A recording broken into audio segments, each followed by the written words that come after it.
Inspire Yourself by Vernon Howard. An invitation to let this book change your life. This book contains hundreds of stories and teachings aimed at one target, a completely new life for you. This is a unique teaching technique and an inspiring way to become the victorious person you want to be. While the stories are certainly interesting, they contain much more than mere entertainment. Each story includes several fundamental facts by which anyone can obtain riches he never dreamed existed. Many stories are case histories of men and women who have found themselves at last. If some of these ideas seem strange at first, that is superb. Why? Because it means you are citing entirely new guideposts which will lead you up the right paths. Have no dismay if you do not understand these teachings at first. They are not too hard to grasp. Other people have understood them, winning life refreshment, and so can you. The term esoteric refers to all these truly accurate teachings by which anyone can attain a new mind and a new life. Esotericism is a science just as practical as astronomy or chemistry. For maximum benefit, use this book as follows. 1. Remember the power of receptivity. To be receptive means to set aside acquired beliefs and opinions to permit entrance of the new and the relaxing. Whoever daringly ventures out of his harbor will happily enter the harbor. 2. The single sentence following each story is just one of the many guides in the story, so try to see a new lesson with every review. Fresh knowledge is there all right, ready to reveal itself to an alert mind. It is like a gold mine exposing new nuggets every hour. Join with other interested people in classes and group discussions. The Vernon Howard study groups have helped many seekers. These guides extend a friendly welcome to all. They believe in you. They invite you to believe in yourself. Your true nature knows the answer. In fact, your real nature is the answer. So step forward with the wish to change yourself in a way that transforms and brightens everything else. This new way exists. It exists for you. Accept the invitation. Chapter 1. You can now enter a world of wonder. The Dreamer. There was once a man who loved to dream. In his dreams he saw himself as a great and powerful person who was adored by everyone. He dreamed so often that he began to believe that his dreams were realities, and so also thought that realities were dreams. So in his relations with the world his dreams were in command. Misery. Other people did not treat him according to his dreams. Worse, to his fiery indignation, others had their own dreams in which they expected him to honor them. Studying his pain, he traced it back to his insistence upon living out his dreams. That began his awakening. The day came when the man lived from himself, not from his dreams, which gave him command of both himself and his daily affairs.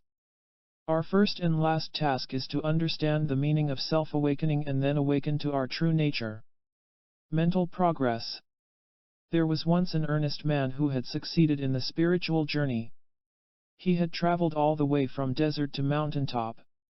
Someone asked him how his thinking had changed along the way. Taking pen and paper, the successful man revealed his step-by-step mental progress. I know. I may not know. I do not know. I would like to know. I will try to know. I know. True spiritual knowledge is acquired through an honest admission of a lack of knowledge. The enchanting bell. A temple on a hilltop possessed a bell with enchanting tones. The citizens of a village some distance away could hear the tones only faintly and occasionally. Wanting to hear the bell clearly and more often, the citizens made their request to the man in charge of the temple. To hear the bell as you wish, replied the man, you must enter the temple and ring the bell for yourself. You are invited to do so. Those who accepted the invitation heard the enchanting bell whenever they wanted it. The ring of truth will be heard by all who accept personally the invitation to hear it. How to use weariness. A newcomer to a study group in New Jersey remarked to the teacher, I am curious about a point made last week. You said we have to be utterly weary in order to qualify for a new life. "What does this mean?" said the teacher to the rest of the class. "Please answer the gentleman's question. What weariness brought you here?" Herbert responded, "I was thoroughly exhausted by my nervous pretense that all was well with me." Said Vera, "Weariness with popular answers that answered nothing brought me here." Jack replied, "I was tired of trying to please people who demanded more every time you pleased them." Laura said, "It was too fatiguing to stumble through every day without knowing what my life was all about." Awareness of personal confusion is the first intelligent act of anyone who no longer wants to live that way. The truth is within. A man and his young son lived in a country torn with conflict and foolishness. The father wished above all for his son to grow up into a sane and decent human being. Since the people of the land called evil good and good evil, the father acted intelligently. He sewed a book of true wisdom into the lining of his son's coat. Years later, following his father's example of goodness, the son sought the true answers to life. His diligent search soon enabled him to distinguish between society's appearances of truth and actual truth. Then one day he found the book of wisdom placed inside the coat so many years earlier. The son knew the book told the truth, for something within him matched that truth. Every bit of true knowledge you read in a book can be experienced directly and personally within, for knowledge is never apart from your awakened nature. The three learners. About to take a journey, a teacher decided to take one of his disciples as an assistant. Calling three learners before him, he said, "On this trip you will meet many upsetting experiences. How will you handle them for inner profit?" Said one disciple, "I will imitate your responses to them." The second man answered, "I will fight them and hope to win." Said the third disciple, "I will calmly study my own reactions to them." The third disciple was chosen. Freedom from upsetting experiences begins with impartial self-observation, for that creates self-understanding. The unhealthy atmosphere. A secret factory in a forgotten desert constantly poured an invisible and unhealthy gas into the atmosphere. The gas reached the unsuspecting people in distant cities, making their lives a melancholy muddle. Wondering what was wrong, a scientist made a quiet and independent investigation. He finally traced the trouble back to the secret factory. He tried to tell others about it, but they dismissed him as a strange alarmist. The people believed the air was not only quite normal, but the only kind of air possible. But the scientist saved himself by learning to breathe in a special way. Though living within the poisonous atmosphere, he was immune to it. There are some people who cannot accept human sickness as normal and necessary, and your task is to become one of them. The stranger with the wheat. A country had such severe weather all year long that its farmers could produce only inferior crops of wheat. One day a stranger rode into the farmlands with a sack of wheat seeds. However, the stranger spoke a strange language which the farmers could not understand. Knowing this, the stranger used gestures and physical objects in an attempt to convey a message about his wheat. But the distrustful farmers and their wives made little effort to understand. Aware of their suspicion and lack of receptivity, the stranger rode away. He took with him the new and sturdy wheat seeds which produced abundant harvests in all kinds of weather. Because men neither understand nor try to understand the language of higher truth, they fail to reap richer harvest. A mistake to avoid. Clifford requested, to help us avoid mistakes along the path, what is a common mistake made by beginners? People do not see the enormous difference between mere self-improvement and a deep change of inner nature. The great difference is this. Self-improvement, such as learning better grammar or a foreign language, never challenges a man's false ideas about himself. But inner transformation requires him to hear facts about himself that he does not want to hear. Only a teaching which makes a man face himself as he is, with all his hidden confusions, can develop a truly new kind of person. Wholeness exists when the inner and the outer are the same, and this is attained by seeing the inner as it actually is, not as it is imagined. The small box. A poor man asked a wealthy friend for lessons in becoming a successful merchant. Consenting, the rich man also gave a small box to his friend. Looking inside, the puzzled poor man saw nothing, but gratefully took it home. After many lessons, the rich man said, "Concealed in the box is a gold coin for you. Invest it and you will be successful." Asked the poor man, "Why did you not tell me of it before?" "Because you would not have known how to use it. You might have spent it foolishly, or used it to impress friends.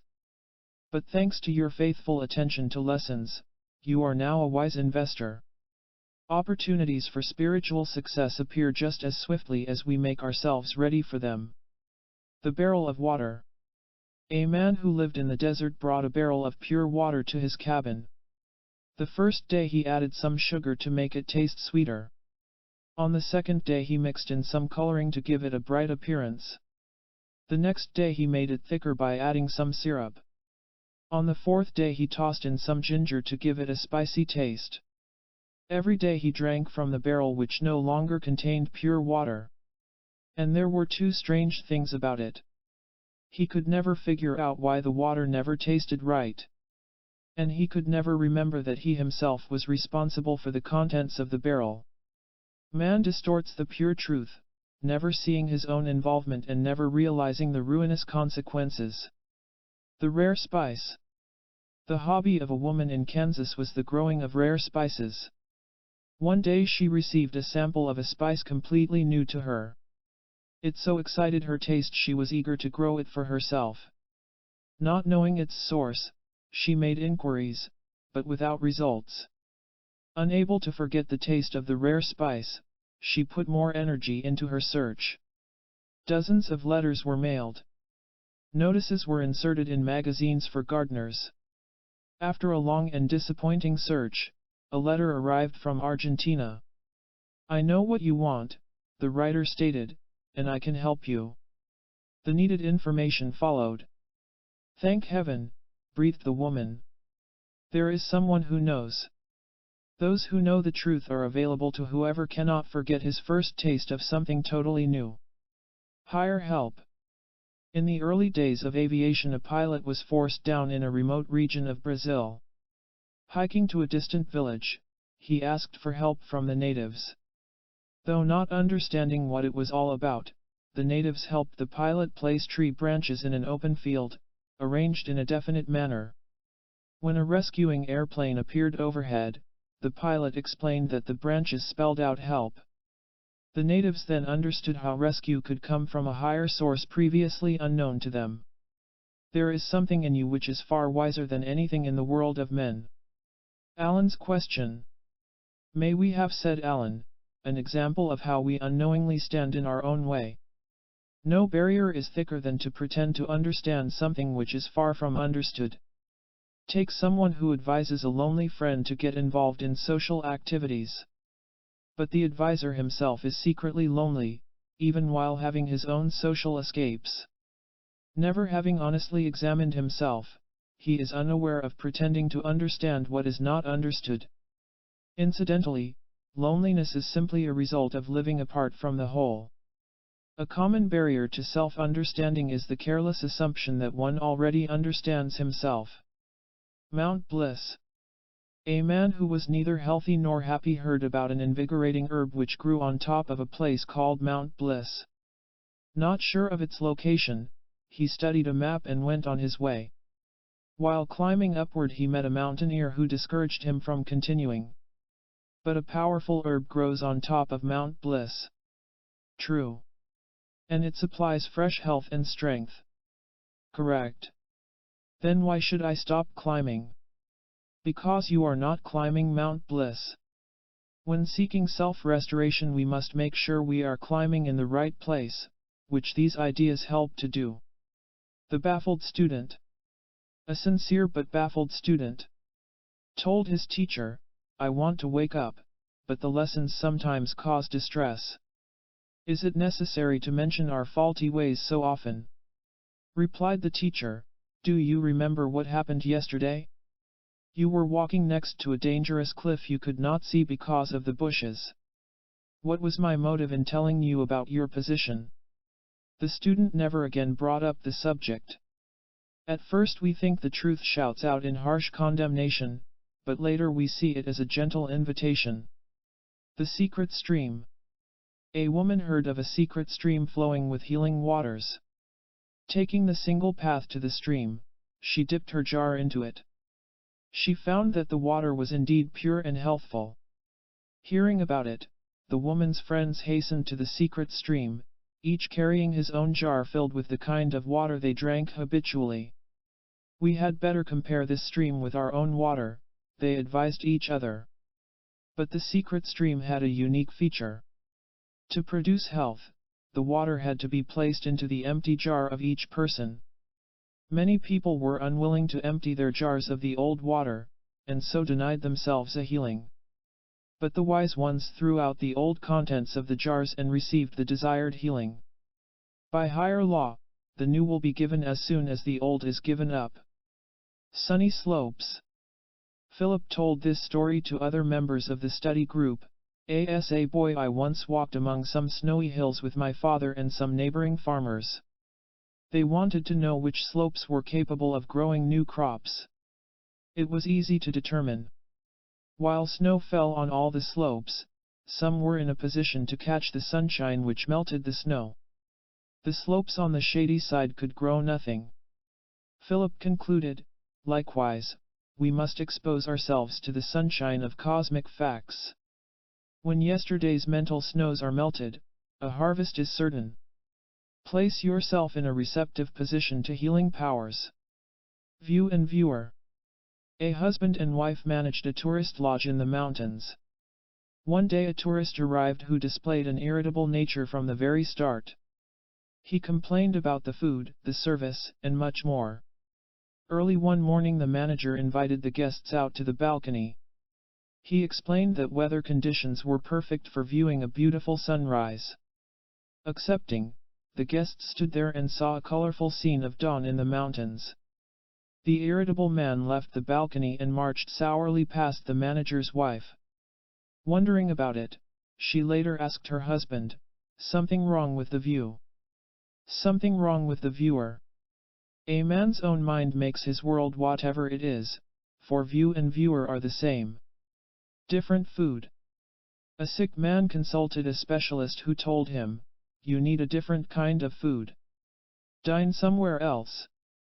Before the specialist could say more, the man rushed out to begin dining at different cafes. But, remaining sick, he returned to the specialist, who said, "Excellent.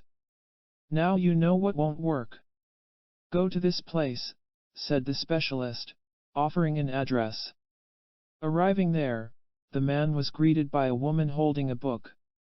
"Ah," she welcomed him, "I see you have been to the specialist. Here is your different food." She handed him a volume of higher truth.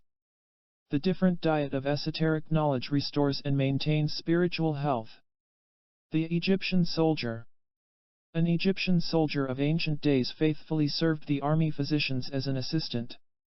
Feeling ill himself one evening, he tried to contact the doctors.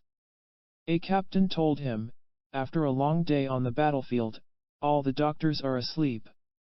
The soldier persisted, but the captain only repeated that the physicians were sleeping. "But have you heard the good news?" said the captain with a sudden smile. "By Pharaoh's decree you are now a physician yourself." Gaining new self-confidence at the news, the soldier diagnosed and healed his own illness. The healing facts coming through a teacher are the same healing facts already existing within you, so your task is to awaken these slumbering physicians. Why pretense must go. A man was very proud of his health and energy. But one day he fell ill, so his wife called a doctor. The man resisted the doctor while angrily denying his illness. In a private talk, the doctor explained to the wife, "The whole problem is your husband's precious self-image of being a healthy man. It stands in the way of recovery." "But what can we do?" asked the wife. "As long as he deceives himself, nothing can be done. Suffering must shatter his pretense. If you see signs of this, call me, for I have just the medicine he needs. The only way to recover from spiritual illness is to abandon deceptive self-images and acknowledge the illness. Aids for beginners. Some advanced students in South Carolina offered these aids for beginners on the path. Dennis, to get to the point in life you must know what the point is, and the point is to wake up. Edna, your single greatest mistake will be a refusal to listen to truth for fear it will rob you of something valuable. But truth wants only to take your distress. William, the seeker becomes the finder when he does not seek merely what he wants to find. Ruby, people want exciting things to happen to them. If you want a happening that changes your world, continue to learn. Kenneth, see how many distractions you can ignore while climbing the mountain. Stick to the point of cosmic self-awakening. The Builders. There was once a barren land where wood was scarce. But a certain citizen knew of a hidden forest where wood was plentiful, so he availed himself of it. When people asked for some of his timber he asked, "What will you do with it?" Those who wanted firewood were politely turned away. But citizens who wished to build homes or cabinets or boxes were given the wood they needed. Truth is for those who wish to use it constructively. The King's Voice. The young son of a king was kidnapped by evil men and carried away to a distant land. The prince grew to manhood, not knowing of his royal inheritance. Over the years the king had kept a request before his ambassadors in foreign lands: "Look for young men who resemble my son, and send them to the palace." When a young man arrived, a test was arranged to see whether the king's voice was recognized. The king and several of his advisors stood behind a screen. Each spoke a few words to the young man on the other side. One day the prince himself stood there and dimly recognized his father's voice. Further investigation proved that he was indeed the rightful heir to the throne. No matter how long we have been absent, the voice of truth can be recognized by those who listen energetically. A practical summary of Chapter 1. 1. Seek to understand the meaning of self-awakening, for that is the greatest task on earth. 2. The person who listens persistently for the ring of truth will find it within himself. 3. It is truly intelligent to simply admit that one does not know, for that leads to knowing. 4. Build self-acquaintance by observing your thoughts and actions, which results in self-liberty. 5. Never accept unhappiness and confusion as normal and necessary, for they can be ended completely. 6. While the truth may seem shocking at first, it turns out to be the kindest friend you could want. 7. A willingness to abandon the old and the useless makes room for the new and the beneficial. 8. Think of receptivity to truth as a great power for self-elevation, for it is just that. 9. Make it the point of your life to discover this totally new kind of life. 10. Regardless of how far or how long an individual has wandered, the truth rejects no one, but accepts everyone. Chapter 2. Keys to Action of Abundant Profit. The Man Who Read Himself. A man once owned a book he prized highly, entitled, How to Behave in Life. When not knowing what to do he consulted the book. However, there was a major difficulty. He could read the book only when in a lighted place, and he often found himself in dark and strange situations. So when unable to read the book he often stumbled or bluffed his way through perplexing situations. Wishing something better, he determined to be his own book. So with earnest self-study he understood both himself and surrounding life. Reading both of them accurately, he behaved from himself, and wherever he went he never again stumbled or bluffed, but behaved perfectly. The person who understands what he himself is all about will also comprehend what life is all about, inquired Edward, a new student in class. What is the difference between an esoteric education and ordinary schooling? Suppose you study to be a doctor. What are you doing? Filling memory with facts and experiences. So memory education makes you a doctor, but not a whole man, for the doctor could get depressed. In esoteric education the whole man is enlightened and harmonized. A complete man is never depressed because his memory never insists he must be the most popular doctor in town. A fragmented man compares himself with others, which is not the way of a man with an esoteric education. Intellectual knowledge has its place in everyday affairs, but only total insight can lift us above everyday life. The spiritual exercise. A pupil asked his teacher, "Please give me a spiritual exercise." Instructed the teacher, "Sweep the floor." "But I'd like to have a spiritual exercise." "Sweep the floor while being aware of your sweeping." "But I always do it that way." "No, you sweep mechanically, with your mind a mile away." Anything performed consciously is a spiritual exercise. The next day the student asked, "May I have another spiritual exercise?" "Wash the dishes." True spirituality consists of doing whatever we do with a conscious mind, a mind which remains where the action is. The musician. There was once a land where music was unknown. One day a wandering musician came to town and played his flute in public. The citizens were enthralled by the tunes. Crowding around the musician they pleaded, "Show us how to make music."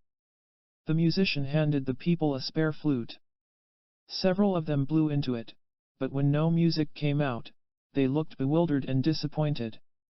"There is something wrong with this flute," complained several people. "It takes patient practice to make music," explained the musician. "Listen, and I will show you how to do it." When hearing that they had to do certain things to make music, many of the people lost interest and walked away. Spiritual music can be played by those who do the right and the necessary things. Right action. A lecture in esotericism was delivered in Vancouver, Canada, on the topic of right action. In summary, the lecturer said, "For right action, use every experience for additional insight. Consistently challenge your present ways of thinking. Realize that your thoughts create your psychological surroundings. Through awareness and wisdom, do not permit other people to become a problem to you. Do not run away from unpleasant facts about yourself. Never attempt to gain power or authority over anyone. React to daily events with clear thought, not with mechanical emotions. Learn to recognize self-defeating behavior and refuse it. Patiently absorb one lesson at a time." The lecture concluded, "Live your own life with right action." Right action is anything which adds to self-awareness. How to listen. A teacher asked a group of new pupils, "Did it ever occur to you that there might be an entirely new way to see life than your present way? I will show you this astonishing way, but first you must learn to listen. For the next 15 minutes please study what I have written on the blackboard." The students read. Listen with present opinions set aside. Listen with an eagerness to learn. Listen with no desire to dispute. Listen without ego protection. Listen with wonder at this marvelous way. To hear the answers, which certainly exist, we must first recognize and dissolve our own resistances to them. Turnips. Two foolish men lived next door to each other. Both were so gullible they believed anything anyone told them. One day one of them wanted to grow turnips in his backyard, but did not want to spend money for turnip seeds. "You don't need real seeds," his neighbor told him. "Write turnip seed on several bits of paper and plant them." "That is what I was told." The other man did as he was told. A week later he asked his advisor, "Do you really believe turnips can grow from those bits of paper?" "Well," drawled his neighbor, "I did hear of one man who ended up with paper turnips." Artificial actions bring artificial results. At the oasis. An Arabian salt merchant reached an oasis, where he requested water for the rest of his journey. When a man asked, "Where is your jar?" the merchant admitted he had lost it. The man gestured to another part of the oasis. "There is plenty of clay over there. I can give you water, but you must make your own jar." Through diligent self-study we can prepare ourselves to receive the inspirations we need. Question in Boston. In a class in Boston, the teacher asked his students, "What do you want from your studies?" These replies were selected as the best. "I want to be comfortable with myself, not through power or possessions, but because life is understood at last.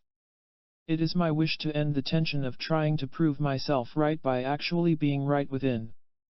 I wish to reach the level where I am not offended by the truth, but healed by it. Since I sense how artificiality causes anxiety, that is reason enough for me to abolish artificiality. I want to live undeceived by myself and by everyone else. Through these principles I wish to halt problems and troublesome involvements before they happen. You will always go right by preferring mental enlightenment to emotional arousal." The value of attention. An experienced forest guide was hired by some people who wanted to explore the woods. He knew it was first necessary to destroy their false confidence in themselves.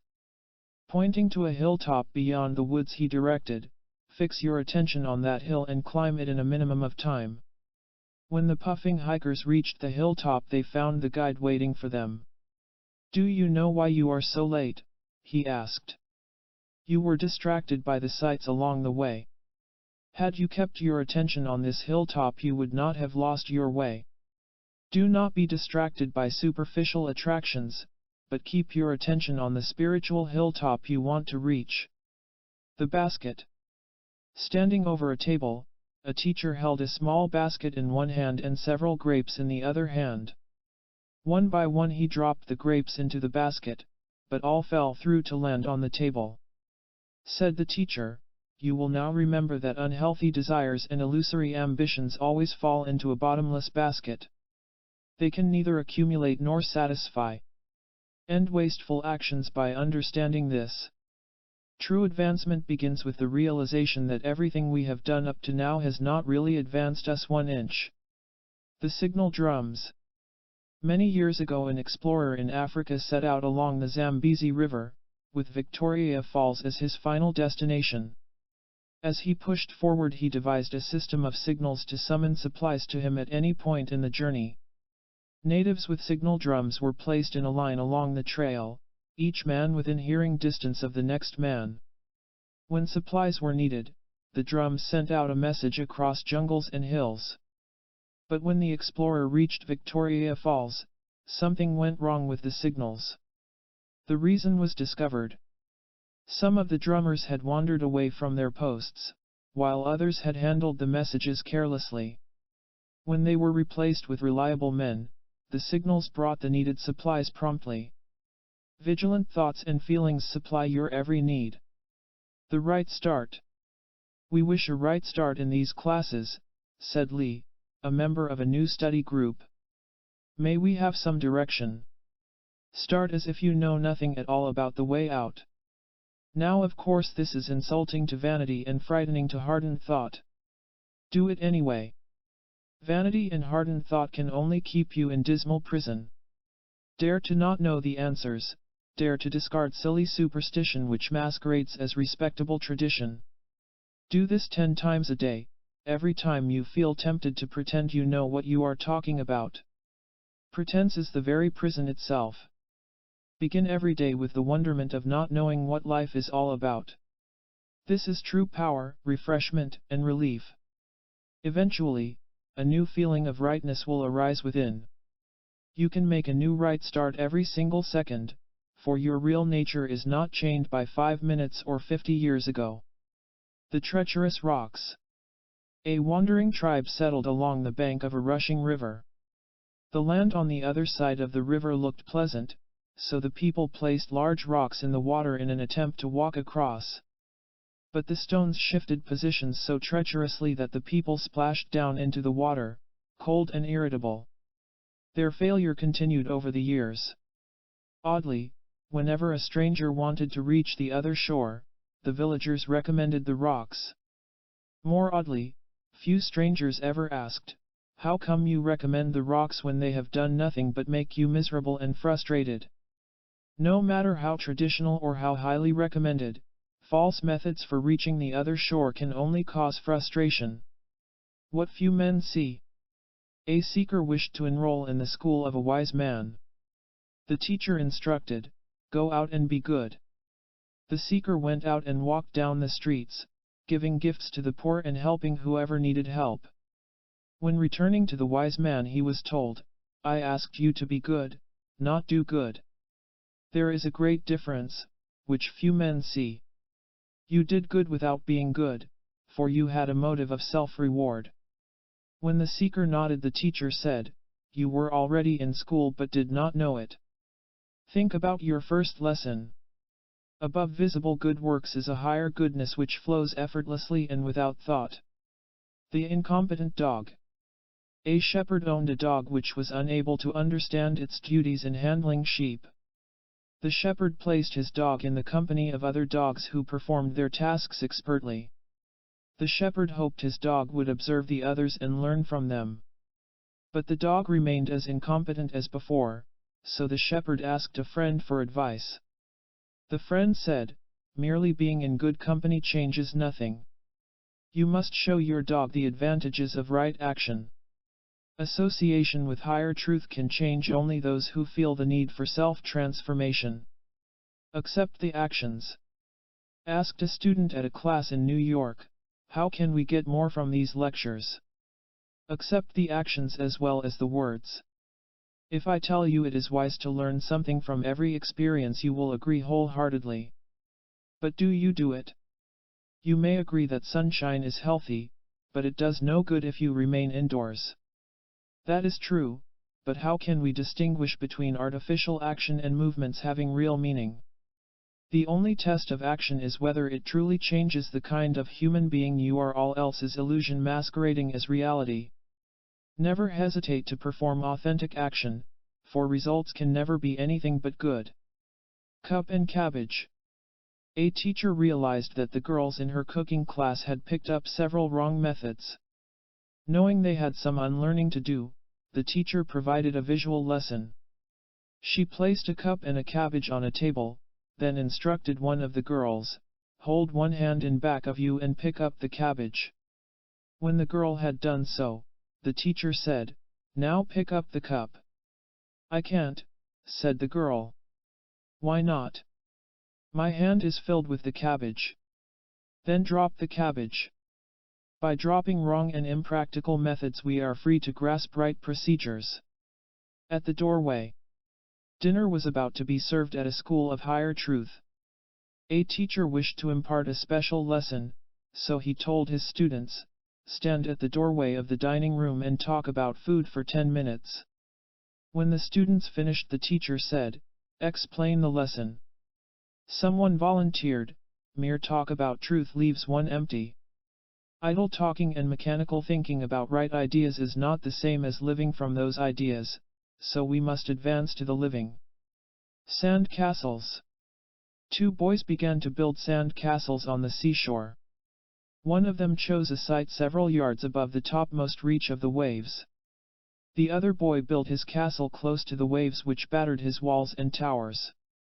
Through the constant need to make repairs, the boy learned to build a strong castle which waves could not damage. The castle of the other boy had no contact with the waves, so he never learned how to make it sturdy. When an unusually high wave smashed against his castle, it melted. A sturdy interior castle arises not by retreating from the pounding waves of life, but by meeting them with cosmic consciousness. Gilbert's story. During a class session, Gilbert told how he had been attracted to esoteric teachings. "For many years I felt like a man who endlessly crosses an old bridge which is about to collapse. I don't know whether any of you have ever crossed a dangerous bridge, but as a boy in Kentucky I had to use one every morning. I felt uneasy when approaching it and nervous when crossing. I sensed there was something wrong with what was under my feet." Gilbert continued, "The same feeling drew me to this class. I sensed something wrong with my life. I could no longer accept my own flattering evaluation of myself. So here I am, and it's about time. There is another way to live, which unfolds before those who earnestly and persistently question their present ways. A secret for steady success." An enthusiastic mountaineer climbed to the peak of what was believed to be the highest mountain in the land. He rested in satisfaction until hearing of the existence of an even higher peak, which he then climbed and conquered. His pride in himself lasted only until told about a third mountain which towered above the other two. He scaled to its top at once. By this time the mountaineer had learned something, so he philosophized, "Never again will I assume I have reached the highest peak." The secret of steady success is to detect and abolish self-defeating assumptions. Examine and correct. What would you do, a teacher asked his students, if your automobile broke down? Examine and correct, said someone. What if your television set became faulty? Examine and correct. What do people do when their lives become faulty? Smiling, the students remained silent. Said the teacher, "You smile because you know people can be quite practical with cars and television but show not an ounce of sense toward their damaged lives. Tell them to examine and correct, and it sounds too simple. They want mysterious formulas and exciting entertainments. There is more health in eating one cherry than in reading a whole book about cherries. Remember that what society calls creative action may be called foolish tragedy by reality." The Celestial City. An unhappy man heard of a place called Celestial City, where everyone lived in bliss. Gathering all his belongings into several packages, he traveled until reaching the city's narrow gate. He tried to enter, but his large packages prevented him from succeeding. "To enter Celestial City," said a voice on the inside, "you must drop everything you now consider valuable. To penetrate the new we must first abandon habitual attitudes and preferences." In the fog. Asked a student in class, "What is humanity like?" Answered the teacher, "Man is like a motorist driving in a thick fog. He anxiously follows the lights of the car ahead, hoping the driver knows where he is going. How can we escape such anxiety? There is no fog for you except your own fog. Escape it through inner action and you will never anxiously follow anyone else." Men live in unconscious imitation of each other, then wonder why they are uncomfortable with themselves. The invitation. A party of boys and girls left their mountain lodge to hike down to a deep valley. Losing their way, they grew anxious. Seeing they were overdue, the manager sent a guide down, who finally found them. On the upward climb, some of the young people asked the guide nervous questions. "Where are we?" "On the right path." "Where are we now?" "Higher than before." Wishing to assure them, the guide invited, "Glance upward from time to time. You will glimpse the lodge." The right path proves itself by providing glimpses of something higher than ourselves. Review these steps to useful action. 1. When living from our true nature we see what life is all about, which delivers self-command. 2. Every day practice the art of doing whatever you do with an alert and conscious mind. 3. Right action consists of anything which contributes to self-knowledge and self-unity. 4. Artificial causes bring artificial results, so a study of originating action is good and necessary. 5. Do not permit shallow attractions to pull your attention away from your cosmic destination. 6. Remember that every new second is a fresh start, for you are never chained by the past of 10 seconds or 10 years ago. 7. The person who performs spiritual right actions will certainly feel right. 8. A clear awareness of the self-punishment in wrong action gives us the courage to drop it. 9. You can live from cosmic facts, rather than from human assumptions, because your real nature knows the difference in the two. 10. There is something much loftier than habitual thinking, so your pleasant task is to rise to it. Chapter 3. How to Succeed in Human Relations. Mechanical Man. A class in cosmic consciousness met one Saturday afternoon at the home of a member. The topic of discussion was the unpredictable and savage behavior of human beings. "Man preaches peace," said Audrey, "but delights in war. What is it all about?" Nodding toward the window, the teacher said, "See that automobile out there? Suppose you preached a sermon to that car in which you instructed it to never run wild and cause a wreck. Would it obey? No, because the car is mechanical, and can behave only on the level of mechanicalness. Likewise, man is mechanical, which is why events happen the way they do. Only a conscious person can behave in a way that does not cause wrecks. Unconscious negativity is the only cause of human tragedy, and the only cure is consciousness. The archer. A teacher and his disciples were crossing a field when they passed an archer who was shooting at a target. When an arrow struck the target in the center, the archer praised himself aloud. But when the next arrow missed the target completely, the archer angrily blamed a gust of wind. Sighed the teacher as the group went on its way. That is so typical of man. When something goes right, it is due to his great skill, but a wrong result is always the fault of someone else. One goal, which becomes clearer as we progress, is to detect and eliminate self-contradictions. Girlfriends. A man had an attractive girlfriend with whom he shared many pleasant hours. One day he met another attractive woman, so he said to himself, I may lose my present girlfriend, so to feel secure I will add this second one. But a troubled mind warned, but by doing this I may lose my present girl. So he agonized in indecision. He finally decided to add the new sweetheart, and sure enough, he lost the first one. His misery doubled when the new woman turned out to be childish and demanding. A year later he was again faced with the same problem, but decided to stick with his present girl. Strangely, he still felt insecure. He told himself, security must reside on a higher level than my scheming and my decisions. Maybe I can find it. That was very wise self-informing. Attempts to find security through decision and choice cannot succeed, for they are products of a divided and therefore unseeing mind. The eloquent monkey. There was once a monkey who had been trained to read and to speak. As reward and encouragement he was given 6 peanuts every evening. One day the monkey was given a book of religion and philosophy, which he memorized. He was then able to deliver impressive lectures on religion and philosophy. Multitudes came thousands of miles to hear his eloquent messages about love and peace and brotherhood. One evening the hour came for the monkey to receive his 6 peanuts. By accident, he was given only 5 peanuts. Noticing this, the monkey flew into a violent rage. In his fury he tore the book of religion and philosophy into bits. Hypocrisy is a condition in which a man wrongly believes that mechanical knowledge is the same as a changed nature. Around the block.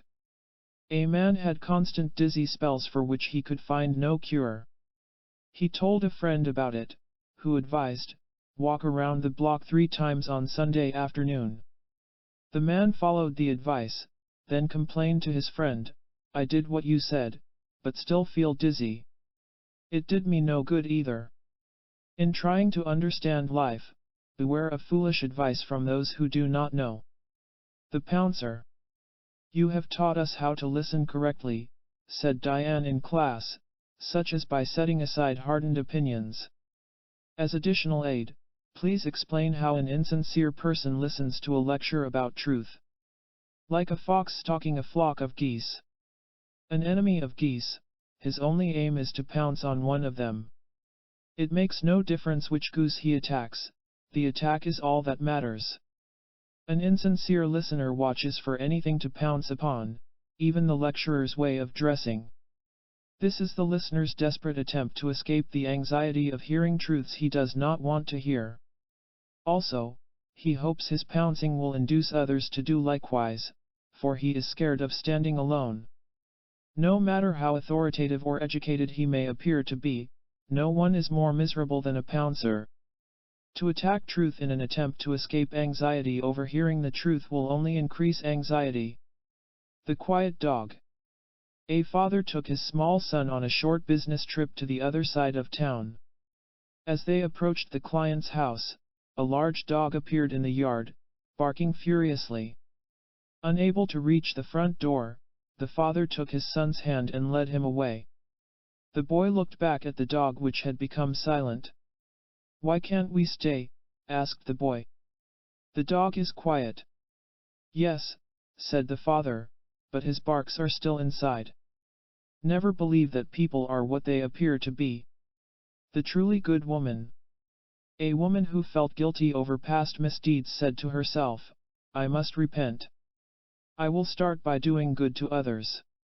So she joined charitable organizations and said nice things to people. But to her surprise she felt a vague resentment toward her activities. She felt forced to be good. This doubled her guilt, for now she felt guilty over her resentment toward doing good. Though confused, she intelligently reflected, there is something dreadfully wrong. This is not goodness at all, it is self-enslaving stage acting. True goodness must be something entirely different. So she began a search for true goodness, which she finally found. She explained to herself, true goodness blooms in the absence of an unconscious self-picture of being good.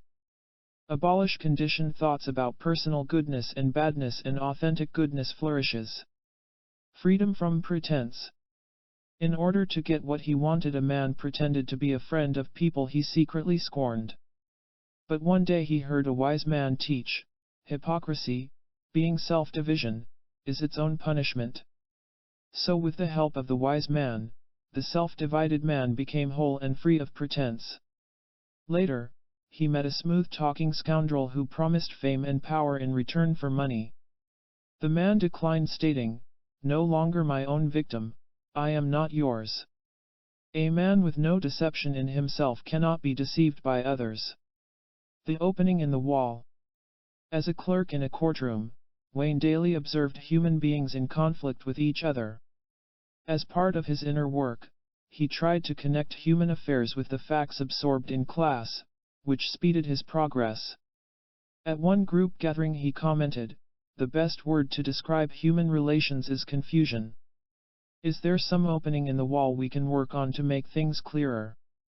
You get for yourself exactly what you wish for others, what you really wish for others, not what you say you wish. It can be no other way. It is a law of spiritual science. Work with that opening."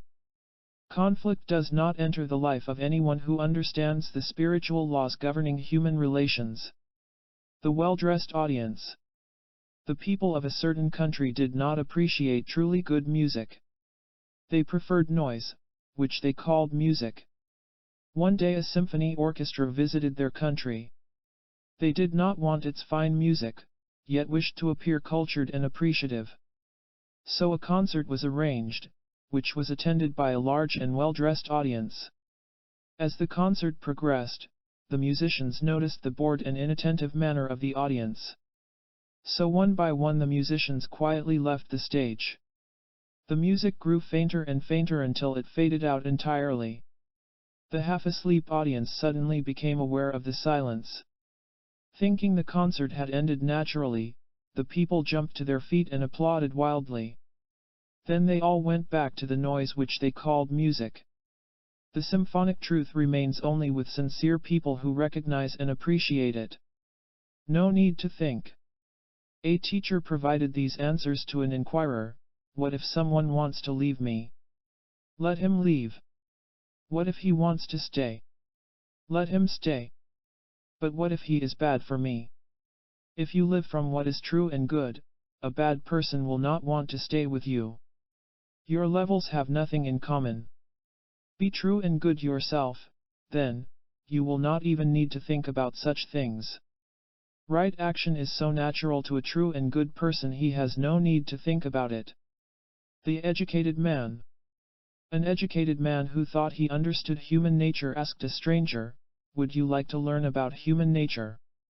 The stranger asked, "May I ask you a question about your own human nature, without offending you?" The question was unexpected, but the educated man nodded, so the stranger asked, "Why do you get secretly angry so often?" This made the educated man so angry he walked away. He never knew that the stranger really understood human nature. Also, he never knew the stranger could have shown him how to banish hidden anger. Self-healing alone produces profound knowledge of human nature, and both begin by studying one's own hidden nature. Revelations about human nature. Members of a class in Detroit revealed what they had learned about human nature. James, regardless of what they say to the contrary, people always do what they really want to do. Beatrice, whatever makes a man angry has found him out. Warren, we rarely see people as they are, but see them according to our own thoughts about them, which must be corrected. Cecil, the less a person is able to govern himself, the more he is sure he can guide and help others. Grace, a man who does not hurt himself cannot be hurt by others. Neil, desire the truth more than you desire friends, for then the friends in your life will be unable to give you trouble. Insight into human nature as it actually operates is an essential part of your psychic adventure. The Dictator. There was once a cruel dictator who ruthlessly persecuted everyone who thwarted his ambitions in the smallest way. Having no conscience, he delighted in making everyone as outwardly miserable as he was inwardly tormented. Finally overthrown by enemies, he fled to another country, where he was forced to live in a small and old house. One day a former enemy was driving by in a car, when the wheels accidentally splashed mud against the house. The tyrant let out a howl of indignation heard a block away. Remarked an observer, there is no howl like the howl of a persecutor who feels persecuted. A man's relationship with others, for peace or discord, will be the same as his relationship with himself. Man and medicine. Feeling ill and weak one day, a man believed he had caught the sickness of some of his neighbors. Slowly making his way to a doctor, the man requested, "Please prescribe some medicine for my neighbors." "But what about you?" asked the physician. No, you do not understand," insisted the man as he wearily fell into a chair. "It is my neighbors who are sick. The man with the illness is the man who needs the medicine." Personal questions. Some newcomers to a truth lecture were greeted by the teacher's assistant who said, "Since this will be a question and answer session, may I speak frankly with you? Please do not ask personal questions of the teacher. You know, almost everyone wants to know the same things. People are curious as to whether or not he has a sex life. Would you permit people to ask you such a question? People wish to know how long it took him to attain enlightenment. That is asked out of the questioner's anxiety over his own progress. Instead of such wasteful questions, enter into an exploration with the speaker. For instance, ask for guidance in applying the truth to daily affairs, or inquire into the nature of jealousy. The assistant concluded, "Please keep these points in mind and all of us will have a very profitable session." Productive results come from listening and reading with productive attitudes. On the sidewalk.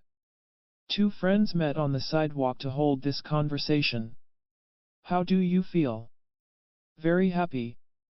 "Is everything all right?" "Just fine." "Are you really contented?" "Quite contented." "Then you had better notify your face. We can deceive ourselves, but not our actual condition." Esoteric explanation. "Tell us something about human nature," asked Alex in class. "The first time you give a man something he falls all over himself in showing his gratitude. The second time he politely thanks you.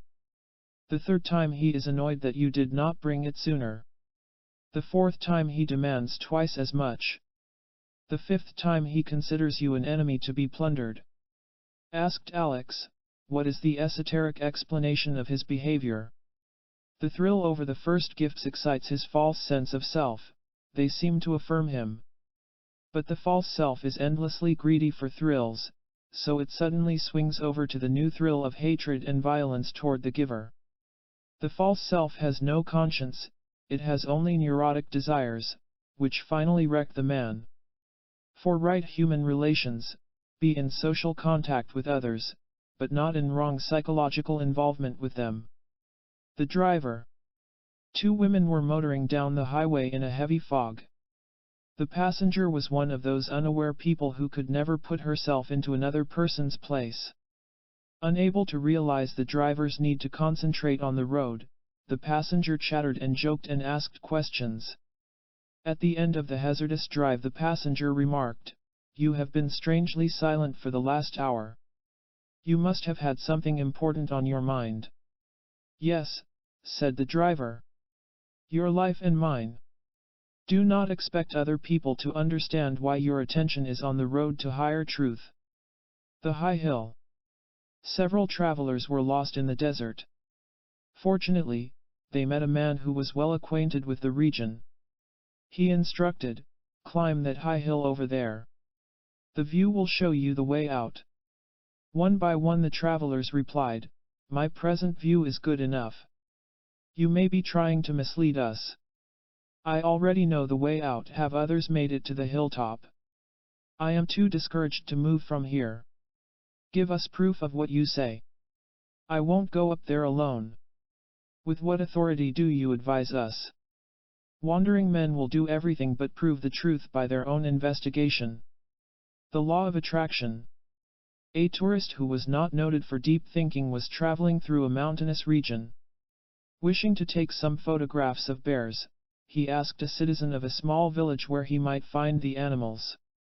"Just put out some food," he was advised, "and the bears will come." An hour later the tourist raced frantically back to the village, frightened and minus his camera. Between gulps of air he gasped, "I put out food for the bears. The bears came." Whether conscious of it or not, our actions attract the kind of people and conditions in our lives. Inner conversations. Mr. and Mrs. J came to say, "We understand the need to see ourselves as we actually are, not as vanity makes us think we are. But how can we slip past self-deception to see what we are really like?" You can do it with honest self-observation. Have you ever noticed the topics of your inner conversations? That is what you are really like. Observe negative conversations, such as complaining over betrayal by other people. In positive conversations you quietly talk things over with yourself in an attempt to understand why your life unfolds as it does. You could then see you were betrayed because of lack of insight into both your own mind and the minds of others. Return often to the idea that a problem resides in the way you think, not in the way the world treats you. The secret formula. There was once a scientist, a good and a peaceful man, who created many useful products. But he lived in a country torn apart by violence. Many times while walking to his laboratory he was innocently caught up by riots in the streets. Just to avoid the madness cost him considerable time and energy. He wondered whether his own scientific mind could solve the problem. It did. With careful research, he developed a secret formula which made him invisible. Because rioters could not see him, he easily passed through the street violence. He recovered his time and energy. These truths make you psychologically invisible, after which you easily avoid what used to cause trouble. The tapestry. In a city on the Arabian Peninsula there was a special temple. On its walls hung a tapestry of rare beauty. Its ingenious designs and colors made it an outstanding work of art. Tradition said it had come from a Sufi school of higher wisdom. Below the tapestry was printed, "For those who love beauty." Over the years, the tapestry was viewed by thousands of visitors. All of them went away in agreement that it was truly for those who loved beauty, for everyone felt new emotions while standing before it. However, a few of the viewers agreed in a different way. Within the tapestry's designs were hidden several symbols which expressed great esoteric truths. People who had developed themselves inwardly could read and understand the symbols. These people loved a higher beauty. To see wonders unseen by the multitudes on earth, develop your psychic sight. Accurate guides to daily harmony. 1. Individual consciousness of inner negativity is the total cure for every human sorrow or tragedy. 2. A person who is whole within himself need never make painful and self-dividing decisions. 3. When we are sufficiently tired of getting wrong answers from society, we are ready for right answers from our essence. 4. The truly good person is one who has completely dissolved false ideas about himself. 5. The only way on earth to have no conflict with other people is to have no conflict within oneself. 6. There is a section in every man which appreciates the truth, so our task is to release it fully. 7. Freedom from heartache and confusion comes by seeing human nature as it is, not as it appears to be on the surface. 8. You can be fully involved with people on the social level while remaining perfectly free of their negative traits. 9.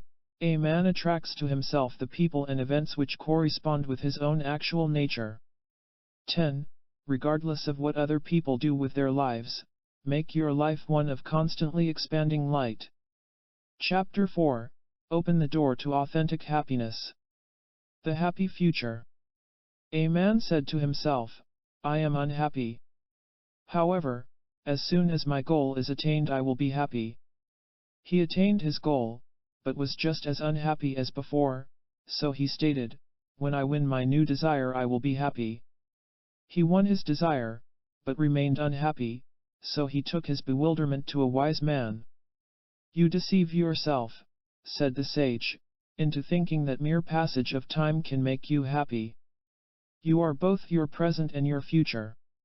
You never experience anything except what you are. Today, change what you are, and your future will be happy, for today and tomorrow are the same. Banish space and time and you live happily here and now. Secrets for superior skill. There was once a great architect whose buildings were the wonders of the land. Few in number, his structures combined strength and beauty in a way rarely seen. One day a delegation came to ask the architect, may we hear the secrets of your superior skill? The architect replied, tear down your most honored structure. The answer was shocking, for everyone knew the most honored structure was an ancient building called the Temple of Progress. The delegation departed, puzzled and frustrated, for they knew that no one would permit the destruction of their most honored building. One day a thunderous storm tore away part of the foundation of the Temple of Progress. Hidden within the ruins were the secrets of the architect's superior skill. Astonishingly, man claims he wants happiness, yet clings to the yesterdays which prevent it. True contentment. Nothing seems more important than to have right values, said Charles, but we have trouble recognizing gold when we see it. The recognition of true values requires daily self-observation. A man must see that the winning of his desires leaves him no more content than he was before. I have a small glimpse of this, said Charles. For instance, once I get what I want, I immediately want something else. Try to see the difference between actual contentment and the temporary thrill of getting what you want. What is the state of a man who sees this? He no longer torments himself. He possesses true contentment.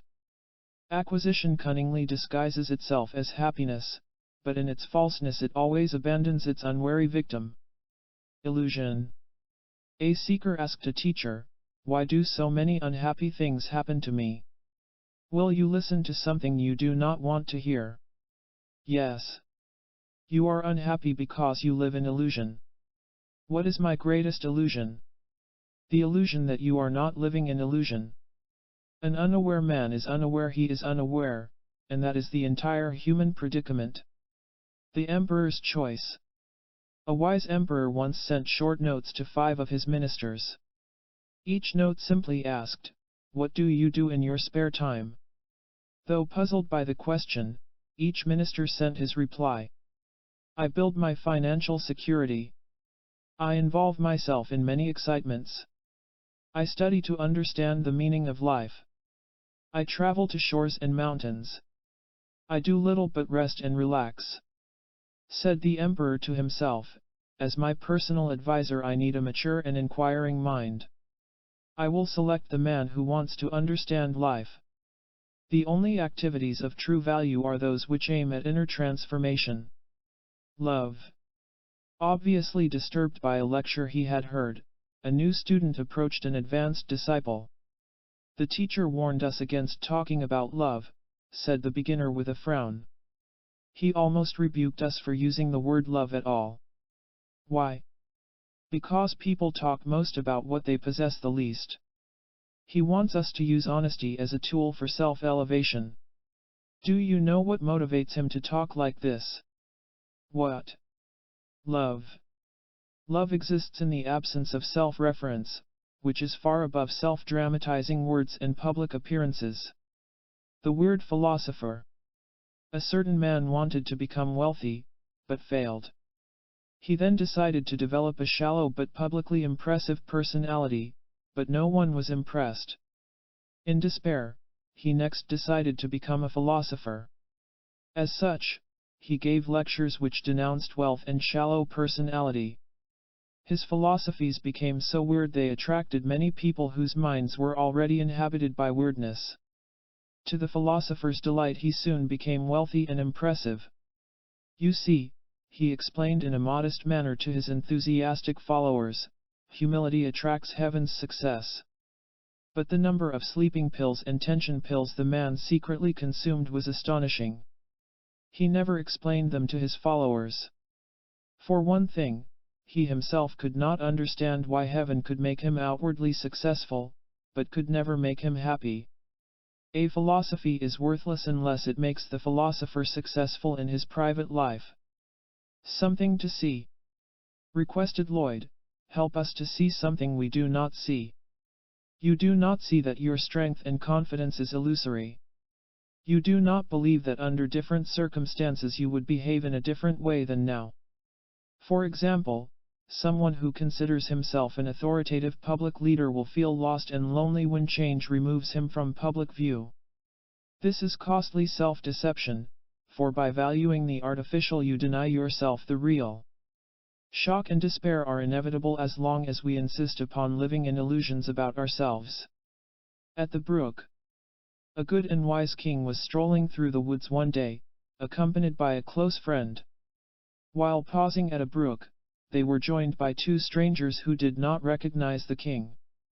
During the conversation, the strangers criticized the way the country was ruled, showing hostility and contempt for the king. The king's friend was about to rebuke their rudeness and foolishness, but the king gently led his friend away. Alone again, the king explained, what good would have resulted from shocking them awake? You must understand human nature. Of course we could have terrified them by revealing my identity, but I learned long ago that it is evil to put people under fear. No, nothing can be done for those who cannot live without hatred and arrogance. Our task is to be inwardly right. Nothing else matters. Let others live as they insist upon living, while maintaining your own cosmic course. The actor. There was once a skilled actor who played many roles to perfection. During different performances he was a daring adventurer, a handsome lover, a wealthy business executive. He acted so often and so well he finally forgot that they were roles. He believed he actually was the man he portrayed. So the actor was a confused human being. Whenever meeting an event for which he had no role he felt lost and frightened. Strangely, he did not see through his roles, even when suffering from them. Unhappiness always includes role-playing of one kind or another, which means that true happiness has no self-dramatization. The insincere seeker. A troubled man approached an advanced student of esotericism. The student, who knew an insincere inquirer when he saw one, for the student himself was once on this level. Please tell me my faults so I can correct them, requested the troubled man. You really do not want to know them, stated the student politely. The man retorted indignantly, of course I want to know. Otherwise, why would I ask? For two reasons, replied the student. One of them is idle curiosity. Secondly, it makes you the center of the conversation. If I revealed your faults, you might smile, but you would be secretly angry. The inquirer smiled and went away angry. Sincerity is the first and last requirement for elevating ourselves above our troubles. The contented man. There was once a man whose irritable nature was known by all who met him. Nothing pleased him. Everything made him more sour than before. There lurked within the man's mind the suspicion that everyone was intent on betraying and hurting him. Quite unexpectedly, a definite change came over the man. He became patient, undemanding, content. When asked about the marvelous change, he explained, "All my life I sought something to make me contented. Since it never came, I decided to be content without it." Contentment can never be found by adding anything, but by resting in our natural wholeness in the here and now. Suffering must be studied. "Tell us what we need to know about suffering," some pupils asked their teacher as they sat outdoors in a garden. The teacher responded, "I wish I could urge you 1,000 times to study your very suffering in order to end it." People use all sorts of tricks to avoid a direct confrontation with their distress. They invent a phony heaven in the future or escape into distracting excitements. Nodding toward a red rose, the teacher explained, "Suffering is like a rose seed planted in the ground. The seed endures the darkness in order to grow up into the sunlight as an entirely new creation. It is highly intelligent to study suffering scientifically, with an aim to understand, which ends suffering." People in contradiction. Mr. and Mrs. T came for a personal conference with a teacher of esotericism. "Please explain," requested Mr. T, "the contradiction in so-called religious people. Their ways do not match their words. Because they know the words, people believe they have had the experience. That is like living on the steps of a mansion instead of in the mansion itself." An awakened man tries to show such people the difference, which is almost always resisted. Those who gain ego pleasure or other rewards from their exterior form of religion are hostile to true religion. Such people suffer from their contradiction, but neglect to understand and end it. Man's task is to uplift his inner state to the level of his public preaching. The Vine. Students in a group in Chicago were requested to bring an illustration to class. One student contributed. "Man can be compared to a young vine growing in a shady place. While having power for movement, it needs guidance. Understanding the needs of the vine, the gardener attempts to turn it in the right direction. When yielding to the gardener's higher knowledge, the vine finds itself rising into the sunshine it needs and always wanted." The student concluded, "Man is a vine in a shady place. To reach spiritual sunshine, he must yield to higher knowledge, to reality.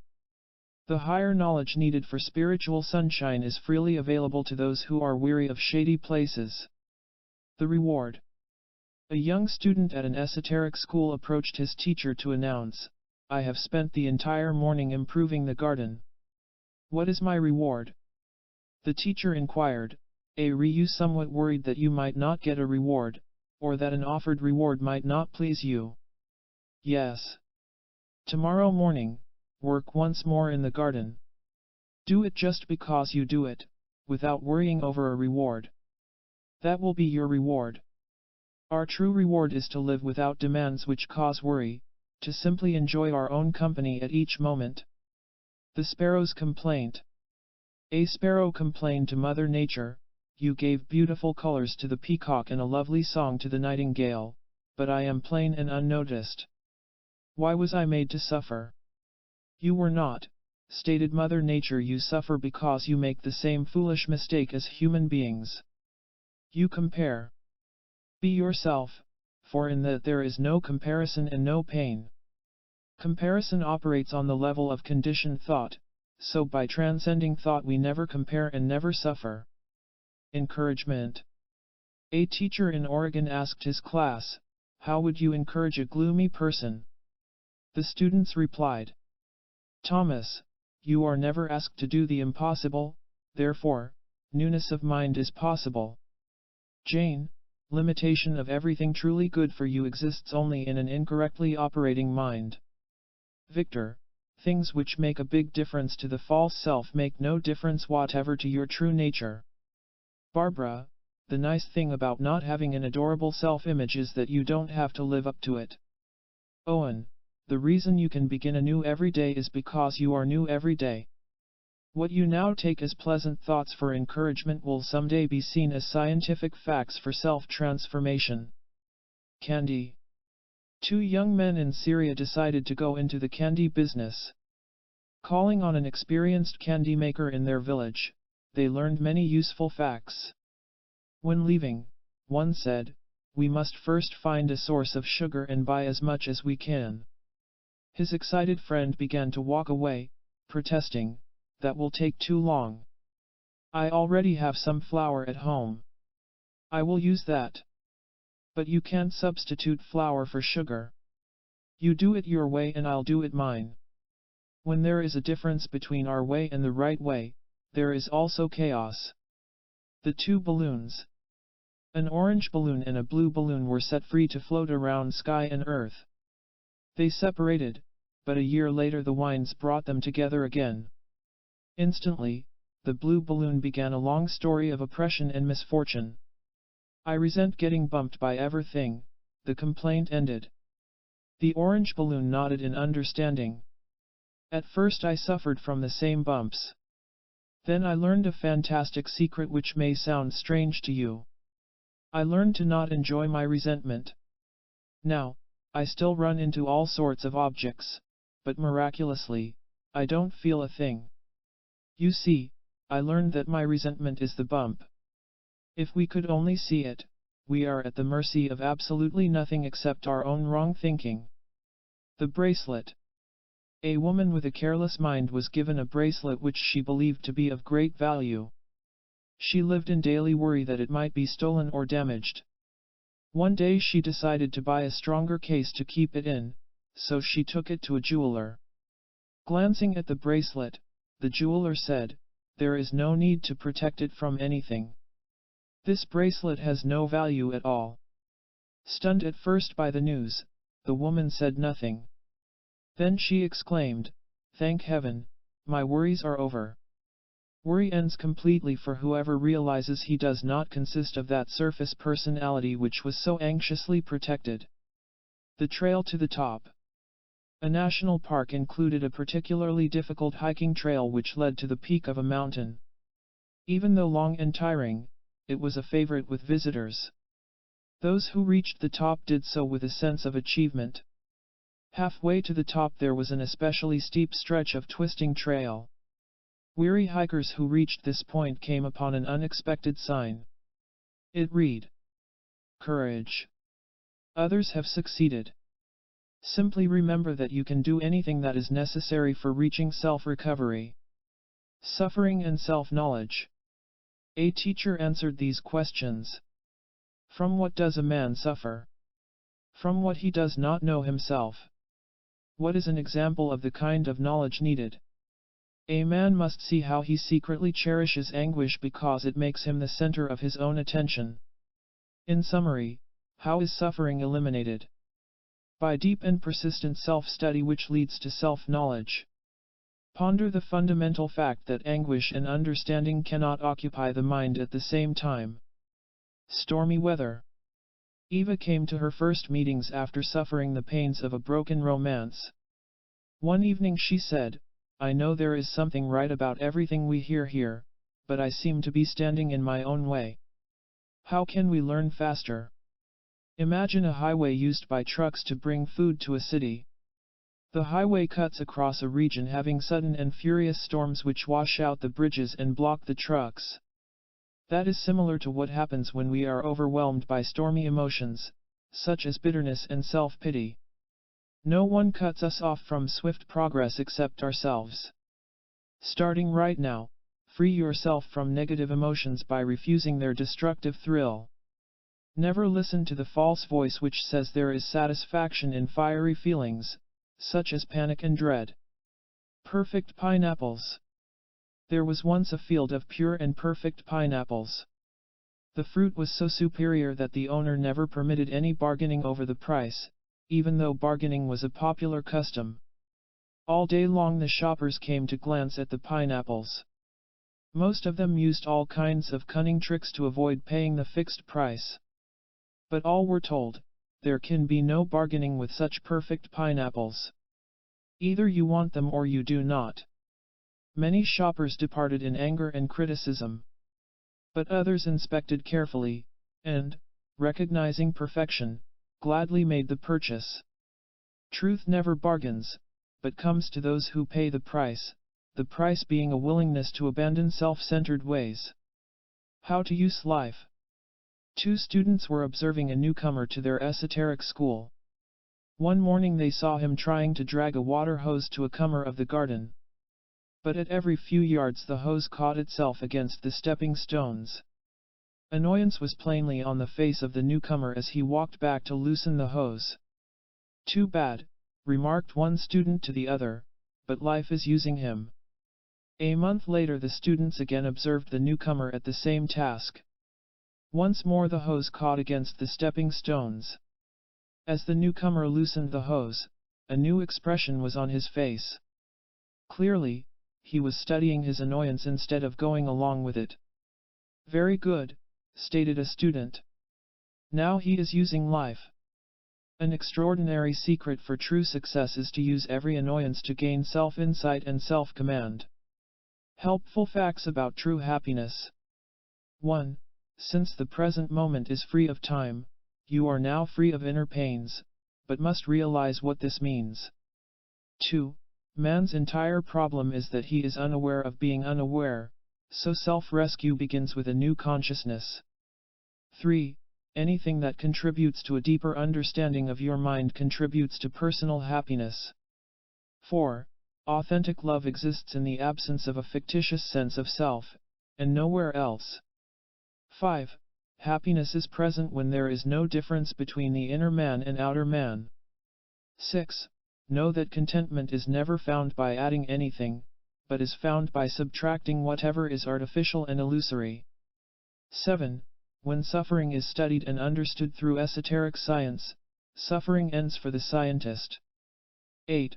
No person is ever at the mercy of anything except his own incorrectly operating mind. 9. Never forget that whatever is necessary for self-newness is also possible. 10.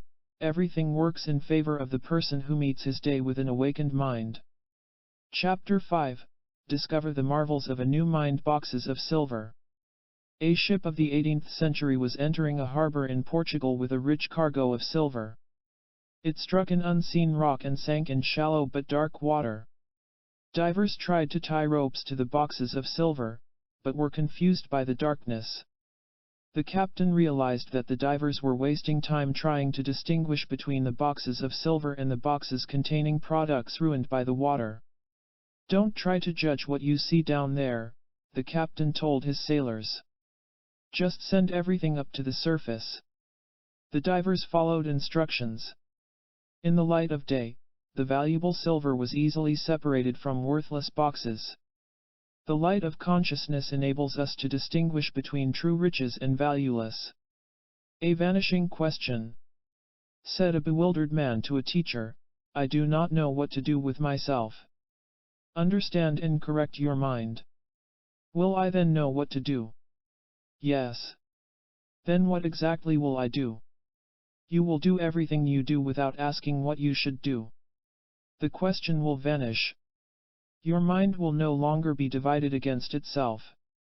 You will be what you do, which is self-unity.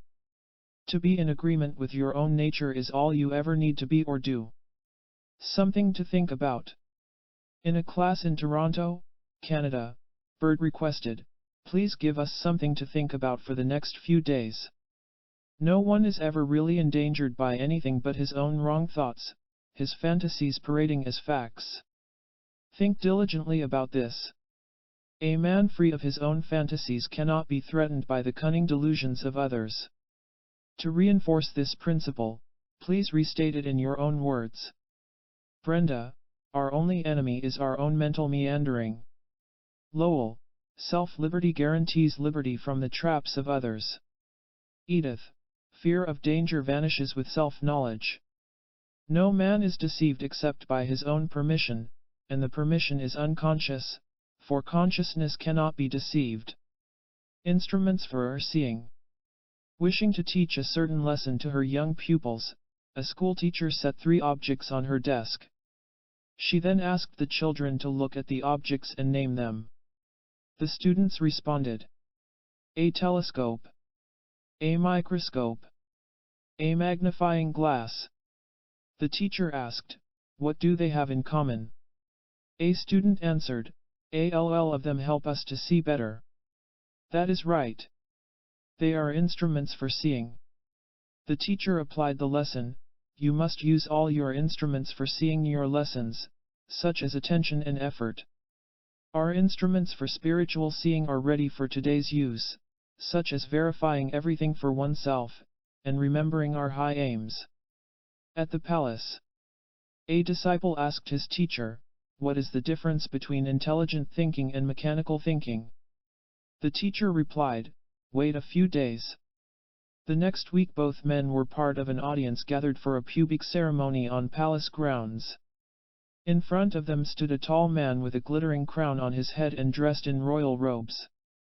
Next to him was a shorter man dressed in rags. Exclaimed the disciple, what a dazzling crown on the king's head! Said the teacher, the ragged man is the king, who yearly shows his humility. Now you know the difference between intelligent thinking and mechanical thinking. Don't judge from external appearances. Mechanical thinking, which often makes mistakes, can be corrected by pausing and pondering until all the facts become clear. The globe. A student of higher thought worked for a company which manufactured maps and globes. One evening he came to class with a transparent globe of the world. From a pocket he withdrew a small figure of a man with a length of string attached. The student dropped the man through a hole in the top of the globe, holding him suspended in the center of the plastic world. This illustrates a good lesson for all of us, stated the student. There is something wrong with this man. Do you see what it is? The student paused a moment, lifted the man out of the globe and explained, stop thinking you are the center of the world. Only in wrong thought do we appear to be the center of the world, which is cured by thinking above ourselves. The beam of light. 2 friends were walking home on a dark night, when one of them turned his flashlight upward. What a magical feat if we could walk upward on that beam of light, he remarked. An interesting but foolish idea, replied his friend. But think about it. If you could walk up that beam of light you would be the most famous man on earth. I would be a sensation all right, agreed the other man. You have nothing to lose by trying it, said the man with the flashlight. Go ahead. Try to walk up that beam of light. You can't trick me, said his friend with a cunning smile. The moment I reach the top you'll turn it off. Constant association with foolish ideas will make a man foolish. The interval. Arnold's office was close to the meeting place. Arriving early one evening, he said, right responses seem to be of utmost importance. Will you discuss it, please? Thoughts rush through the mind one after another like cars of a speeding train. But by watching you can detect an interval between them. Mental clearness and a right response exist within this interval. By resting in this interval you prevent impulsive and harmful responses from crashing through. Practice this seeing and resting. It slows down thought, and the interval becomes clear, just as you see between 2 train cars to the land beyond. Realize the difference between thinking with mechanical memory and seeing with your total nature. The 2 fish. 2 fish met in the Atlantic Ocean. The first fish said he came from a part of the sea inhabited by savage sharks. He spent a half-hour describing his dangers and hardships. Several times he mentioned his heroic service in saving other fish from sharks. I don't wish to appear immodest, the first fish concluded, but I suppose you could call me a suffering hero. The second fish came from a safe and quiet part of the ocean, which he described to the other fish. He added, there is no need for heroics there, for no one ever attacks anyone else. Follow me and I will show you this peaceful place. Don't be foolish, exclaimed the first fish as he swam away. It isn't every day you meet a suffering hero. People prefer their vanity-based imaginations about themselves over reality and peace. The time. A church official in a small town frequently phoned the city hall to ask for the correct time. One day while visiting the city hall he paused to thank the young woman who had helped him. He explained, "Your information enables me to ring the church bell exactly on time." She replied, "How strange, I listen to the bell to set my tune." One dependent man foolishly follows another dependent man, and both fall into the ditch. The revolving wheel. A man sought directions to a new colony where he wanted to live. After considerable search he contacted an advisor who knew all about the colony. The advisor explained, "There are directions to the colony, but they require patience and endurance. Inside a temple not far from here there is a revolving wheel. The directions are printed on the wheel, so, of course, you cannot read them until the wheel slows down. Since it takes time for the wheel to lose speed, are you willing to patiently wait until it happens?" The advisor saw that this man did indeed have the needed patience, for he came back with the directions. A patient study of one's nervously revolving mind slows it down to where its accurate directions can be read. The dinner. There was once a man who had the foolish habit of hypnotizing himself. Refusing to face reality, he habitually escaped his anxiety by falling under a self-induced trance. One evening he entered a restaurant and ordered a full dinner. While waiting to be served he felt disturbed by something and so sought relief by hypnotizing himself. While still under hypnosis, he ate his dinner. He awakened just as he finished. Looking down at the empty plates he called with annoyance to the waiter. "What kind of service is this?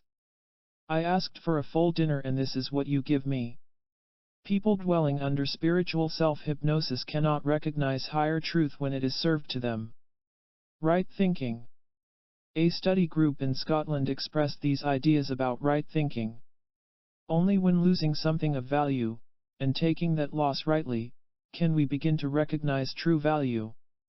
To know what you want is not the same as knowing what is beneficial. Anything from which a man runs is never any place but within the runner. Consider the possibility that others may see you in an entirely different way than you see yourself. The only way to learn to distinguish between right and wrong is to prefer right to wrong. The man who makes it is the man who sees there is really no other way than forward. Realize every day that a rightly operating mind will make that day what you wish it to be. The desert tortoise. While flying over the desert, a seagull paused to rest on a rock. A desert tortoise came along to state, "I have never seen a bird like you before. Where are you from?" The seagull described the ocean, mentioning its main features, including its enormous size and its waves. As the seagull flew away, the tortoise went home to tell his wife about the conversation. "At first I thought that bird had something new," said the tortoise, "but then I saw that we have the same things. It is simply a matter of words. What he calls the ocean we call the desert. What he calls water we call sand. Guess there is nothing really new in the world." A closed mind interprets everything according to its own familiar thinking habits. The coin in the pond. A man was seated beside a pond when he accidentally dropped a coin into the water. He poked around with a stick in an attempt to separate the coin from the stones. But this stirred up so much mud he could see nothing. Not knowing what else to do, he sat quietly for a while. Then, glancing down, he saw clear water again. He also saw his coin. An agitated mind can never find the answers which belong to a settled and quiet mind. The mayor. A teacher of higher truth wished to correct the thinking habits of his students. He asked two of them, "What is the character of the mayor of this village?" Replied one student, "He is a wonderful man." Answered the other pupil, "He is a terrible tyrant." "What both of you really mean," said the teacher, "is that you think he is either wonderful or terrible. Why do you have opposite opinions? Because you base them on self-interest. For example, he either gave or denied you something you wanted. You did not describe the mayor at all, you described your own attitudes. Be clear in your own mind and you will clearly and wisely see the mayor, whatever he may be. Where there is no false self with its false interests, everyone and everything is seen with practical clarity. The Dizzy World. 3 friends were strolling through the countryside. Suddenly, all 3 slipped and fell into a ditch, striking their heads lightly. Rising, one man glanced out to yell in terror, "Look! The world is spinning dizzily." "Horrible," cried another, "we must make plans to stop its mad whirl." The pair ran off to get help. The third man pondered, "I wonder where this dizziness exists." When the mind ceases to whirl with illusion, the world stops spinning. The third way of thinking. During an informal discussion after a class, Roger said, "I finally saw the mistake I had made for years. When hearing an argument of any kind, perhaps political or religious, I thought one side was right and the other side wrong." Roger paused to smile. "Of course it was always my side that was right. Now I know that both sides were wrong, for argument is a nervous attempt to make wrong seem right." Roger continued, "There is a third way of thinking which is above 2 opposing sides. However, the unenlightened mind is unable to conceive it as long as the individual insists upon clinging to illusion. But any sincere person can live from the third way of thinking. In its clear consciousness is sanity and happiness. The third way of thinking, which is above this side and that side, is a wondrous state of mind." Secret thoughts. A teacher said to a nervous and confused inquirer, "You understand neither yourself nor life." The inquirer nodded and replied, "You are probably right." But the inquirer's mind secretly exploded with, "What right do you have to insinuate that I lack understanding?" The teacher continued, "You must stop wasting your life." Answered the inquirer, "I would like to stop all right." But the inquirer resentfully thought, "How rude of you to say that I have not lived intelligently and constructively." The teacher stated, "You can begin right now to find true peace of mind." The inquirer assured the teacher, "That is what I want above all else." But a corner of the inquirer's mind rejoiced, "I am glad I discovered what a danger this man is to my peace of mind." Those who pretend to want the truth are like a thirsty man who throws away a cup of pure water. The yardstick.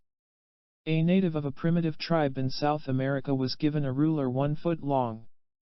He found great pleasure going around measuring everything by his ruler. He discovered that his hand was 7 inches long, and that his eating bowl was 12 inches wide. But he did not know how to measure anything which was longer than 12 inches. The length of his ruler was the limit of his comprehension. One day he was given a yardstick. He was greatly astonished to discover that he could measure objects longer than 12 inches.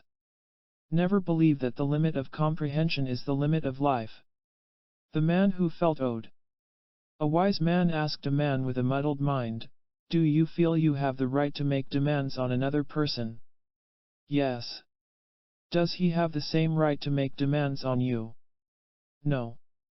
"Why not?" "Because he owes me something." "But he thinks you owe something to him." He is a self-centered man with no love for justice. There is a totally new way to see life, in which you neither owe nor are owed. A healthy and untroubled mind does not dwell in the opposing states of feeling owed or of guiltily owing. Lillian's letters. Lillian, who attended classes regularly, had a personal experience with something she had learned at the meetings. As a secretary, she once typed dozens of letters, dating them with the correct month of January. On the first day of February she caught herself still typing the month of January. She reflected, "That is what we learned last week. The mechanical part of the mind hungers in yesterday. Therefore, it can't meet today correctly. I will handle today with today's newness." A mind operating in the present moment only is free of yesterday's interference, and therefore operates perfectly. Simple logic. A man with many conflicts was asked, what do you believe to be the source of your many troubles? The man replied instantly, I am always right and others are always wrong. But others will never admit I am right and they are wrong. Skipping the enormous egotism of that statement, let's look at it from the viewpoint of simple logic. How is it possible for you to always be right and for others to always be wrong? That, exclaimed the man with a dramatic sigh, is one of the great miracles of the ages. Logic cannot penetrate vanity. Wild cargo. A ship entered a port in Africa to seek a cargo for the return trip to Europe. Having some personal business ashore, the captain assigned the details of the cargo to his officers. Returning to the ship late one night, the captain gave orders to sail. The next morning the captain heard strange noises below deck. Going down, the noises turned into fierce roars and screaming voices. Glancing around, the captain saw several lions chasing around the cages from which they had escaped. Taking instant command, the captain directed the crew in returning the lions to their cages. Realizing his carelessness, the captain said to himself, next time I will check my cargo personally. Check your mental cargo of beliefs and attitudes. The kind of world. A young squirrel and an equally young chipmunk became friends when meeting at the base of a tree. Let's see what kind of world we inhabit, suggested the squirrel. The chipmunk agreed. Climbing the tree, they called to each other from different branches. Announced the squirrel, the world is beautiful with sparkling streams and sunny hills. No, denied the chipmunk. It is a world of pale grass and nothing else. Exclaimed the squirrel. I see the problem. I am on the top branch and you are on the lowest. Come on up. Elevate the viewpoint and we elevate the world, for our world consists of our viewpoint. Plans for winning newness of mind. 1. Constantly develop your talent for distinguishing between the valuable and the useless. 2. Prove all these principles for yourself, which you are quite capable of doing. 3. There is a quiet space between rushing thoughts in which all is seen clearly and in which everything becomes right. 4. The very realization that a nervous mind can accomplish nothing worthwhile can end nervousness in life. 5. Take every loss or defeat with a mind which wants to know life's answers, and the loss turns into gain. 6. The world you experience exists in your mind, so change your world by changing your mind. 7.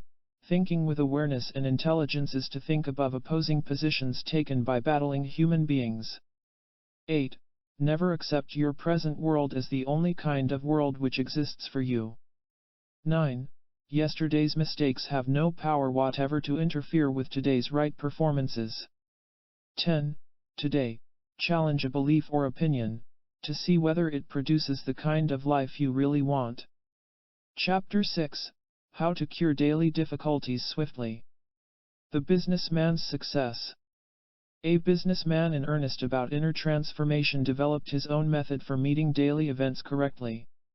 He pictured himself standing at the base of a sloping hill.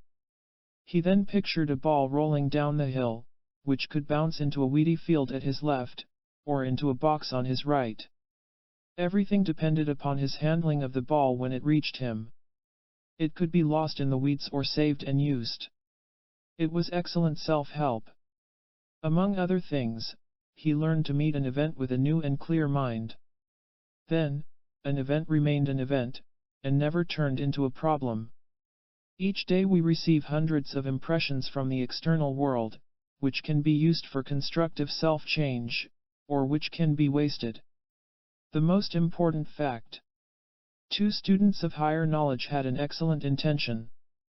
They were determined to let daily experiences teach them spiritual lessons. They were strolling through the woods one day when one of them shouted, "Look out! A pit!" Both leaped aside in time to avoid falling into a pit covered by vines.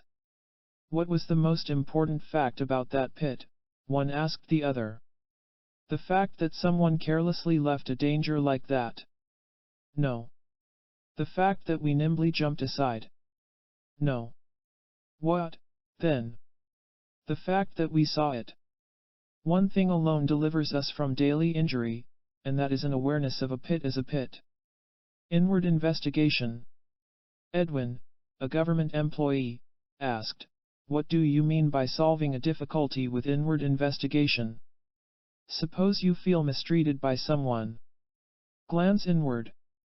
Notice your boiling feelings. Who is boiling and therefore who is punished by it? You. See how you mistreat yourself. Really see it. You will realize that what you thought was exterior mistreatment is really mistreatment of yourself by yourself. Your awareness of this is liberty, for no man consciously injures himself. The inward look is the only cure for an exterior difficulty, for the problem is not out there, but in here. Get the facts. When something goes wrong, get the facts." That was a teacher's advice to his followers as he departed on a trip. 3 days later, with the teacher still absent, some of the students needed to get the facts. One was upset because his work on the school grounds had been criticized. Another felt mistreated when he was not allowed to talk at great length about his personal difficulties. Seeking the facts, the students found just what they needed in the teacher's notebook, which read: 1. When jolted by anything, it simply means you are dwelling out of harmony with your true nature. It means you are asleep, while dreaming you are awake. 2. However, you can use every jolt for self-awakening. Just let it destroy an illusion or a vanity. To awaken from mental sleep, you must first understand what it means to be asleep, which is promoted by your present reading. The superior grapes. A city dweller became the guest of a country friend who had a large field of grapes. Host and guest took a stroll through the field. Selecting a grape of an unusual color, the host said, "This is a new and superior grape. Try it." Tasting the grape, the guest's lips twisted. "I'm afraid it's sour," he politely remarked. Over the next few days the host repeatedly invited his friend to taste the unusual grape. The guest reluctantly agreed. Later, when departing, the guest remarked, "You know, that grape was sour at first, but grew sweeter with each taste." The host smiled. "I know. That is part of its uniqueness. Higher facts are untasty to our old and habitual nature, but become delicious as our new nature grows stronger." How to make life easier. A teacher and his students were driving through livestock country. "Notice," said the teacher, "how an animal mingles with its own kind. Cows mix with cows, sheep with sheep. Do you see how this law applies to human behavior?" When the students shook their heads, the teacher continued, "You attract people and circumstances which correspond with your own nature, your own level of being. You attract what you are." Someone asked, "Could an understanding of this make our lives easier?" Certainly. It will awaken the energy necessary for raising your level of being. To attract something different, you must change what you are. A new consciousness attracts new conditions effortlessly. The one way to change outer conditions is to change the inner condition. Helen's problem. Asked Helen, a new member of the class, "Can these teachings aid us in everyday matters? Do you have a specific problem in mind?" Helen laughed. "It's a constant problem to me. Can I be helped in ending shyness, as when meeting people for the first tune? Unfortunately, people never see how practical we are, here. Of course you can change. What is shyness? You may not understand as yet, but it is a defense of imaginary ideas we have about ourselves. As imagination ends, so does defense and shyness. Try to grasp this much for now. You will see. Think of the relief you will have when you no longer protect that which needs no protection." The higher answer. A schoolteacher wished to teach his young pupils to think from higher positions, so he arranged a visual lesson. Writing the answer to a question in science on a slip of paper, he placed it on a shelf which was above the heads of the students. One at a time he asked 2 boys and 2 girls to reach for the answer, which they did. Remember, the teacher made his point, that the answer to a question resides on a level above your present level.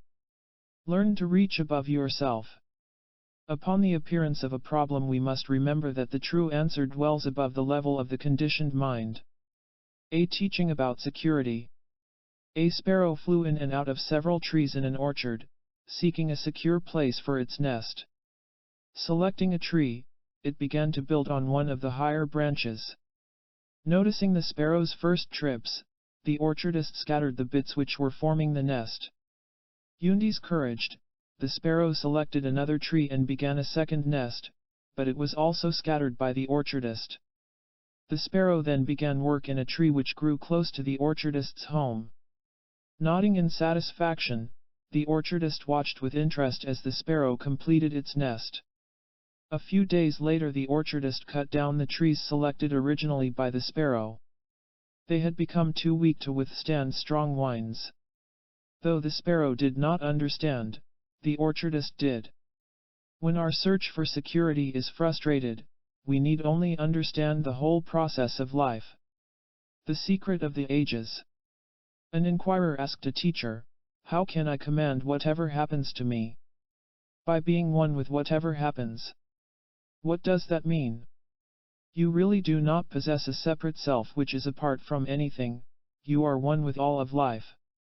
However, in your misunderstanding you think there is a you and an event, which causes division and conflict. Give up your belief in a separate self and oneness will be realized, which ends conflict. This is the secret of the ages. Come back to it every day. You will change. You become the commander of everything by not needing to command anything but yourself. How to end self-injury? Mr. and Mrs. D wanted to know what causes false and therefore self-damaging conclusions. They are caused by taking the part as the whole. Suppose you see the wind bend a tree toward the west. You conclude that the sky has a westward wind. However, at a higher level in the same sky the wind may be blowing east or north or south.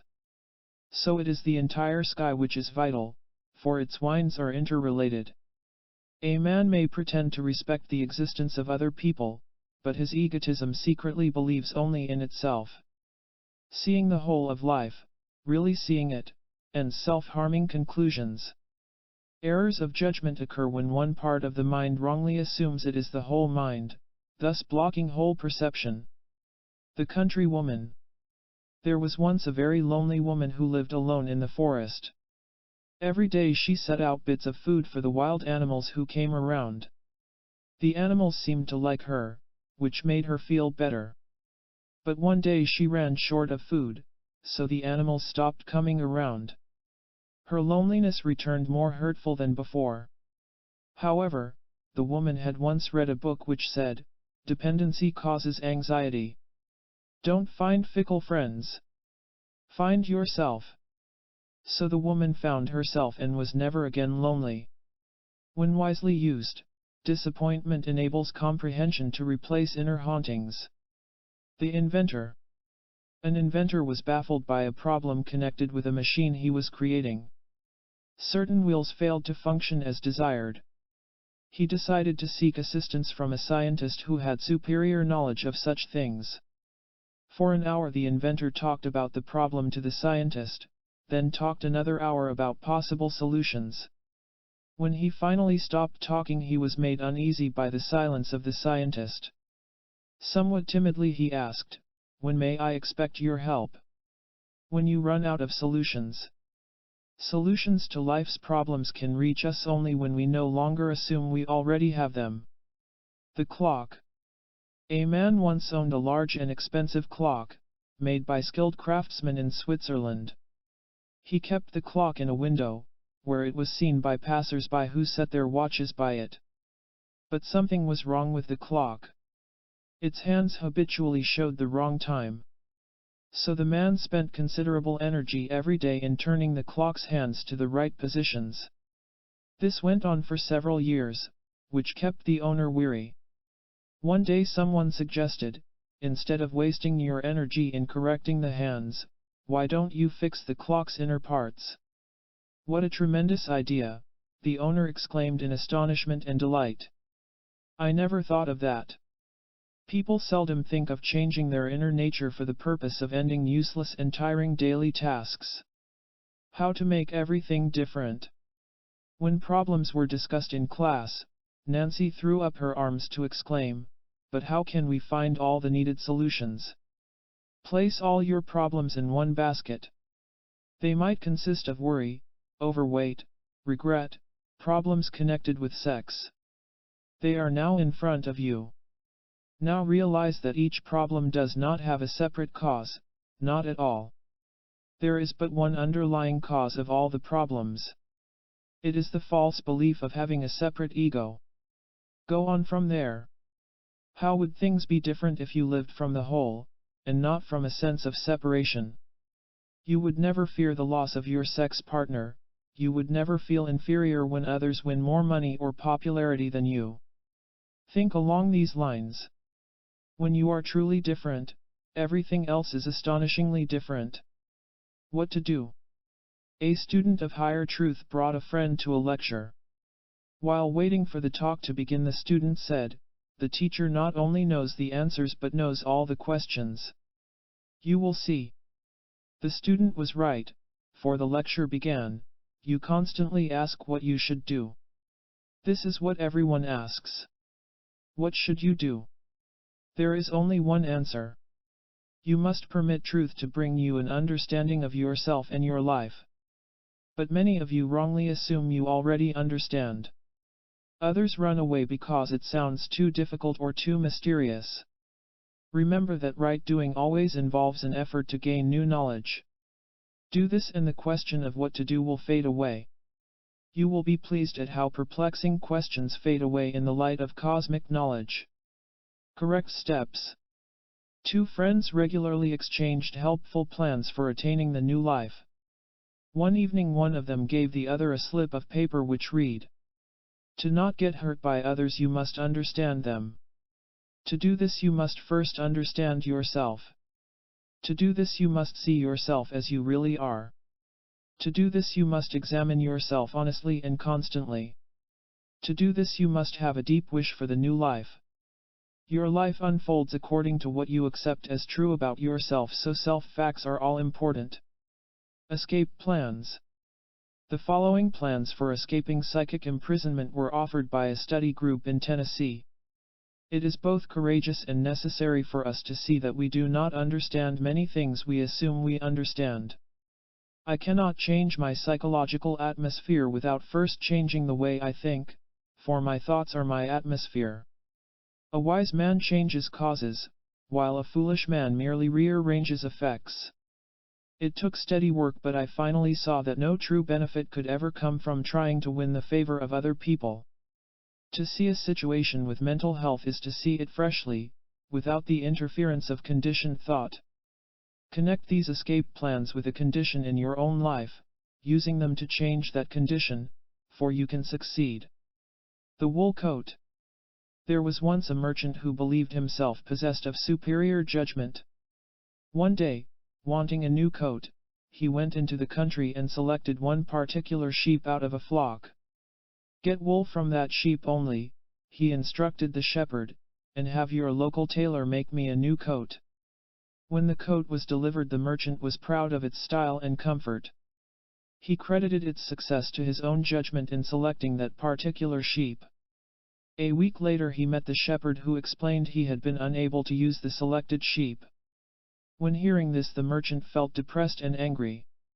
In the absence of human vanity, daily circumstances cannot cause distress. Facts about unhappy results. Asked Bruce, "Why do so many unhappy results come my way?" There are two explanations.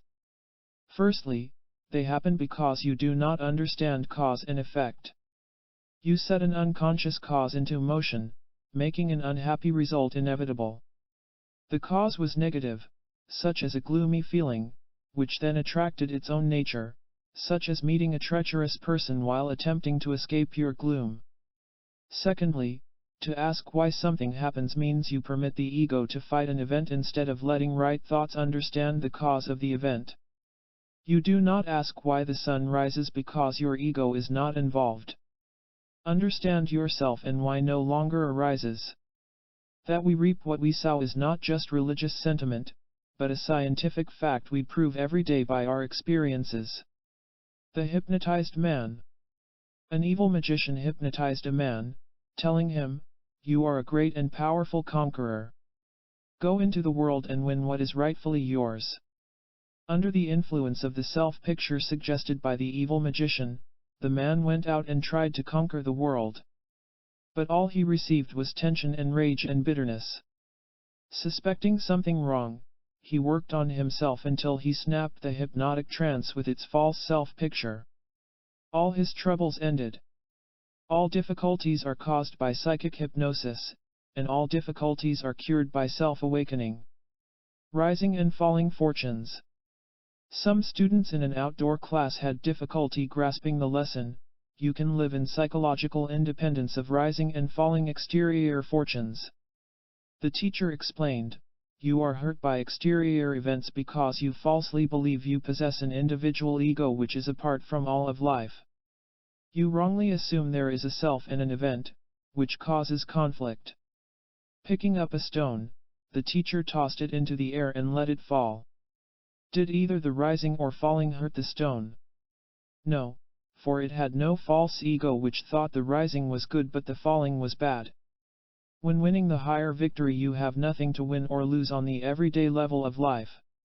The Mountaineers. A club composed of mountain climbers met for dinner. Afterward, they discussed their plans for the first climb of the season. "The first thing I intend to do," said one of them, "is to find a new peak to conquer." "My first act," said another, "will be to inform the newspapers of my expeditions." The last man to speak was the most skilled and successful mountaineer in the entire group. He told the others, "I will do the first thing I always do. I will inspect my ropes." It is strange how human beings seldom inspect the ideas which produce the kind of life they have. The problem of identity. Said Virgil, "I am troubled by my lack of identity. I try to tell myself who I am but never succeed." When you try to tell yourself who you are, exactly what do you do? Just one thing. You call up memory. Memory says you were the winner of an award last year, you are a social success or a social failure, and so on. Without memory you would not exist in this way, which is a tremendous fact. You are not who memory says you are, for that is merely a cluster of old thoughts, which is certainly not you. Do not use memory to identify yourself, for then you flow freely in the present moment. When a memorized image of yourself does not interfere with right now is peace and liberty. Discover who you are not, and you are not your collected self-descriptions and life flows smoothly at last. Secret protection. A secretary lived in a home overlooking a lake. As a hobby she studied the habits of the ducks which visited the lake. One observation puzzled her. When going to sleep on the water the ducks never drifted to shore on the gentle current, which would have been natural. Something in the birds seemed to protect them from the dangers in drifting shoreward. But what? The secretary investigated until the secret was revealed. While tucking one foot up among the feathers, a duck's other foot gave an occasional push in the water, which made it revolve in a circle. Even when appearing unalert, one part of the duck was awake and protective. Regardless of our many daily involvements, one inner part can remain awake to keep us in the right position. Truths to remember from this chapter. 1. Your daily experiences and impressions can be healthy medicine if used as such. 2. Work inwardly, for that is the source of both the problem and the solution. 3. Stick with a healing truth you do not want to hear, and eventually you will want to hear it. 4. Great relief and relaxation come to everyone who no longer protects imaginary ideas about himself. 5. Remember that an answer to a difficulty resides at a higher level than our usual thinking, so seek this loftier level. 6. Command yourself and you will be in command of everything else. 7. Realize that a false sense of self is the cause of all distress and you wash away all distress. 8. Examine the ideas you have about yourself, then make correction according to these principles. 9.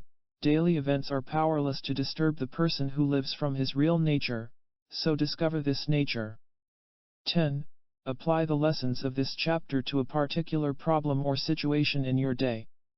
Chapter 7. The Miracle of Easy and Natural Living. The Circle.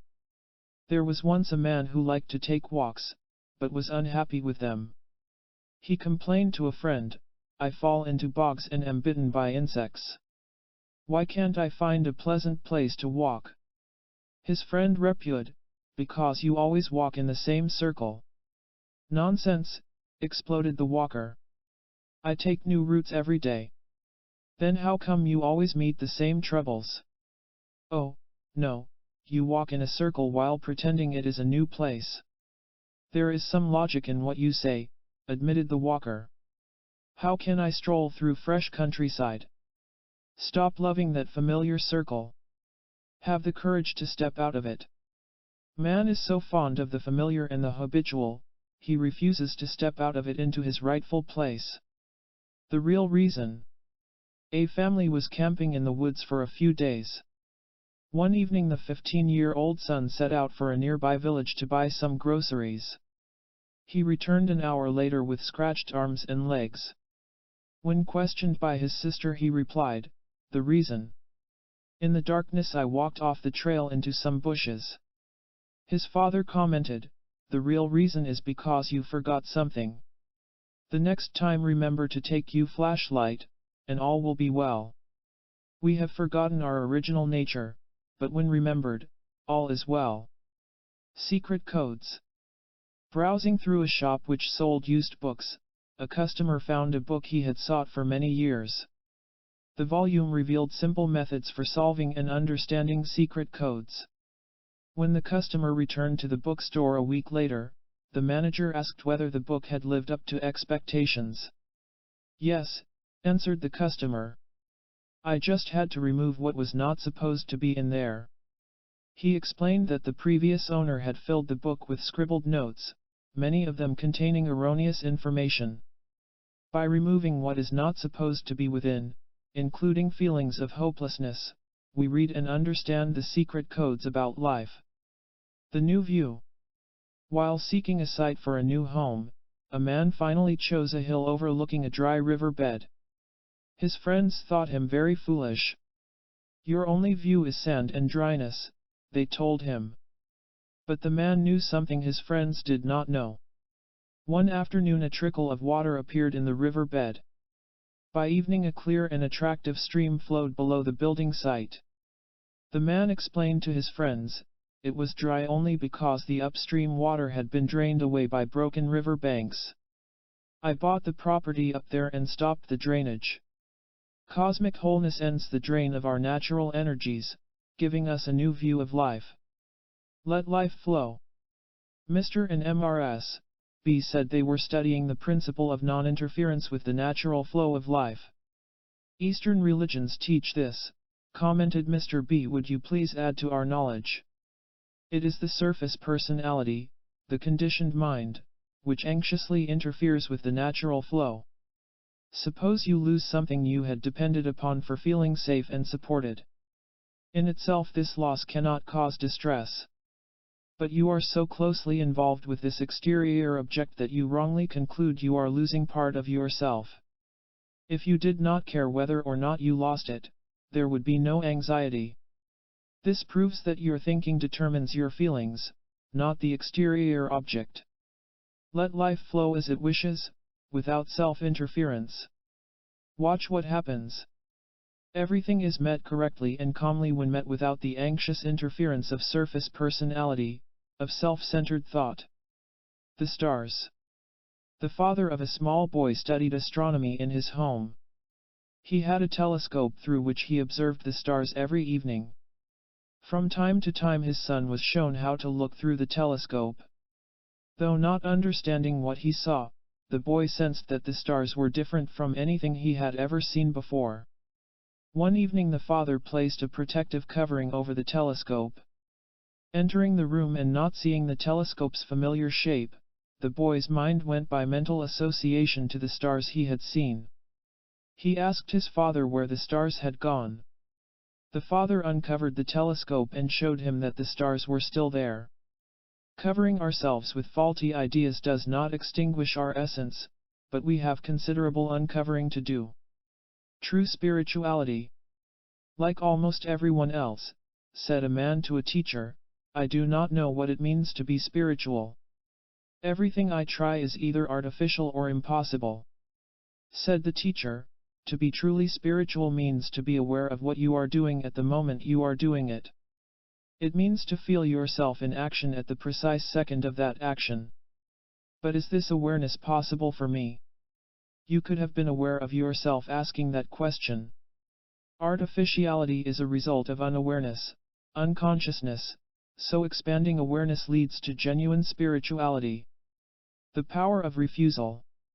A certain country was ruled by a tyrant who had a nervous affliction. His eyes blinked frantically all day long. Embarrassed by it, he sought a cure, but found none. So he issued a decree which commanded everyone to blink their eyes as he did. Disobedience would bring swift punishment. So the citizens began to blink as commanded. At first it felt strange, but it soon became an unconscious habit. Since their eyes were shut half the tune, they often stumbled and injured themselves. But they rarely questioned the cause of their pains. One day a stranger entered the country. He realized at once that the custom was both ridiculous and dangerous. He refused to go along with it. And he also refused to remain in that country. You must be firmly convinced that society is not going to change its ways, which supplies fresh energy for individual change. Canary and Nightingale. A man owned a canary which was unable to sing. Wishing to draw out the bird's natural talent, the man placed a nightingale in its cage. He hoped the association of the canary with the melodious nightingale would help. The nightingale sang beautifully, but the canary remained sadly silent. The owner knew why. The canary had been mistreated by its former owner, which had suppressed its natural talent for song. Patiently and gently, the owner encouraged the canary. One day it burst forth with a song as beautiful as that of the nightingale. The owner knew what had happened. The canary's original nature had finally overcome its suppression.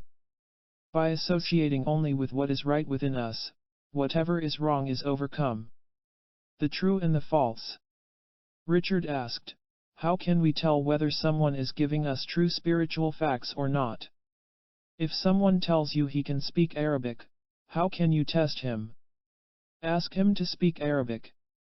But how would you know whether he is actually doing so? I would have to know at least a bit of Arabic myself. Exactly. To receive the true instead of the false you must first be able to distinguish between them. Many people remain in spiritual immaturity because they insist they already know the difference. They say they are on the inside looking out, but their feelings don't agree. Get the taste of truth through individual effort, after which you can rightly judge the words of others. Your own recovered naturalness is the perfect judge as to what is true and what is untrue. The pearls. A pearl diver on an island in the South Pacific brought home a basket of oysters. His young son, who had recently learned about pearls, eagerly opened several oysters, but found no pearls. The father explained to the disappointed boy, not all oysters contain pearls. You must examine each one carefully. Don't hope for a pearl, just examine, and all will be right. Examine every teaching offered you to see whether it agrees with the truth known by your inner nature. An incredible fact about man. A teacher held an empty jar before his class and asked, "What is in here?" "Nothing." The teacher wrapped a band of paper around the jar. On the band was the printed label, "Silver." "Now what is in the jar?"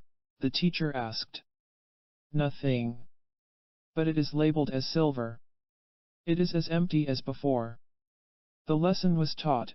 An incredible fact about man is his belief in the reality of mere labels, mere words. He thinks he actually becomes what he calls himself. Abolish labels. Be real. Labels separate a man from himself, so by dropping labels he ends self-division and self-conflict. The wild horse. A wild horse roamed the fields and hills according to his own pleasure. On one occasion he wandered over to a pasture where a tame horse was grazing. The tame horse immediately began a conversation, telling the wild horse about the advantages of being owned by a master. In exchange for carrying a man on my back, explained the tame horse, I get food and shelter and whatever care I need. Never do I have to think for myself. I wonder why you do not join me in this carefree life. I wonder why you try so hard to convince me, said the wild horse as he galloped away. Dependence upon others may appear to have advantages, but our real nature never consents to it. The man who advised himself. A man was very successful in his career and very perplexed in his private life. Seeking answers, he visited a bookstore. To his surprise, he met other customers who were also seeking solutions. Some of them were very liberal in giving advice. Read this popular book, urged one of them. Try this exciting volume, said another. The advice seemed artificial to the man, for the faces of his advisers revealed that they were also bewildered. So searching the shelves on his own, he found a book which emphasized, "Be the person you truly are." Reflected the man, "This is the book I tell myself I want." And that was the book which cleared his perplexity. When hearing advice from your own recovered essence, you know exactly what to do. The acorn. An acorn anxiously asked its mother, a large oak tree, "How can I become an oak tree like you?" "Just be yourself," answered the mother. "But how do I do that?" "You don't have to do anything but realize your true nature. The moment you try to do anything else, you separate yourself from yourself." Sometimes I wish I were a sycamore or cypress tree. That is the problem. You are wishing instead of understanding, which causes self-conflict. I still don't understand how I can simply be myself. Get tired of not being yourself. Realize that you are never really anyone but yourself, which is a truth that makes you free. The boy in the pond. Every morning while walking to school, a boy passed a frozen pond. Scattered over the surface of the ice were several rocks, ranging in size from large to small. Also caught by the frozen ice were pieces of wood of various shapes. As warmer weather gradually thawed the ice, the boy's interest was caught by the changing scene. The rocks slowly sank deeper and deeper into the melting ice until disappearing altogether. But when the pieces of wood were freed by the ice, they remained in sight by floating on the water. Fascinated by nature's changes, the boy remembered the scene over the years. As an adult he reflected, the very nature of the wood let it float, regardless of changing weather. I will let my own true nature serve in the same way. Live within the one nature and you will remain lightly afloat throughout exterior changes. The pigeon. Once there was a pigeon that flew with an average flock of other pigeons. One day in the natural course of events he became separated from the others. He sadly complained, "I wonder why they don't like me." On another day he found himself at the head of the flying flock. This made him boast, "What a great leader I am." On a third occasion he naturally flew in an opposite direction than the others. He stated firmly, "Everyone is flying in the wrong direction but me." The pigeon did not see how every natural event was distorted by his misunderstanding and vanity. A wiser pigeon in the same flock saw what was happening and reflected, "I wonder whether I will ever be able to tell him the truth." The self-liberated person does not see himself as either the victim or the beneficiary of natural events. Natural religion. There was once a man who wanted to exchange his life of defeat and despair for a life of true triumph. Accordingly, he studied the offered religions, ranging from religion A to religion Z.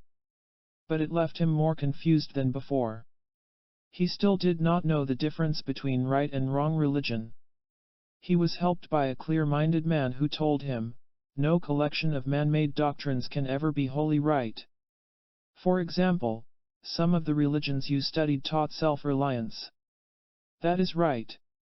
But the same religions mistake ego-serving sentimentality for love, which is disastrous. Within you is a natural religion which is totally correct. I will tell you about it. Remember, this natural religion confirms itself, so you never need to take the word of an external teacher. The wholly correct judgment dwelling within every man reveals itself as swiftly as he casts aside man-made judgments. Helpful statements. These helpful statements were made by members of a class in Pennsylvania. Walter, to awaken inwardly means to return to an easy and pleasant way of going through your day. Mary, your aim is not to make things go according to what you call right, but according to your understanding, for that alone is right. Carl, you can have other people agree with you, or you can have agreement from your own nature, but you can't have both. Lucille, to have beneficial values in your life it is first necessary to uncover and abandon false values.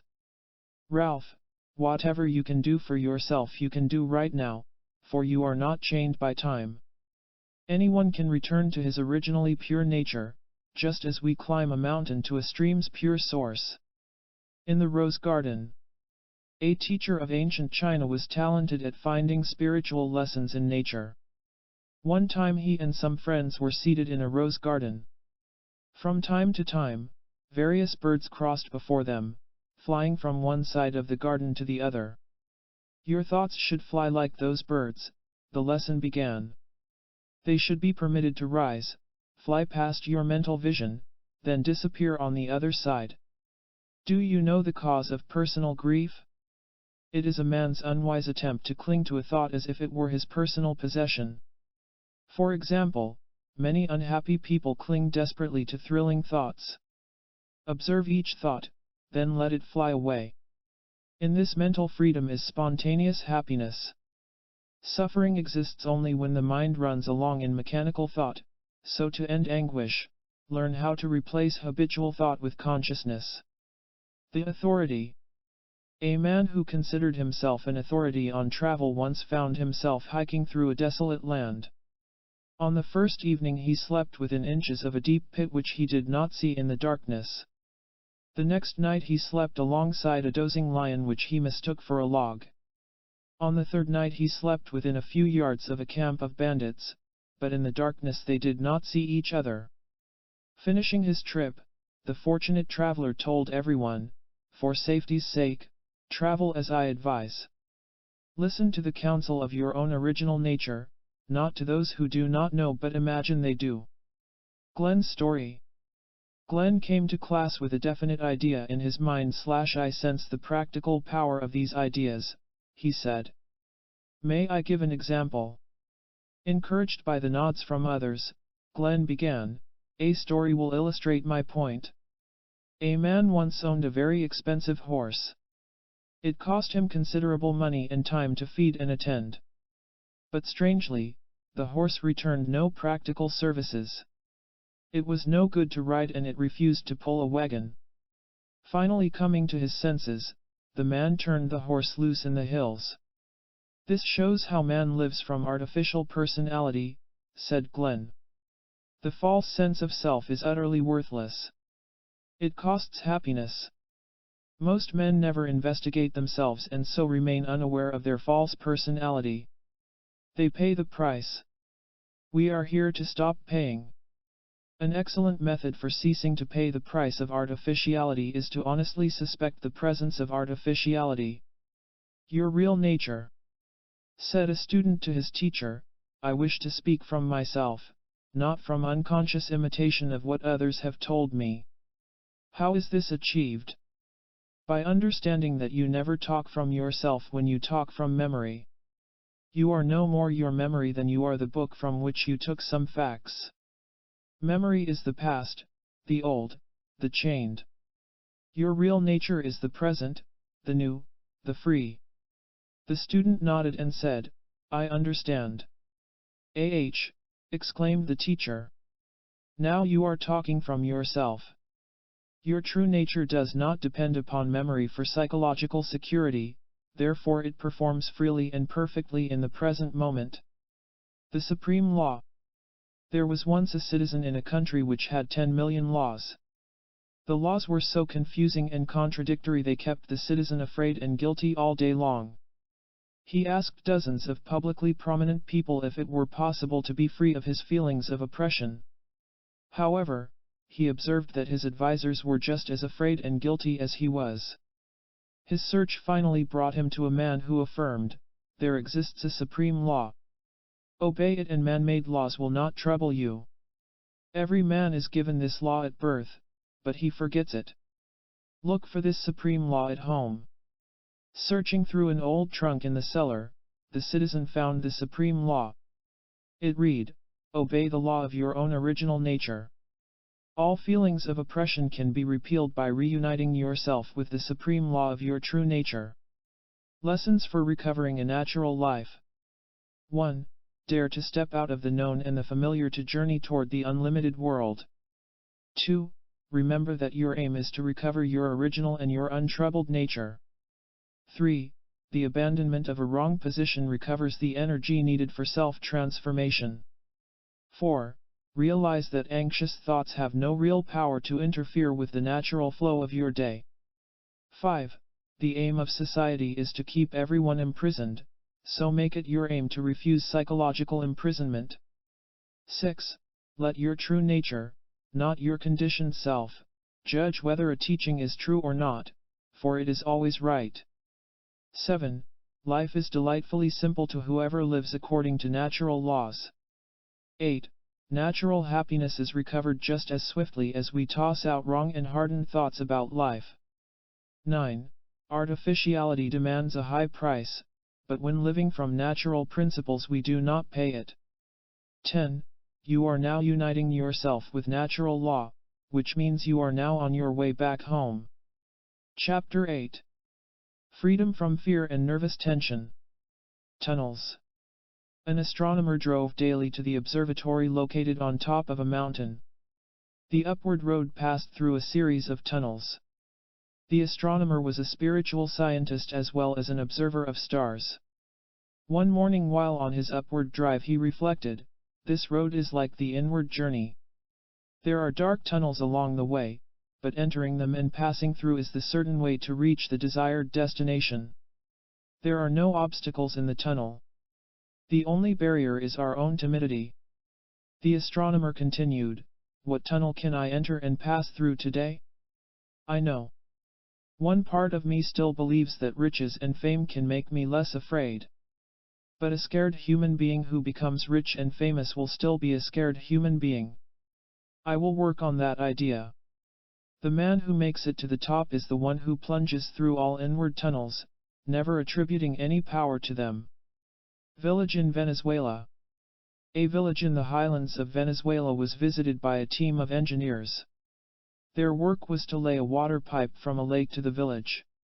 While a crowd of curious children watched, a pump was installed to carry the water over a hill which stood between the lake and the village. One afternoon, as the children watched in wonderment, water poured out of the pipe at the village. One of the odd boys shyly confessed to an engineer, "I could not understand how water could run uphill." The engineer asked, "Why didn't you ask?" The boy answered, "I was afraid there was no answer." Get rid of any unconscious fear that the answers to life may not exist, for they do exist. The cause of insecurity. Fred and Patricia, who came to class together, said they had the same question: what is the real cause of mental insecurity? The basic cause is a man's imaginations about who he is. For instance, he falsely thinks he is a controller, a giver, a winner. As long as exterior events seem to confirm these illusory identities, he feels secure and sunny. But when they don't, and they often don't, he feels lost and desperate. You must end all self-pictures, after which you no longer fight exterior events, but blend with them. This is the way of sanity and liberty.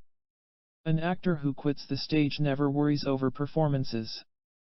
Life correction consists of thinking correctly toward ourselves, after which we think wisely toward everything else. The foolish man's future. A foolish man asked a wise man, "Can you forecast my future?" "Yes," replied the wise man, "I can tell your psychological future. You will be nervous, irritable, and jealous. How can I avoid these painful states? For one thing, give up your greedy goals." "I wish you would not call them greedy goals," said the foolish man with resentment. "I call them worthwhile ambitions. That is your problem. You use words like paint to make evil look like good." "Well," said the foolish man as he stood up to leave, "all this is very interesting. Maybe we can talk again." "No," said the wise man. "You will never be back. Both of us know that. Every man has a psychological future which he can make right with sincere intentions today." The shadows ahead. 3 friends were passing through a strange land at night.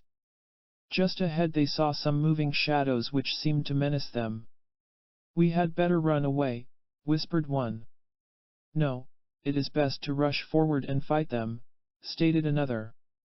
Advised the third man, "Let's sit quietly here until we understand what they are." So that is what they did. At dawn, the shadows which seemed so menacing turned out to be broad branches of a tree. The inaction of a quiet mind is the only action leading to perception of things as they are. A real source of help. A group of disciples left the lecture hall after a particularly powerful message from their teacher. A young student commented, "It is almost frightening the way the master exposes our pretenses. Part of me wants to run away and hide." Other pupils nodded in agreement. Said an advanced student with a smile, "Truly you are beginners on the path. Be neither frightened nor angry toward a teacher who sees through you, for he is the only kind of person who can really help you. Careful attention to our truth lessons makes them appear less and less like hawks and look more and more like the doves that they are." The uniforms. There was once a man who owned dozens of uniforms and costumes.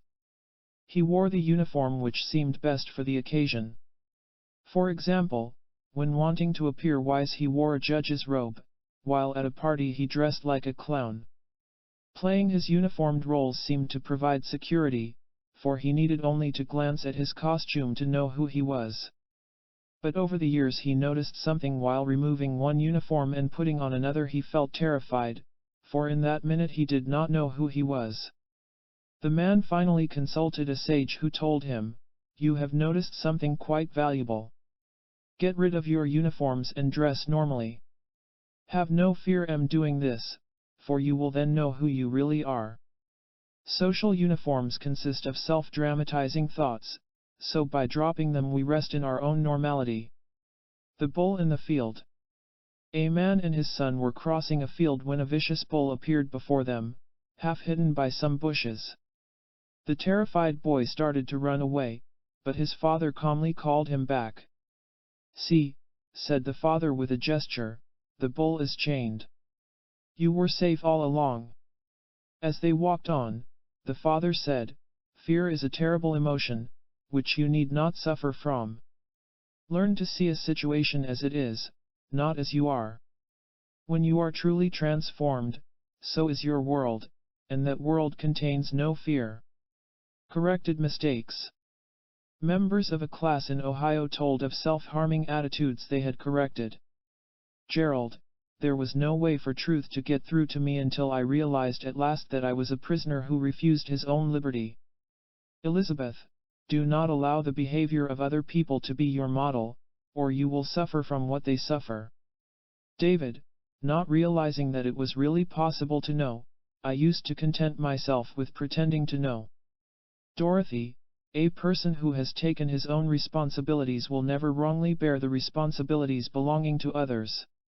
Stephen, "I saw that true victory is not over people and events, but over my own wrong and unconscious ideas. Our task is to neither excuse our mistakes nor blame others for them, but to determine their causes within ourselves." The Hermit.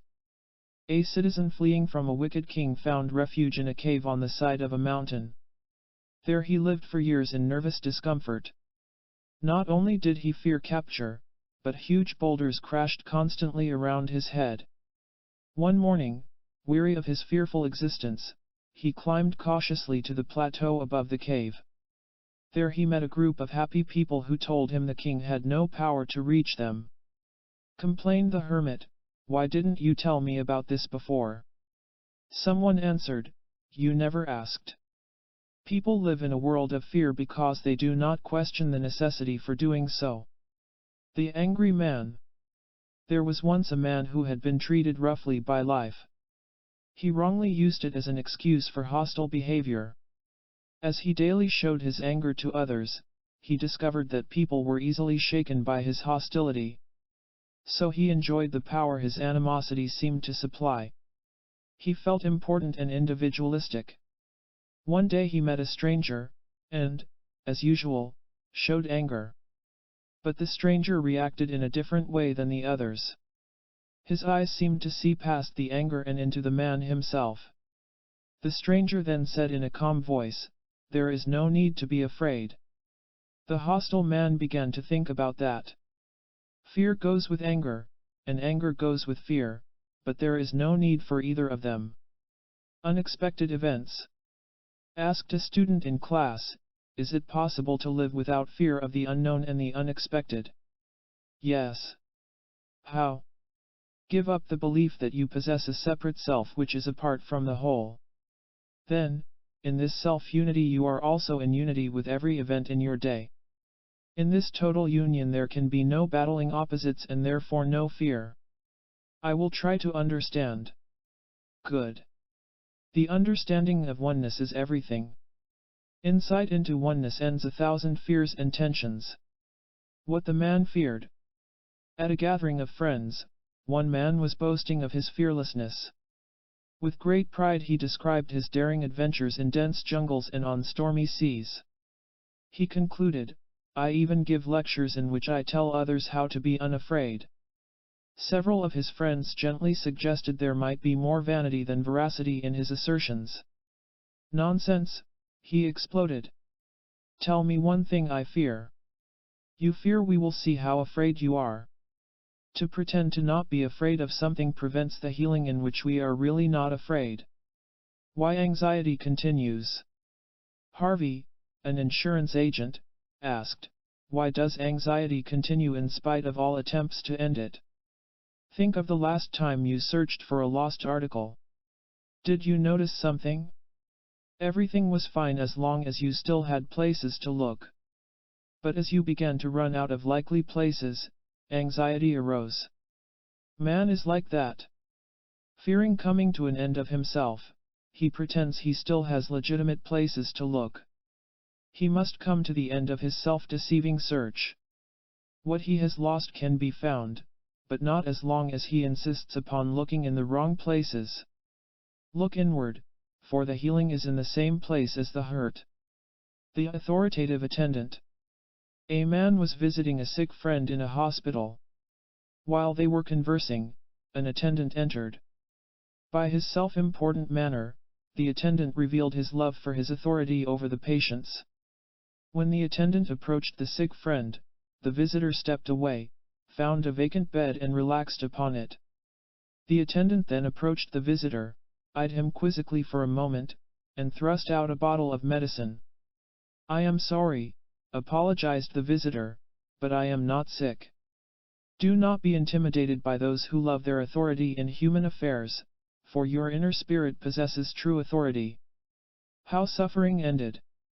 There was once a man who insisted he knew what he was talking about.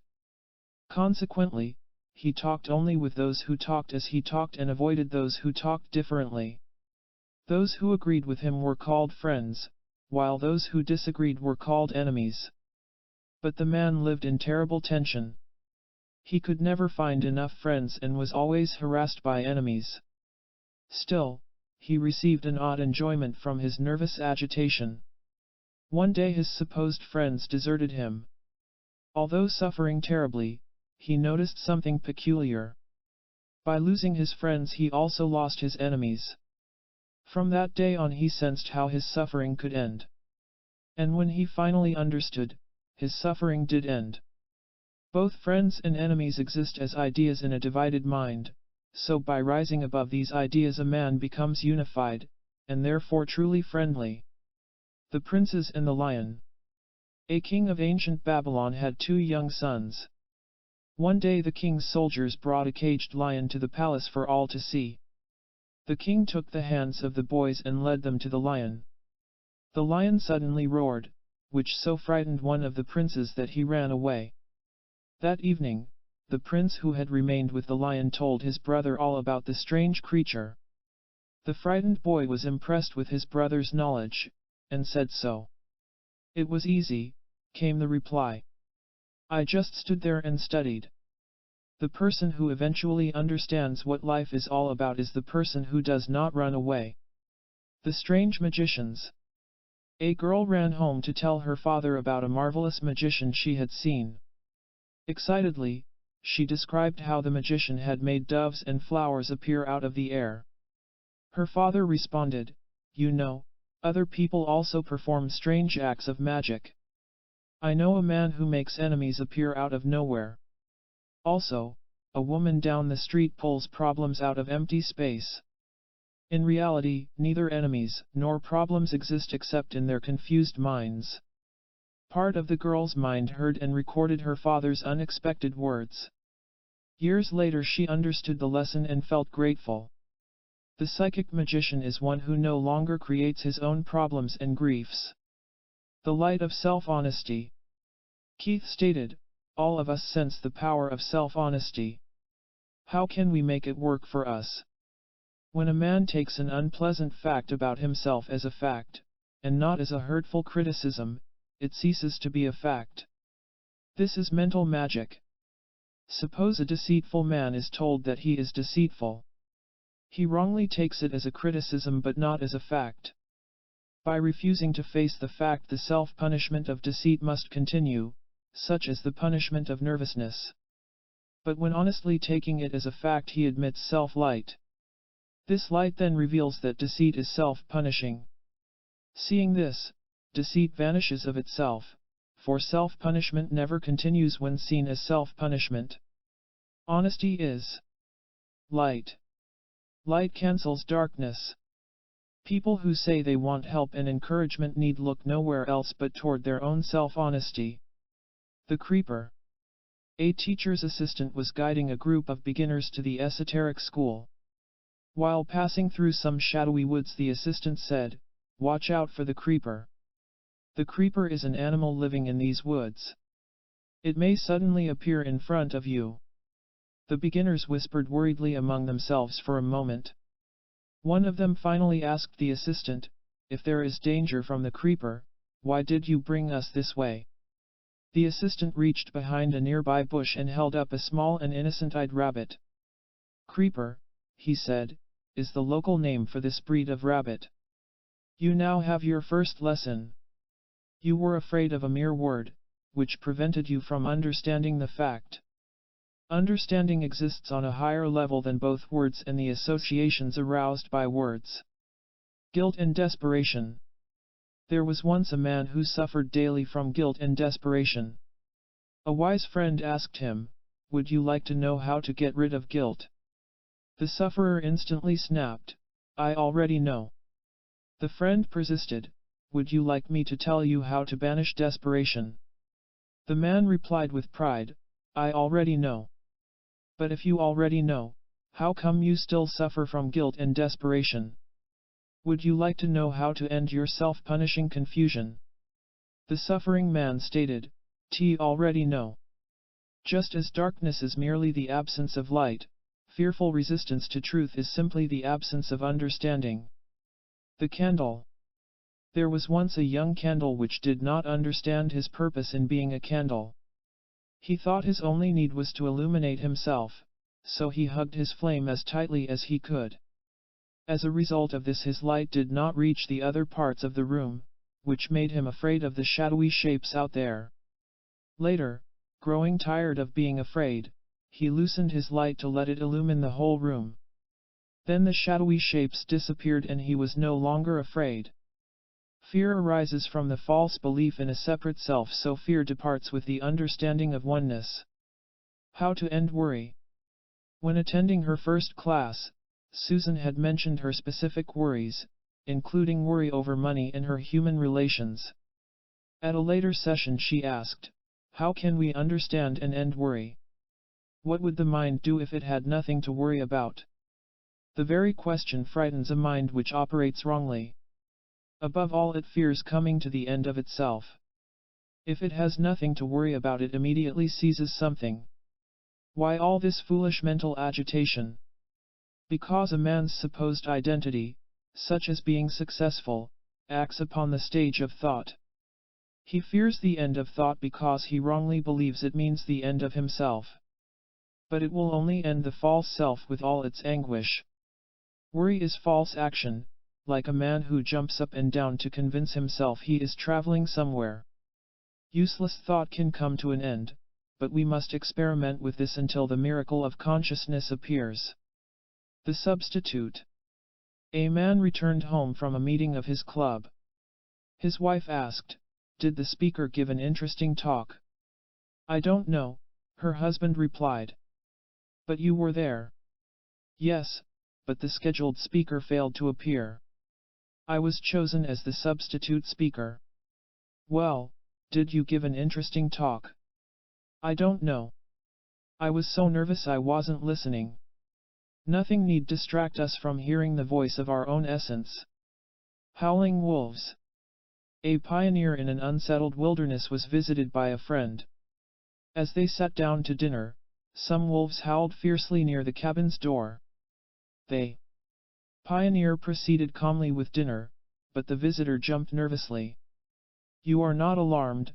he asked. The pioneer replied, "They often howl near the door.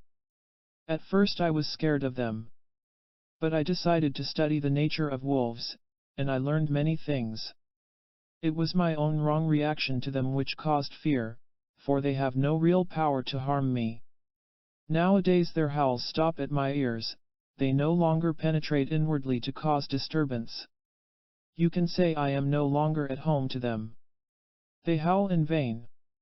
How can they hurt anyone who is no longer at home to them?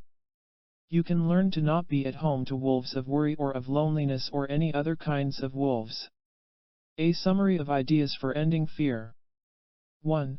Fear may have a terrifying appearance, but has no power whatever to whoever lives from his cosmic mind. 2. If you state that the answers to life exist, you make a perfectly accurate statement. 3. The secret of secrets is to stop setting negative causes into motion, for that makes every new moment a free moment. 4. Simply remember that fear and nervousness cannot exist in a mind which sees things as they are.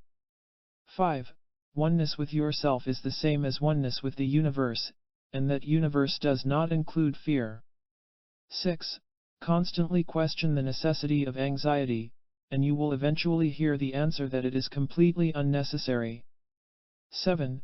Apprehension will not remain with the man or woman who sees through its bluff. 8.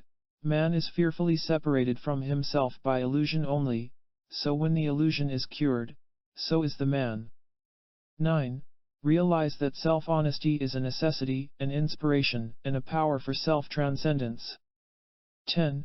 The tyranny of fear comes to an end by uncovering the lamp of your own mind. Chapter 9. Strange Facts About Man and His Ways. The Group Meeting. Several people once met in group therapy with the stated purpose of clearing confusion from their lives. One of them talked so much that the others glared at him in contempt. Another one who considered himself an authority felt hurt when everyone ignored him. Another person sat quietly and observed a member of the opposite sex across the room. A fourth person sat there in depression and wondered why he had come in the first place. At the end of the meeting, everyone said what a helpful evening it had been. But they never met again. Only right aims and intentions can illuminate a room where people gather for self-help. The Reformer. A citizen said to a famous reformer, "Please explain. You condemn society for violence, yet your protests are equally violent. There is a big difference, said the reformer. You demand that other people respect you, but you never speak of your need to respect them. There is a big difference. You criticize other groups for putting on pressure, yet the entire purpose of your group is to apply pressure. There is a big difference. What is the big difference? How stupid you are. We are good, while others are evil. A man can be empowered by delusion or by self-knowledge, but only self-insight changes anything. A strange fact about suffering. A teacher of esotericism entered the classroom and wrote 5 sentences on the blackboard. Stop loving your suffering. Stop enjoying your persecution. Stop adoring your anxiety. Stop cherishing your resentment. Stop glorifying your failure. You may think, the teacher told his pupils, that people want to end their suffering and persecution. In fact, they fight like tigers to keep them. Why? Because suffering provides an excuse for egotism. The sufferer is able to remain the center of both his own attention and the attention of others. If you want spiritual rebirth, give up your love for such foolishness. A sincere willingness to abandon the false pleasure of suffering will reveal the supremacy of peace. Actress Anne. It is incredible, said Anne in group discussion, but I now see why self-observation is so vital. Quiet self-viewing is the beginning of self-change, a change toward health and happiness. Asked Jerry, what, exactly, did you observe in yourself? Something startling, said Anne. I saw how I secretly resented people who expected me to behave in a certain way toward them. I was like an actress given a difficult role she really did not want to play. I now see how fearful I was of the disapproval of my audience. You know, I would never have believed this about myself unless I had seen it for myself. None of us believe it at the start, added Isabel, but thank heaven we are waking up. A refusal to remain in psychic sleep is a power in itself for self-awakening. Adrift at sea. When their ship sank in a storm, 6 men and women found themselves at sea in a small boat. On the first day they felt confident, but later turned gloomy when no sign of rescue appeared. I think, said one of the men on the 3rd day, we should promise heaven to lead more noble lives in exchange for rescue. All agreed. Just as they were about to raise their hands in a vow, someone shouted, wait. Not so fast. I see land. No person ever changes his nature until he deeply sees the absolute folly of living as he does. The box of chocolates. As class ended, a teacher set a book of wisdom and a large box of chocolates next to each other on a table. Take whichever you prefer, invited the teacher.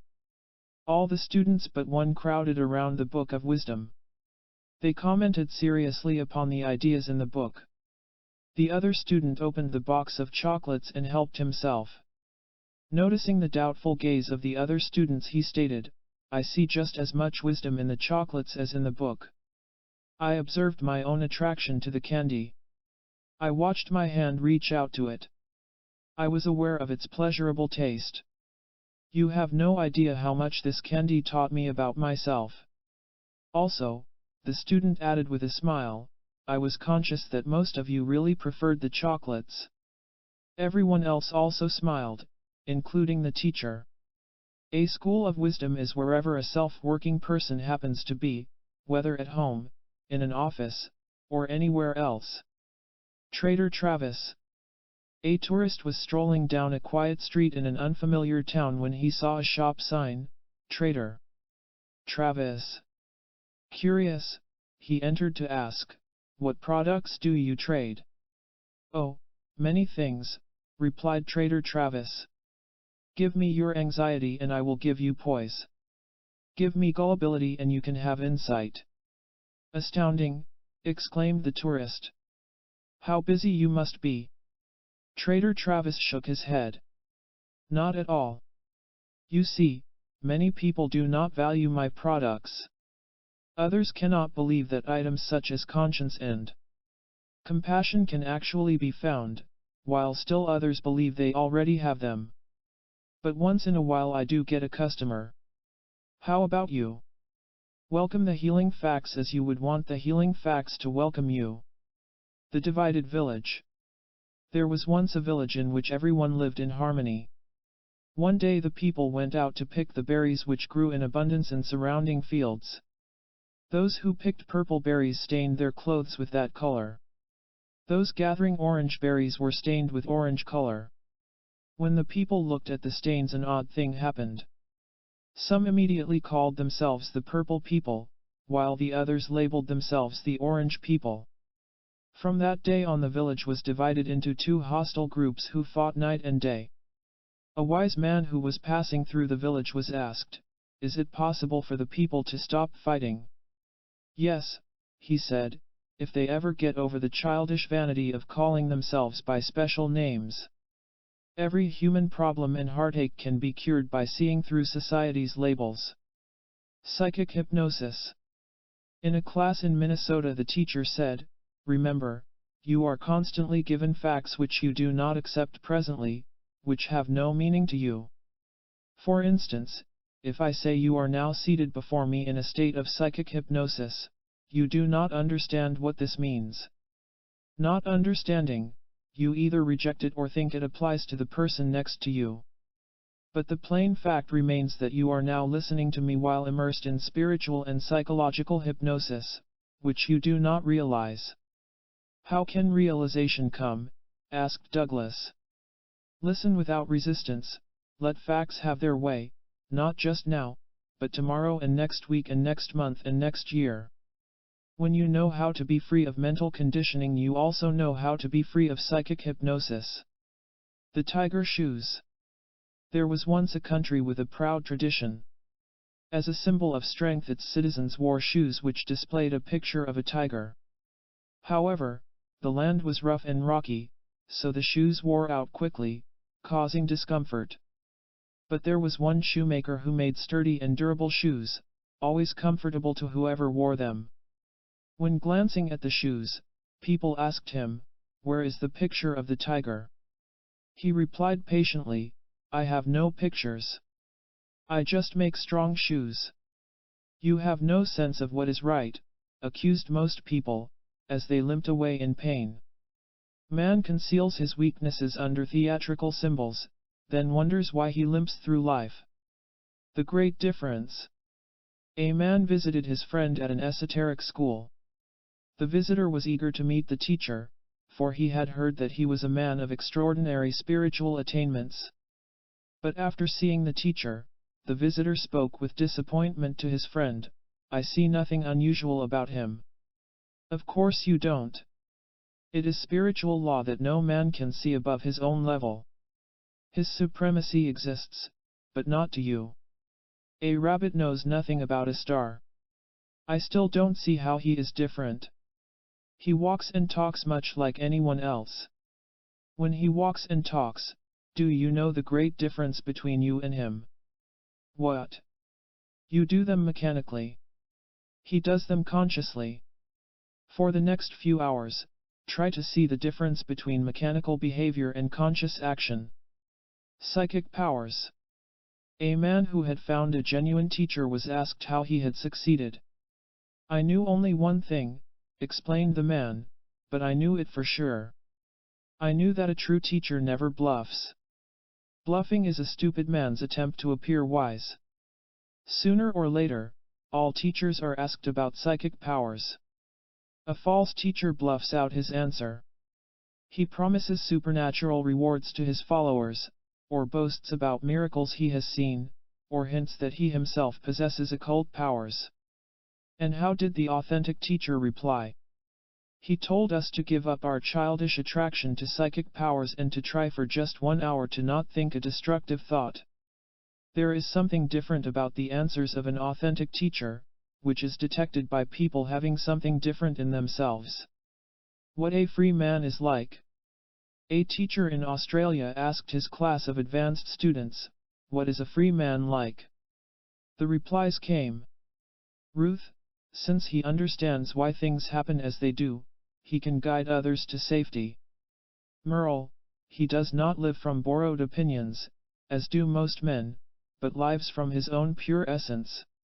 Dean, an expert in human nature, he perceives dozens of facts about a man that the man himself never even suspects. Maxine, he knows that the best things in life are invisible. Hugh, having no psychological attachment to his listeners, he has something truly good for them. Shirley, unlike most men, he really sees that a simple goodness is right after all. Our aim is to know what a free man is like by personal experience. The bottle of water. Two men were digging potatoes on a hot day. Pausing for a drink, they discovered they had only one small bottle of water between them. "We will divide it half and half," said the first man, to which the second man agreed. The first man put the bottle to his lips and quickly drank all of the water. His companion protested loudly. The first man lowered the bottle, shook his head slowly and said in a very serious tone, "You must try to understand. I know how it appears to you, but my behavior was both logical and necessary. You see, my half of the water was on the bottom." Greed cunningly attempts to justify itself. The peculiar rainfall. A certain country had a peculiar kind of rainfall. On some days it rained pure water which gave health and refreshment to the citizens. But on other days the rain was impure, causing illness and discomfort. Most citizens of the land were unaware of the difference in the two kinds of rain. Also, they had no interest in analyzing the nature of rainfall. Consequently, illness was common in the country. But one of the citizens did not like being sick. So studying the rainfall, he soon saw the difference in the two kinds. Able to distinguish between pure and impure water, he set out his water barrel only when the rainfall was healthy. One of our early tasks is to distinguish between healthy facts and popular illusions. A familiar puzzle. During the question and answer period of a class, the teacher was asked, "We would like an explanation of a familiar puzzle." Human beings can study the virtuous teachings of religion and philosophy for many years and yet show little personal evidence of the virtues they talk about. Why? Because they mistake the method of transportation for the destination. It is as if someone climbs into his car in New York and then announces he has reached his home in Boston. To reach home we must go beyond intellectual knowledge to an abandonment of the false self. The spiritual journey consists of traveling beyond vanity-feeding thoughts about personal goodness to the cosmic goodness of the ego-free man. The desperate woman. A desperate woman asked a teacher, "How can I change my life?" He told her, "Make a personal effort to abandon your old ways." Not caring for personal effort, the woman repeated to another teacher, "How can I change my life?" She heard, "Think new thoughts." But preferring her habitual thoughts, she looked around for another advisor. Meeting a man with a public reputation for knowing all the answers, she asked the usual question, "How can I change my life?" Smiling, he assured her, "You need do nothing but put yourself into our capable hands. We will take care of everything." "Thank heaven," exclaimed the woman. "I have found a compassionate teacher at last. And a miracle worker. He will show me how to change my life without changing my life." There is always medicine for earnest people, but none for the foolish, for they cannot distinguish between medicine and syrup. The Crow and the Hawk. A crow was standing in the sun in a position which made his shadow much larger than the crow himself. Thinking that the shadow represented his true size, the crow became foolish and arrogant. Sighting a nearby hawk, the crow flew toward it, intending to taunt the larger bird. The hawk suddenly drew himself up in a show of strength, which shocked the crow out of his arrogance. The hawk, who had observed the crow with his shadow, advised, "Take another look at yourself. You are not that shadow." Because man lives from self-flattering imaginations about himself, he pays the shocking price. Rich and famous.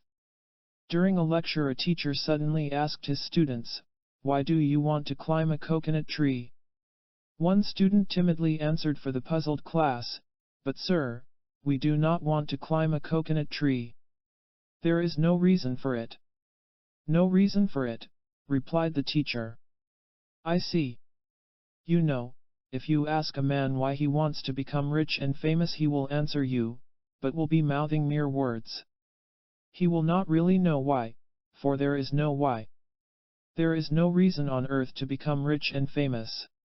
Your own cosmic completeness will make this clear. Find yourself, after which you will not wearily waste yourself in trying to find useless objects. The Battlers. A man who lived on a mountain looked down at a man who lived in the valley below. Obviously, said the mountain man, T was meant to rule the valley man. The valley man looked up and reflected, apparently, I was meant to serve the mountain man.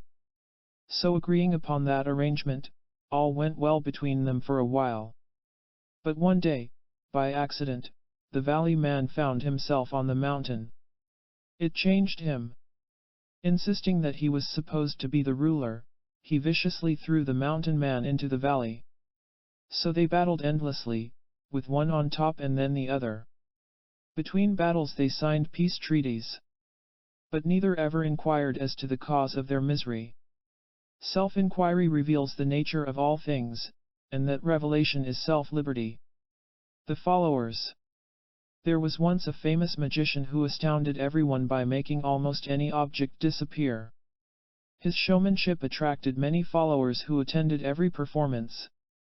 One day he performed before an audience on board a ship. The ship sank in a sudden storm, but the magician and his devotees managed to make it to a lifeboat. Wonderful, the people praised and applauded the magician. But tell us, where did you hide the ship? Hero worship is not far from gullibility. The Parrot. There was once a parrot who trained himself to speak excellently. This enabled him to teach other parrots to speak, for which he was honored and applauded. But he had a secret sorrow. He did not know how to fly. But he devised a clever method for concealing his humiliation. Using his superb command of words, he told other parrots how to fly. His lectures on flying were a huge success. Thousands assembled each week to hear his dynamic exhortations. And few of his hearers ever suspected that the parrot himself did not know how to fly. A man seldom realizes that spiritual lessons apply to him personally, thus making him an eager reformer of other people. In the bakery. There was once a baker who diligently sought and finally found the secrets of life. He wrote his discoveries in a book and placed the volume on a counter in his bakery. Calling in several unhappy friends, he announced, "In this book are the answers you seek." One by one the men spoke up, "What a delicious-looking chocolate cake! How much are those coconut cookies? What an aroma from that fresh bread! I'll take 2 of your great apple pies." Only one man picked up and studied the book. Man is so distracted by habitual sights and desires he cannot grasp the truth even when it sets plainly before him. What an awakened man sees. Ronald asked, "What does an awakened man see that other people do not perceive?" He is like an observer standing on a hilltop, watching the frantic chasings of men and women on the prairie below. Among other insights, he sees these hypnotized men setting traps for each other. The traps are always attractively decorated, to make them appear beneficial. The awakened man sees clearly all the resulting heartache. You may ask why he does not shout down to them a warning of what they do to each other. He does, but here we meet one of the peculiar features of the tragedy. Man is unable to hear. He is spiritually deaf. But those who listen will hear. These people neither set traps nor fall into them. Self-awakening enables you to see the human scene as it is, not as it appears to be, which frees you of its chaos. Outstanding principles in review. 1. Check and correct your aims every day to make sure they lead toward higher goals. 2. Astonishingly, if you will have absolutely nothing to do with suffering, suffering will have nothing to do with you. 3. Let refusal be your ready power, such as refusing to be guided by anything but your own enlightened mind. 4.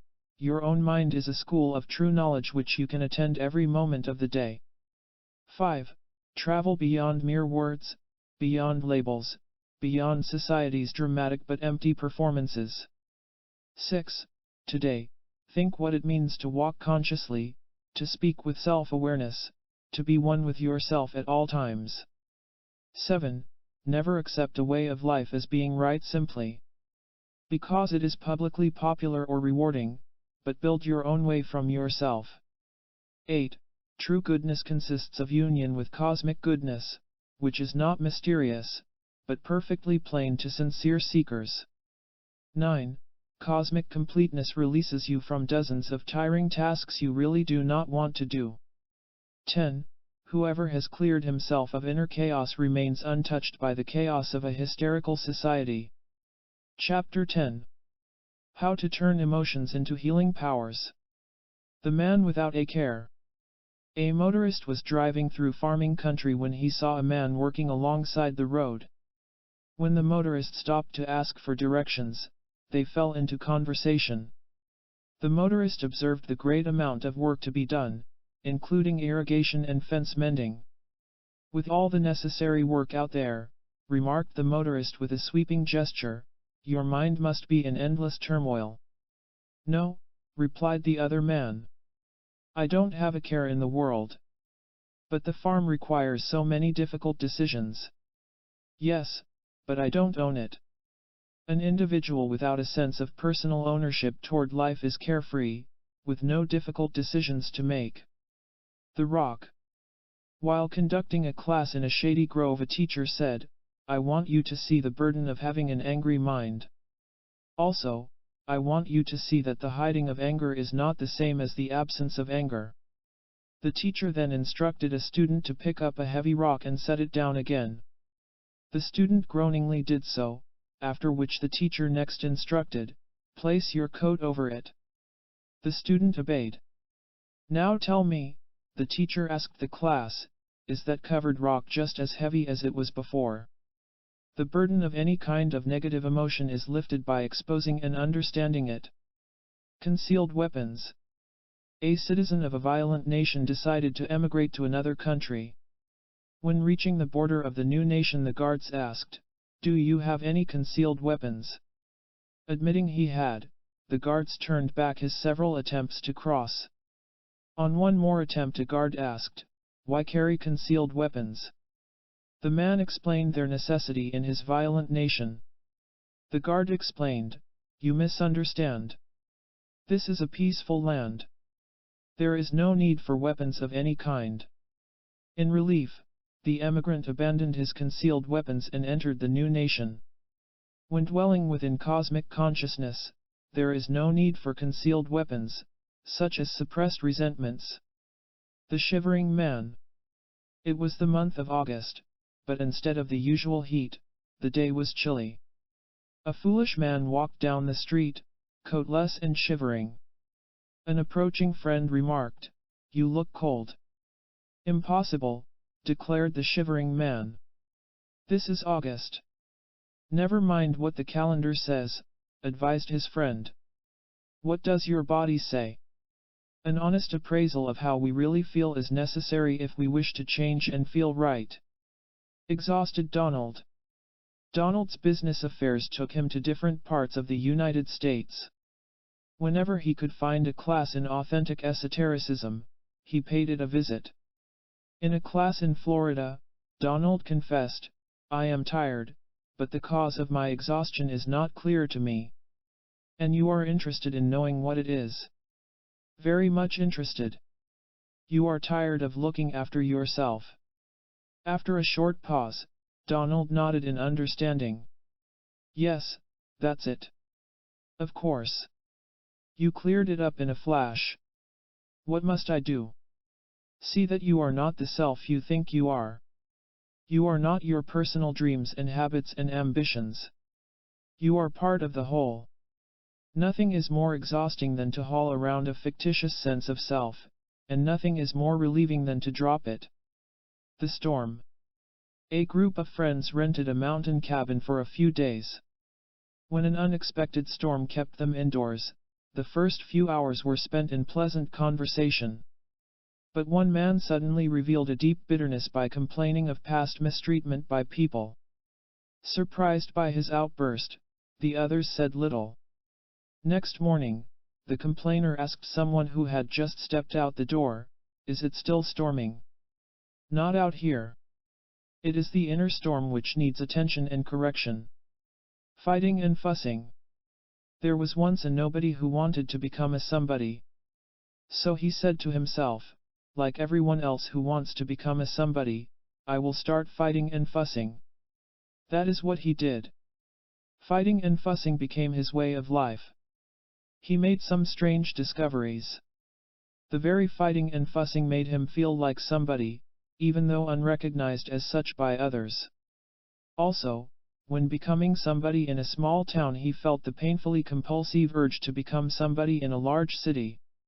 One day he grew weary of the miserable excitement of fighting and fussing, so he decided to be a nobody again. It was difficult at first, for excitement had become a fixed habit. But he finally saw that nobody and somebody were mere words which deluded human beings took as realities. Then, all was well with him. Man's hypnotic love for emotional agitation, in preference to truth, explains every human tragedy. The right feeling. A tailor was visited regularly by salesmen who showed him a wide variety of fabrics. While displaying sample material, the salesman called attention to the attractive patterns and bright colors. The tailor always listened quietly to the salesman, then requested them to set all the material on a table. Closing his eyes, the tailor ran his fingers over each sample. After feeling a fabric, he remarked, "This feels right," or, "This one does not feel right." The tailor purchased or declined to purchase according to the feeling he received from a fabric. He explained, "Clothing is very intimate, very close to an individual. It is good for him to look right, but essential that he feels right. We feel right by clothing ourselves in right ideas." The beauty of simplicity. A stream once flowed peacefully and pleasantly down the side of a mountain. It was discovered by some men who cared nothing for its beauty. In order to dig a mine, the men forced the stream out of its natural course. For the next few years the stream flowed between some rocky hills. Its flow was often interrupted and blocked by falling rocks. The stream lost its natural beauty and simplicity. But one day the mine was abandoned and the men went away. With natural movement the stream went back to its original course. No longer in unnatural surroundings, it flowed peacefully and pleasantly once more. Be reunited with the natural and simple flow of your original nature. The end of confusion. A class in Dallas presented these solutions for banishing emotional confusion. Leslie, there is no personal inferiority or superiority except in wrong emotional reactions, which clear thinking can correct. Edwin, every person is his own broadcasting station, sending out messages of harmony or of discord. Nancy, deal wisely and firmly with adverse forces and you will be unafraid of them, for they attack only when detecting weakness.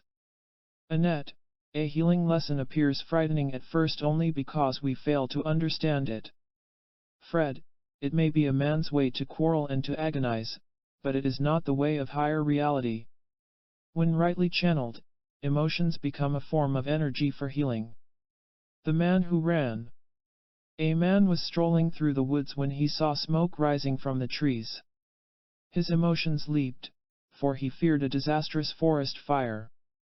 While racing frantically about and shouting in alarm, he fell several times, hurting himself somewhat. There was no need for frantic running. There was no forest fire. The smoke arose from a perfectly safe campground. But this he did not see because his nervous emotions blocked natural reasoning. If our view of life is wrong, wrong actions follow, causing unnecessary self-injury. The barking dog. A traveler in Tibet was guiding his horse along a narrow mountain trail. At various places the path grew vague and divided. This aroused frustration, for he wanted to end the hazardous journey as soon as possible. When approaching some bushes, a large dog leaped out, barking furiously and blocking the trail. Reluctantly halting, the annoyed traveler considered ways to get rid of this unexpected enemy. Then a man appeared who said, "He is not trying to block your way, but to show you the way. A dangerous bend is just ahead. Keep to the right and you will be safe." Frustration of desire seems to be an enemy only because we fail to grasp its deeper message of safe guidance. The volcanoes. A certain land was covered with hundreds of smoldering volcanoes. Wishing to understand their nature, some scientists lived among the volcanoes for several weeks. Part of their report read: the volcanoes have a peculiar pattern of cause and effect. Every time a volcano erupts, its lava and smoke cross the ground to reach surrounding volcanoes. The fiery touch of the erupting volcano causes the other volcanoes to explode. So these volcanoes have their own way of fighting among themselves, with one provoking another. However, a few volcanoes are peaceful. They never attack and therefore are never attacked. It is psychic law that a person gets what he actually gives, regardless of what he wrongly assumes he gives. How to use sorrow. In class, Dorothy reported fine progress in straightening out her life. She explained, "My aim is to get through to myself, which calls for energetic action in knocking down the walls of my own resistance to truth." Dorothy then asked for help with a particular idea, wondering about the familiar teaching about using sorrow for gain. "I don't see how suffering can do any good. I dislike pain." Dorothy and the class heard, in itself, sorrow is indeed valueless. But you can use suffering to end suffering. If you knew the secret of turning stones into rubies, you would use those stones. Your reading and experiencing are teaching you this secret. A wise way to use suffering is to clearly and consistently see how utterly worthless it is. False guilt must go. There was once an unhappy man who demanded of his neighbors, "You owe me a better place to live." Having a false sense of guilt, his neighbors paid his way to a better place to live. But a few days later the still unhappy man complained, "You don't show me enough respect." So his confused neighbors paid him shallow compliments, which the man eagerly devoured. The more the unhappy man was given, the more he demanded. Not knowing what else to do, his baffled neighbors usually appeased him, even while sensing it was wrong. They finally consulted a wise man who explained, "Drop your false guilt. You permit him to exploit you, so you yourselves add to his neurosis. He must save himself by becoming a conscious human being." Realizing the truth of this, the neighbors felt much better. It is the truth that makes you free, including the truth about the human condition. Tree and treasure. A group of men buried a treasure in a field, intending to recover it when needed. To remember its location, they planted a young tree over it. Years later, they fell into quarrels among themselves. When one man made a demand or claim, another man shouted back with his own claim. Chaos ruled. But it was an incredibly strange dispute. They had forgotten all about the treasure. They quarreled over the tree. Having forgotten the truth itself, man quarrels over religious words and procedures. Paul and Louis. Two young men named Paul and Louis lived in opposite apartments in a large city. They often exchanged greetings in the morning. Paul usually said, "I'm off to school," while Louis replied, "I'm going to school also." Later, Paul's college education led to wealth and fame, but they did not supply the contentment he had expected. One day Paul accidentally met Louis, and was attracted by his self-command. Curious about it, Paul asked Louis, "What school did you attend?" "Among other schools," replied Louis, "I went to the school of life." In other words, wherever I went to school. "But what did you learn?" "I learned to never let external events tell me how to feel. External events dictate the feelings of most human beings, but the self-unified man is no such slave." How shocks can help. Arthur said he and his wife had been discussing a certain idea at home. He then explained in class, "You say it is good and necessary to be shocked at our psychic sleep. Will you please review? You are driving your car in heavy traffic. Your mind wanders and you make a mistake, but correct it in time to avoid an accident. First you had a shock, then you were aware that you were unaware. Now, if you simply realize you were asleep for a moment, and not blame the other driver, you wisely use that shock for future self-alertness. Your awareness of being unaware is awareness itself. All this is of great value in everyday life. To the truly intelligent individual, shocks and humiliations are nothing more than corrective guideposts along the road. The two horses. A man once owned two horses which he could not tell apart. In order to distinguish one from the other, he tied a rope around the neck of one horse. However, the rope fell off, so he separated the animals by a fence. But one horse leaped the fence, leaving the man as confused as before. He then asked a neighbor, "How can I tell one horse from the other?" Studying the horses for a moment, the neighbor nodded and said, "I think I have it. Look very closely and you will see that one horse is black and the other one is white." Man fails to see the obvious, as when he does not see the difference between what he says and the way he really feels. The waterfall. Turning a comer, a party of tourists came upon a magnificent waterfall. With loud words and wild gestures, everyone praised the sight before them. The party's guide, who stood off to one side, was asked, "Do you still enjoy its beauty?" "I do," sighed the guide, "until someone shouts about it." Beauty, which originates in a quiet mind, vanishes with the appearance of mechanical emotionalism. The open sea. There was once a boat which was careful to remain within the quiet waters of the harbor. When finding itself drifting toward the open sea, it quickly dropped anchor. One day, to its horror, it lost its anchor and drifted into open waters. When knocked around by stormy seas, it asked some other boats for help. They replied, "Remain in the open sea until you understand it." The boat fought the advice at first, but finally succeeded in seeing that the open sea was its true home. Fear vanished.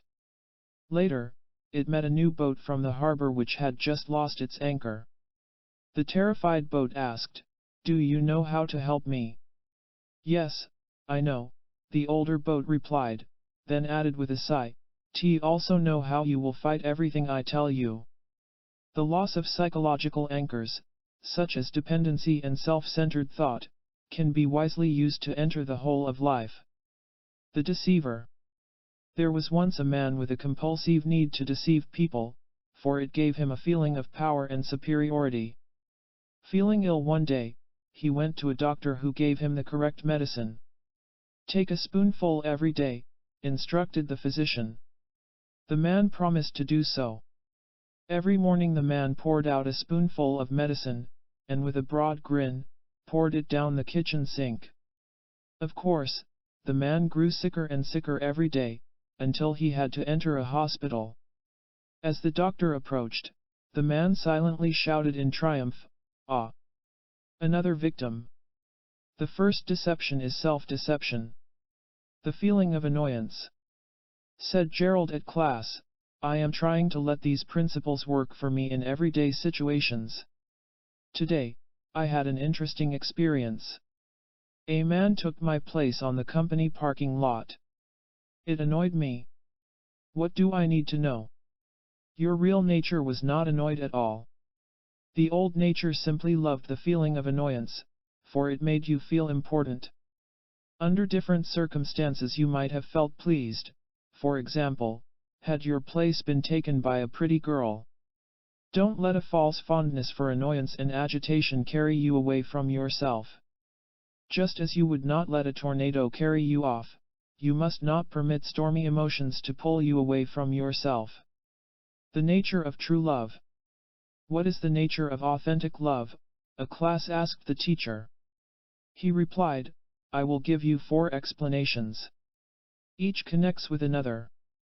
The teacher continued, true love exists only in a person who has seen through and abandoned his artificial surface personality.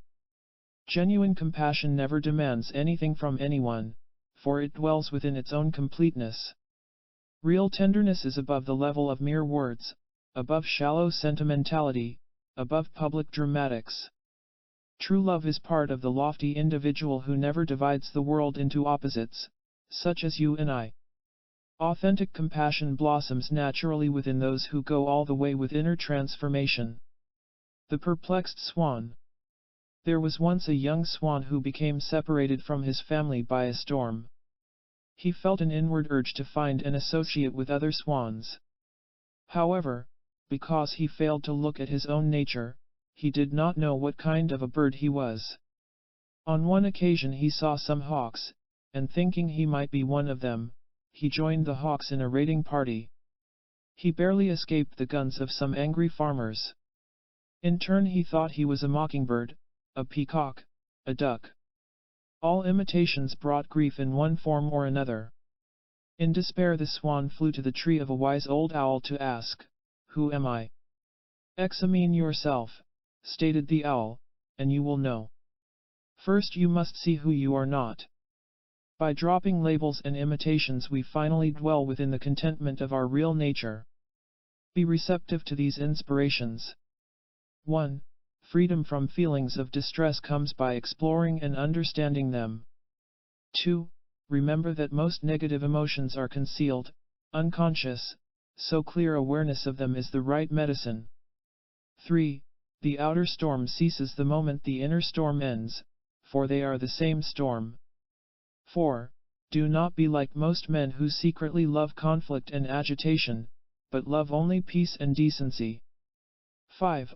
A right view of life creates right action, and right action produces right feeling. 6. Notice the peculiar fondness of people for sorrow, then refuse absolutely to value sorrow, for it has no value. 7. Make correction where necessary, but never feel guilty, for guilt is slavery masquerading as humility. 8. With right inner work your emotions will never be at the mercy of changing circumstances. 9. Never anchor yourself to anything, for only in detachment can you feel what you really want to feel. 10. Authentic love flows freely and naturally, having no demands because it has no insecurities. Chapter 11. Secrets for winning personal independence. The secret tunnel. A prisoner of war camp contained thousands of men. Life for them was dreary and monotonous, for all but one. There was one man who appeared to be much like everyone else, but was quite different inwardly. He possessed an astonishing secret. He knew of an underground tunnel which led under the fence and to liberty. It had been dug many years before by prisoners who had escaped. This unique man came and went as he pleased. Possessing the secret, he was as free within the camp as he was when outside. He tried to tell others about the tunnel, but they were so busy complaining of misfortune they could not pay attention. Those who know the secret way are in the world but are not imprisoned by it. 2 o'clock. There was once a foolish man who believed himself to be a great philosopher. One day someone asked him, "What time is it?" The foolish man answered, "It is 2 o'clock." An hour later another man asked for the time, to which the foolish man replied, "The time is 2 o'clock." When a third man asked for the time the foolish man said, "It is exactly 2 o'clock." The foolish man was asked by his wife, "Why do you always say the same thing, regardless of the time of day?" "Because my clock always says 2 o'clock. But the clock does not work." "You do not understand," said the foolish man. "The clock is the authority for my philosophies. In my sincerity I submit my humble mind to whatever it may say. Do not submit yourself to traditional beliefs, for there is no true authority except your own enlightened mind." The marked road. On his way home a traveler went down a road which was clearly marked with guiding signs. But very often when coming to a fork in the road he preferred the appearance of an unmarked road, which he took. He enjoyed the excitement of the unmarked roads for a while, but sooner or later grew tired of them, so he returned to the signs. After many weary miles he said to himself, I see my error. There is my way and there is the way.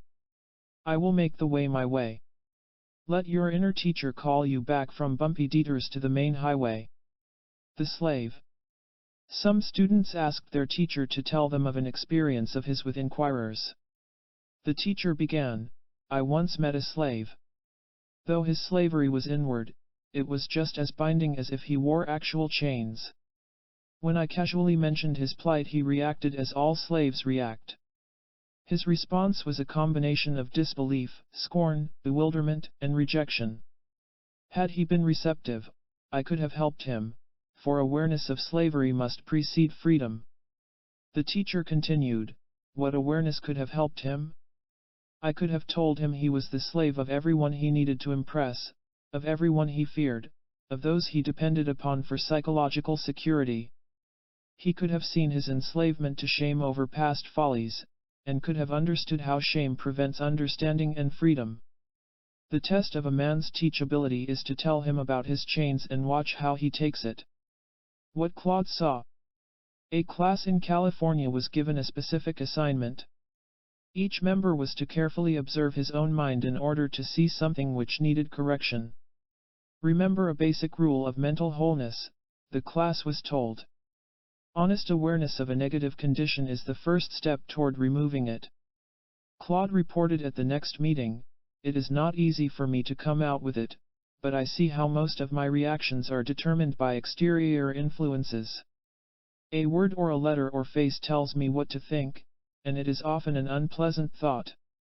But having been shocked by seeing this, I also see possibilities I never saw before. I want to be my own influence, which is why these teachings are my great passion in life. The one sure way to attain self-command is to strive each day for a bit more self-knowledge. The apologetic man. There was once a man with a very apologetic nature. He felt compelled to explain everything he did to everyone he met. For instance, when not buying something at a shop he explained to the owner, but maybe I'll buy something tomorrow. Not liking his fearful submission, he sought help. He found a book entitled, Explain to No One But Yourself. The book showed the way to independence from people and events. It said in part, explain your behavior to yourself until you are aware of hidden motives and desires. This awareness frees you of explanations to others. Your true nature never apologizes. Does a lion apologize for being a lion? The man felt great relief and never apologized again. These principles teach you to be yourself, and that real self is independent of the criticisms and opinions of others. The invisible fence. Through a system of rewards and punishments, a collie was trained by its owner to never leave the yard. Though there was no fence, the dog never crossed the invisible boundary line and therefore never knew anything about the outside world. Later, a new owner of both the collie and the home tried to lead the dog through the invisible fence, but it refused to go.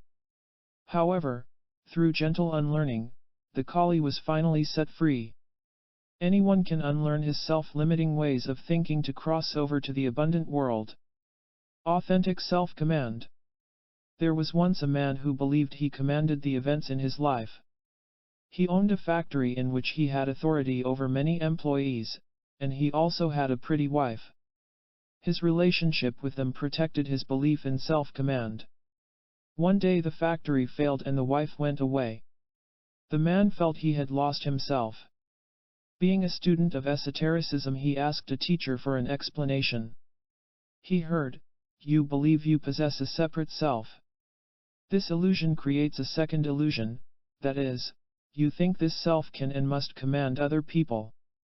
Give up your false belief in a separate self. This ends the false need to command others, which ends anxiety also. Then you will be one with yourself, one with life, and will have authentic self-command." These principles make sense where nothing else does, and that is because they are right. Good and bad news. A student of esotericism raced excitedly up to his teacher to exclaim, "I have just heard good news." "I am sorry," the teacher replied, "but it is bad news." The teacher explained to the bewildered student the meaning of the term identification. You call an event good news when you identify with it. This means the event seems to affirm your acquired sense of self, seems to prove your invented identity. Likewise, you say another event is bad news because it seems to threaten this imaginary self. A week later the student sighed sadly to the teacher, "I have just had bad news." "No," said the teacher, "it is good news, for now you can better understand identification and get rid of its injury. Rise above both good and bad news to where every event is met with understanding and self-command." Information for Betty. Betty first attended class when having a domestic difficulty, and continued in class when the problem ended. She was often the first to request information, such as this: "Please discuss the need for seeing ourselves as we are, not as we imagine we are." You never see yourself when supported by others, whether socially, financially, spiritually. You see your state only when supports collapse. There is your great opportunity. Don't miss it. Be aware that you were not standing alone, not thinking for yourself. Pass through the shock and you will reach the door of deliverance. Don't miss it. Real change occurs within the person who uses shocks as lessons in self-discernment. Conversation about values. Two men fell into a conversation about their philosophies toward life. Said one, "I value the simple virtues of integrity and sincerity. Also, I value books which guide me toward a higher life." "Very interesting," said the second man, "for that is also what I consider valuable." The first speaker was unaware of the gulf between his words and his heart. His life was out of control, though few knew it. After careful self-examination during earlier years, the second man had seen through his shallow ways. This had led him to sincerely value higher truths. He was a self-commander. There is no way to separate what we actually value from what happens to us, so an investigation of values is wise. The essential lesson. A seeker came to a teacher to say, "Do you remember my visit with you a few years ago? I wanted help in finding the answers to life, so I told you I was attending the lectures of famous and popular scholars. You said very little to me during the visit, and I still do not know why. I have come today to admit to childish thinking. I once believed that a man's fame and popularity indicated inner trueness. I learned only one thing from all those famous men. I learned they do not know. To know that was essential," said the teacher. "Now you can be helped. Run away swiftly from any person or organization offering to take over your own mental responsibilities." The front gate. A man was once put in prison. As the front gate closed behind him, he had the impression that the guard did not lock it. He said to another prisoner, "I think the gate is unlocked." The other man shook his head. "No, it is secure." The man asked dozens of other prisoners, but they all said the same thing: "There is no way out, the gate is locked." But the man's first impression was correct. The gate was unlocked, so he walked out. Unhappy man's first impression is correct, for the gate is unlocked, there is a way out. Class in Wisconsin. A class in esoteric truth in Wisconsin listed these clues for attaining personal independence. Gordon, strangely, an early sign of self-liberty consists of our dawning awareness that we really do not know what is good for us. Maxine, when coming to conclusions, make sure they are your own, and not merely borrowed. Stanley, what keeps a man chained is his refusal to accept the humiliation of seeing that his present position is all wrong. Lola, the next time you feel that someone or something stands in the way of what you want, ask how you would feel if you no longer wanted it. Vincent, if you have to get involved in something, get involved with your psychological independence. Right now, as you hold this book, the path to freedom starts right in front of you. The reason why. A teacher gave a public lecture which was attended by many people who had not heard higher truths before. The teacher stressed the theme, "It is your life. You can do whatever you want with it. For good or bad, it is entirely up to you." Afterward, the teacher's regular students asked why he had stressed that theme. He explained, "It arouses a number of responses which can be favorable to anyone with anything worthwhile inside.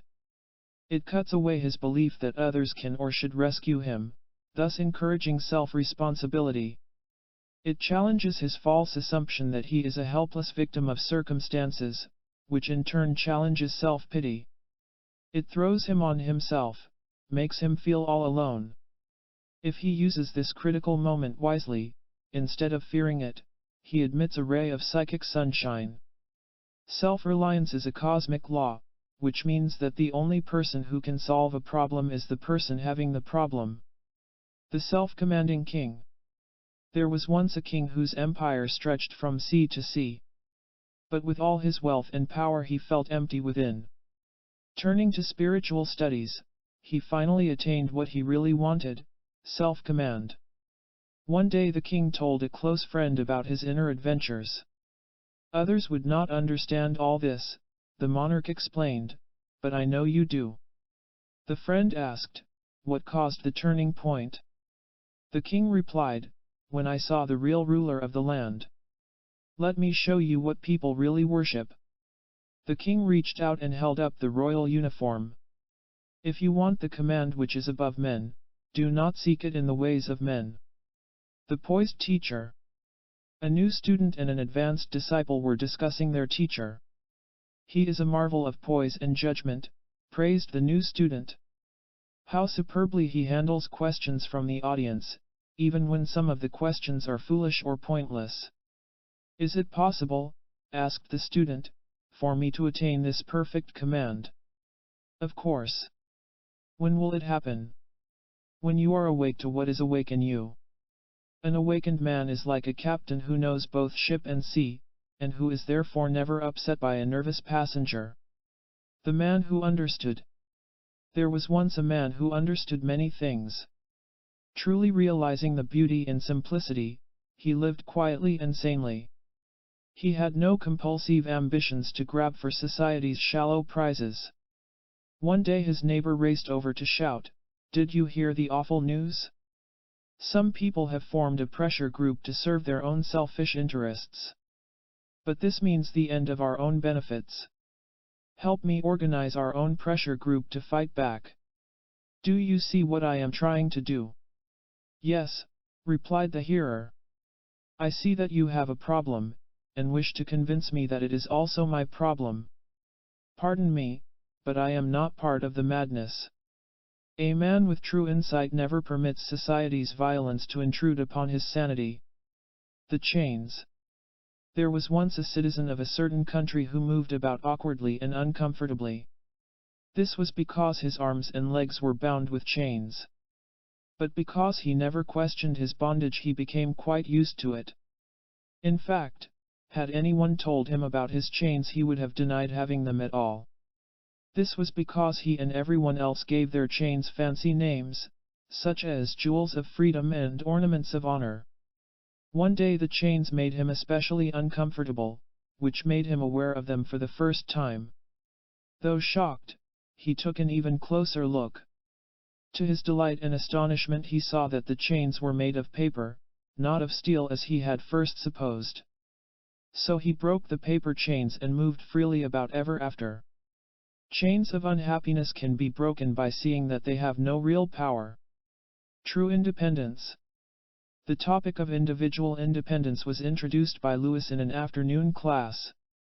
He said, "People love to preach about human independence, but have you ever studied the distorted faces of those who scream about liberty? You can see they are slaves to themselves. Please discuss true independence. Independence is individual, never collective. You must begin to stand alone in order to see that you are not really alone. You see you are not alone because you also see you are not a separate ego which is apart from the universe." Strangely, man says he wants independence, but refuses the true independence found by ending the false independence of the ego self. You will know true independence when your nature and universal nature are one, which they are in reality. Think of independence as being a state of freedom from whatever is inwardly wrong, for that is the true and the only independence.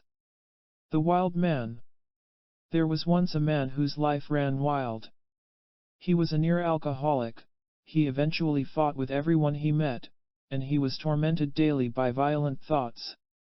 Someone told him about a true teacher who knew the cause and the cure of human ruin. You understand, the wild man was told, that you must listen carefully to what he says about finding a new life. Then you must energetically turn the words into right actions. The wild man exploded with anger and indignation. Are you mad? He roared. I must learn about a new life? What? And lose control of my own life? The more a man is out of control, the louder will he insist that he possesses self-control. The topaz. While on a stroll, a student of esotericism found a stone he believed to be a topaz. Knowing his teacher was a gem expert, he brought the stone to school to ask, "Is this a genuine topaz?" The teacher instructed, "Go to the library and read everything there about the topaz." The student departed, returning an hour later to say he had followed instructions. The teacher said, "I can now tell you that the stone in your hand is a genuine topaz." Asked the student, "Is there some reason you did not tell me that before?" "Yes. I have taught you and the others many times to not be gullible. Test everything personally. You can now match what I told you with your own discoveries. Whether with gems or with life, you are quite capable of being your own expert. No one knows the truth better than you, provided you know what it means to live with the true you." Key to the Kingdom.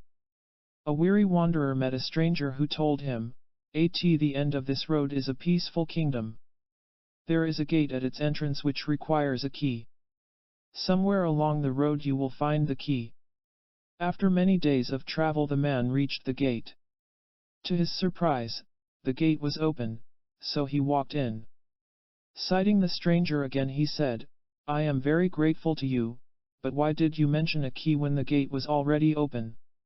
The stranger replied, "People always think in terms of the known and the familiar, but the key is different from what they think. The key was your own persistent wish for the kingdom. When you think of freedom from your own misunderstanding, for that is right thinking." The innocent jeweler. In Germany many years ago a powerful baron possessed a ring he prized highly. One day he gave it to his jeweler to be polished. But one night some enemies of the baron stole the ring and hid it in their own quarters. When the anxious jeweler reported the theft to the baron's guards, he was imprisoned. The jeweler tried to explain his innocence, but his own fear and confusion made his story seem false. While seated in his cell, the jeweler put his mind to work. Remembering the baron's enemies, and his own carelessness, he realized what had happened. He requested a few minutes with the baron, which was granted. As a result, the ring was recovered and the jeweler was set free and restored to his former position. Man's psychological imprisonment is a result of a gigantic misunderstanding, a cunning hoax, but a hoax he can expose. Follow these paths to personal freedom. 1. One part of you is entirely independent of society's confusion, so make it your task to awaken it. 2. Constantly call yourself back to yourself, for each effort weakens the grip of psychic tyranny. 3. Your very willingness to hear about your mental chains is the unlocking key. 4. Correct learning consists largely of unlearning wrong attitudes and acts. 5. When something really makes sense you feel it, which is why these principles are increasingly attractive. 6. Build spiritual integrity by seeing whether an offered idea agrees with your own deep sense of tightness. 7. Liberty exists, freedom is ahead, there is a way out, so march ahead in spite of everything. 8. True independence ends gullibility, which means that the free man is never deceived or hurt by other people. 9. Think of freedom as an inward attainment, never as something to be gained from the outer world. 10. Remind yourself over and over that the prison of unhappiness has no bars except incorrect thoughts. Chapter 12. A treasury of methods for self-elevation. The elm tree. A teacher of natural science told a new class, "The word I wish you to remember is investigation. If you wish to discover the secrets of science, let that word guide you." The teacher then invited the students to look out the school window to the yard below, which they did. "Observe that large elm tree," said the teacher. "It has a secret which investigation will reveal. It sounds incredible, but the leaves of that tree exhale several tons of water every day. The point is, use personal investigation to make a natural fact your fact. Otherwise, you will not know but will not know that you do not know. Be scientific in self-investigation, which means you wish to find what is there, not what you hope is there." Old World and New World. Said a seeker to a teacher, "I wish to leave the old world and enter the new world." To do this, the teacher answered, "You must see where the old world exists." Where does it exist? Nowhere but in a wrongly operating mind, a mind living in the illusion of time. As an aid to beginners we sometimes use the words old world and new world, but these are mere labels arising from the level of conditioned thought. You must eventually rise above both the old world and the new world. Then what will there be? One world. Your mind creates the kind of world you inhabit, so uplift your mind and you rise to a higher world. The new fruit. Through skillful crossbreeding a great botanist created a new kind of fruit. Its taste was far superior to any other fruit in existence. The botanist offered a taste of the fruit to 3 of his neighbors. Each neighbor, who had his own favorite fruit, gave a reason for refusing the unique fruit. "It has no resemblance to an apple. Oranges are good enough for me. I'm afraid it won't taste like a peach." From that day forward the botanist offered his new fruit only to those who could think outside of their past. To taste a totally different kind of life, dare to detach yourself from the familiar and the habitual. Higher consciousness. "You have emphasized the need," said Robert, "for abandoning habitual thought in favor of higher consciousness. Please discuss this." You must not abandon habitual thought. Everyday matters, otherwise you would not remember how to drive your car. But you must uncover and end all thoughts about who you are, about your supposed identity. Without self-thought there is no sense of identity. But this is so frightening to most people, falsely frightening, they refuse to let go of what they call themselves. But the end of the false self is the beginning of wholeness. When self-labels disappear your day alternates between practical thought, as when gardening, and consciousness, in which there is no fixed and frightened self. See the difference between wrong thought, which includes self-labels, and higher consciousness, which is free of nervous self-references. The bewildered metal. A strip of metal once rested comfortably on a low shelf in a factory. It remained there for a long time, doing nothing but collecting dust. One day a workman picked it up, carried it to a bench, and began to twist it out of its usual shape. "Why are you doing this to me?" shouted the alarmed and frightened strip of metal. "To enable you to see wonders beyond your imagination," replied the workman. "Just now it all seems strange and frightening, but someday you will be very glad. You see, I am turning you into a telescope." A willingness to pass through interchange enables us to see the vastness beyond our present position. Sheep in the pasture. 2 sheep were discussing human beings. "People are peculiar," commented one sheep, "including our owners." "Why do you say that?" inquired the other. "Well, look. They spend lots of money getting this fine pasture into shape, then spent several weeks putting a fence around it. Then what do? They go and live in a house. A man's viewpoint is the only one he thinks is logical. At the king's command. Several hundred years ago a French king ordered the construction of a canal. It ran from a distant river to the interior of the castle. One summer an enemy army surrounded the castle, cutting off the water from the canal. The defenders of the castle grew increasingly worried as the water supply ran low. Talk of surrender spread around the castle. On a day when the situation seemed hopeless, the king ordered everyone to assemble in the courtyard. At the king's command, some soldiers lifted a covering on the ground to expose a secret well.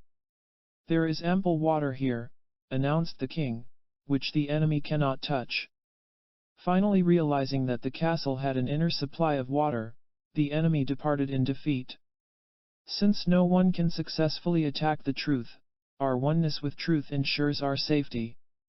The man who sought truth. A man who wanted help in straightening out his life asked a teacher, "Do you know the truth?" Replied the teacher, "Please do not be gullible. How can you know whether I know the truth unless you know at least a bit of it yourself? If a man talks about farming, only a farmer knows whether the man states the truth or not. But how can I know in order to know whether or not you know? Come here every day with a truly receptive mind." Receptivity to the truth and to the truth alone is a wise way to locate an authentic source of higher guidance. A trick of the mind. Joyce commented, "I have observed that many people feel cheated by life, which possibly includes me. How can we end this self-damaging attitude? Work with this concise answer. The denial of his desires is not what really bothers a man. That is just a cunning trick of the mind. He deliberately manufactures ways to feel cheated in order to thrill at the fiery indignation it arouses. This strong feeling seems to confirm his illusion of having a separate ego, for complaint seems to create a complainer. It is this illusion of a separate self which he falsely treasures above all else. Command of the mind begins with an understanding of its wrong ways. Good and bad. A man asked a teacher, "What does it mean to be either good or bad?" Asked the teacher, "How do you judge whether another man is good or bad? If he agrees with me, he is good, if not, he is bad." Ah! So that is your entire system of morality. You do not see his goodness or badness, you judge him by your own ideas about good and bad. So you are not really concerned with morality, you are concerned with yourself. Believe me, true goodness is much higher than that. Authentic goodness dwells in those who have transcended personal opinions about good and bad. Carrots and radishes. A citizen wanted to grow some carrots, so he consulted a man who was known as the famous gardener. Buying some seeds from the famous gardener, the man planted them. A few weeks later he proudly invited a friend, "See my fine carrots." "Carrots?" exploded the staring friend. "These are radishes." "Impossible." The famous gardener said they were carrots. "Who are you to question his great authority?" "You can call them carrots," said the friend, "but they will remain radishes." How strange that you refuse to see this, even after tasting them. Do you know when you will get carrots? When you really want carrots. We can begin to grow the right products by frankly admitting that we are not presently growing them. The 3 barriers. There are 3 major barriers to your progress, an advanced student of esotericism told some new pupils. "Just 3, burst out a listener. "Please tell us what they are and how we can conquer them." Replied the advanced student, "Ask daily whether you might be thinking that something is true which may be quite untrue." And the second. Never shield yourself from criticism. The third. Get over the thought that you have just 3 barriers to your progress. It is positive, not negative, to see how many barriers we must hurdle, for it is a part of healthy self-honesty. The decorated hall. A teacher had a special method for separating the merely curious from those who yearned for real wisdom. He let his assistant occupy a large lecture hall, richly decorated and attractive to the eye. The teacher himself remained in a small and plain room a block away. All inquirers were first directed to the assistant, who taught them many truths. But occasionally he hinted that higher wisdom could be found in the plain room down the street. There were always more people in the decorated hall than in the plain room. Wisdom for self-transformation resides on a level much higher than habitual eyes can see. Self-advancing statements. Members of a study group in Florida supplied these self-advancing statements to new students in the group. Walter, there is no law which compels yesterday's blunders to repeat themselves today, so your adventure is to experience this present liberty. Evelyn, the next time you want self-promotion, promote the idea that mental stillness and true power are the same thing. Patrick, do not assume that understanding the words about the truth is the same as living within the truth. Clyde, spiritual law can never be against you, for you are the law, which means that in reality you are not divided against yourself. Virginia, never hesitate to travel a long way in search of truth, for what other really important task do we have? For today's project, develop and write down several self-advancing statements, then think about them. The award. There was once a dissatisfied man who believed he would be happy by obtaining more money. Several schemes for getting rich ended in nothing. One day he read a news item which filled him with fresh hope and excitement. The story told about a medical scientist who had been given an international award for his great discoveries in human health. The award included a large sum of money. The dissatisfied man sought out the scientist to ask questions about his success. The scientist began to tell about his many years of patient research. He was soon interrupted by the dissatisfied man who exclaimed, "Never mind the details. When do they give the next award?" People want to separate happiness from patient self-study, which is like trying to separate a violin from its own music. Human hypocrisy. Two friends were discussing a teacher of higher thought. "I have heard him lecture," said the first man, "and I can tell you that he sees human beings as they really are, not as they pretend to be." The second man expressed interest in hearing the teacher, but was told, "Not everyone is ready for such honest revelations. We must see our own faults, and not just find fault with others. However, you can accompany me to the next lecture. Your own reaction will determine whether you are ready to find yourself." After the first lecture, the second man exclaimed, "How right you are!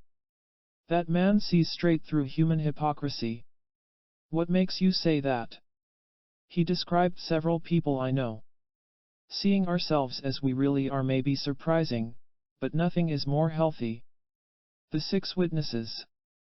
A teacher told this story. 6 men journeyed toward a magnificent temple which none had ever seen. 3 of them stopped a mile away from it, while the other 3 stopped a half-mile away. When returning home, all 6 men described the temple to their friends. The loudest and most authoritative were those who remained a mile away. The teacher concluded, the greater the distance between a man and the truth, the more he deceives himself into believing he understands it. So take care to whom you listen. These truths supply a new kind of confidence in which you listen not to human error, but to your own purified nature. Deceived Doris. Doris opened a class discussion in Iowa by saying, without mentioning details, "I was deceived by someone I trusted. It was my own fault, I know, but how can I prevent future hurts? Would you like to know the actual root of the pain?" "Yes, please." "And will you think about it for the next few days?" "Yes." It was shame over your own gullibility. You had a self-image of being alert and wise. Getting deceived smashed this image, causing shock and resentment. Let the image remain smashed, for that makes room for sharp insight. Then, that kind of pain will not repeat itself because you will recognize a deceiver when you see one. Nothing is more protective in daily affairs than a clear mind, a mind free of harmful images. Bird in the bush. 2 students paused in a journey to rest beneath a tree. Their attention was attracted by a small bird perched on a bush a short distance away. One of the students suddenly shouted and waved his arms, at which the bird darted away. In surprise, his companion asked, why frighten a harmless bird? The other man sighed. That is how we all misunderstand. I saved that bird from a hawk you did not see. We misunderstand life's lessons, taking them as harsh treatment, when they are really our rescuers. How pain vanishes. A bewildered man complained to a teacher. Whichever way I turn in life I get hurt. Asked the teacher, who is this self that gets hurt? Describe this person you call yourself. The man supplied his name, his occupation, and other details. But you are none of these things, informed the teacher. These are simply acquired words and ideas about yourself. Get rid of them and pain will vanish. But all this is so mysterious. I don't understand. Do you really want to understand? Yes. Then come here regularly until you do. Remember the importance of discovering who you are not, for then you will know who you are. The entertainer. Reaching a fork in the road, a party of travelers did not know which turn to take. Then attention was attracted by a nearby entertainer who performed a clever singing and dancing act. The travelers were so amused they forgot they were on the road. Sitting down, they applauded the entertainer and gave him money. Also nearby was a man who simply pointed out the correct turn to anyone who came over and asked. An authentic teacher never says anything to merely entertain or stimulate anyone, but speaks only to instruct. The cure for anxiety. Asked Harold, what is the basic cause of anxiety? A person unconsciously labels himself as man A, that is, he calls himself a success or anything else which seems to provide individuality. This creates the opposite of man B, for A cannot exist without B. But now A is anxious, for anything opposite to his label becomes an enemy or competitor. So how does anxiety end? By not creating the illusion of being man A. If A ends, B also ends. But a man fears to drop his label of being A because he thinks it steals what he calls his individuality. Also, he cannot conceive a state which is above all labels, above both A and B. But this free state exists. You are here in class to find it. Understand that you neither have nor need a self which must hold the world together, and you will be in the world. The choice. A duke in earlier days in England needed a reliable horseman to carry messages from his estate to London. 2 soldiers requested the appointment. The better man will qualify himself, said the duke. Both of you will ride for a few weeks. Do not make unnecessary stops. At the end of several weeks, the duke was ready to decide. In turn, he rode each of the soldiers' horses to London. He observed a difference in the habits of the 2 horses. One of them slowed down or stopped at almost every inn along the way. The other horse kept a steady forward pace. The duke knew which rider to choose. Our daily habits are better clues to our actual nature than our words. 5 vital facts.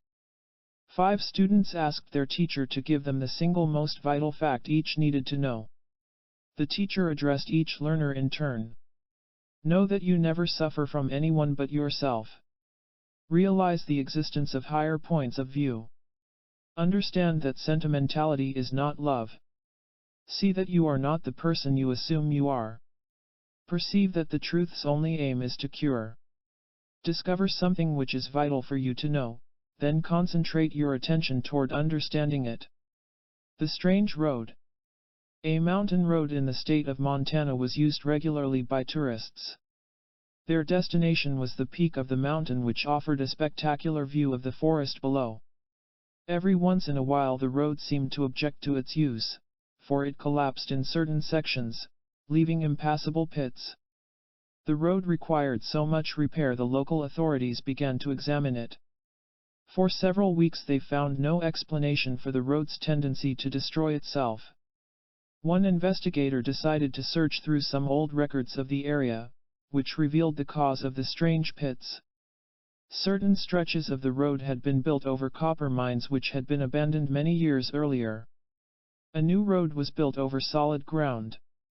You are building a new road through life, a road having no mental or emotional pits. Important instructions to remember. 1. Investigate these ideas with a passionate wish to discover what life is all about. 2. Ordinary thinking has its place in daily affairs, but let your whole life be under the guidance of your whole mind. 3. Have no apprehension when reality places you in unfamiliar circumstances, for your whole mind commands all circumstances. 4. A truly receptive mind is like the dawn which eventually reveals a magnificent world. 5. A man who does not like the taste he is getting from life needs only to change his spiritual food. 6. Nothing compels anyone to repeat his blunders except his own mechanical thinking, which consciousness can correct. 7. Write down a guiding idea which appeals to you, then put it into action for the next few days. 8. Authentic confidence is effortless, for it arises naturally from a life united with cosmic power. 9. The only purpose of truth is to help the individual, to cure him of everything needing cure. 10. The reason why you should proceed with good cheer is because nothing is more delightful than the upward journey. Chapter 13. Special guidance from esoteric science.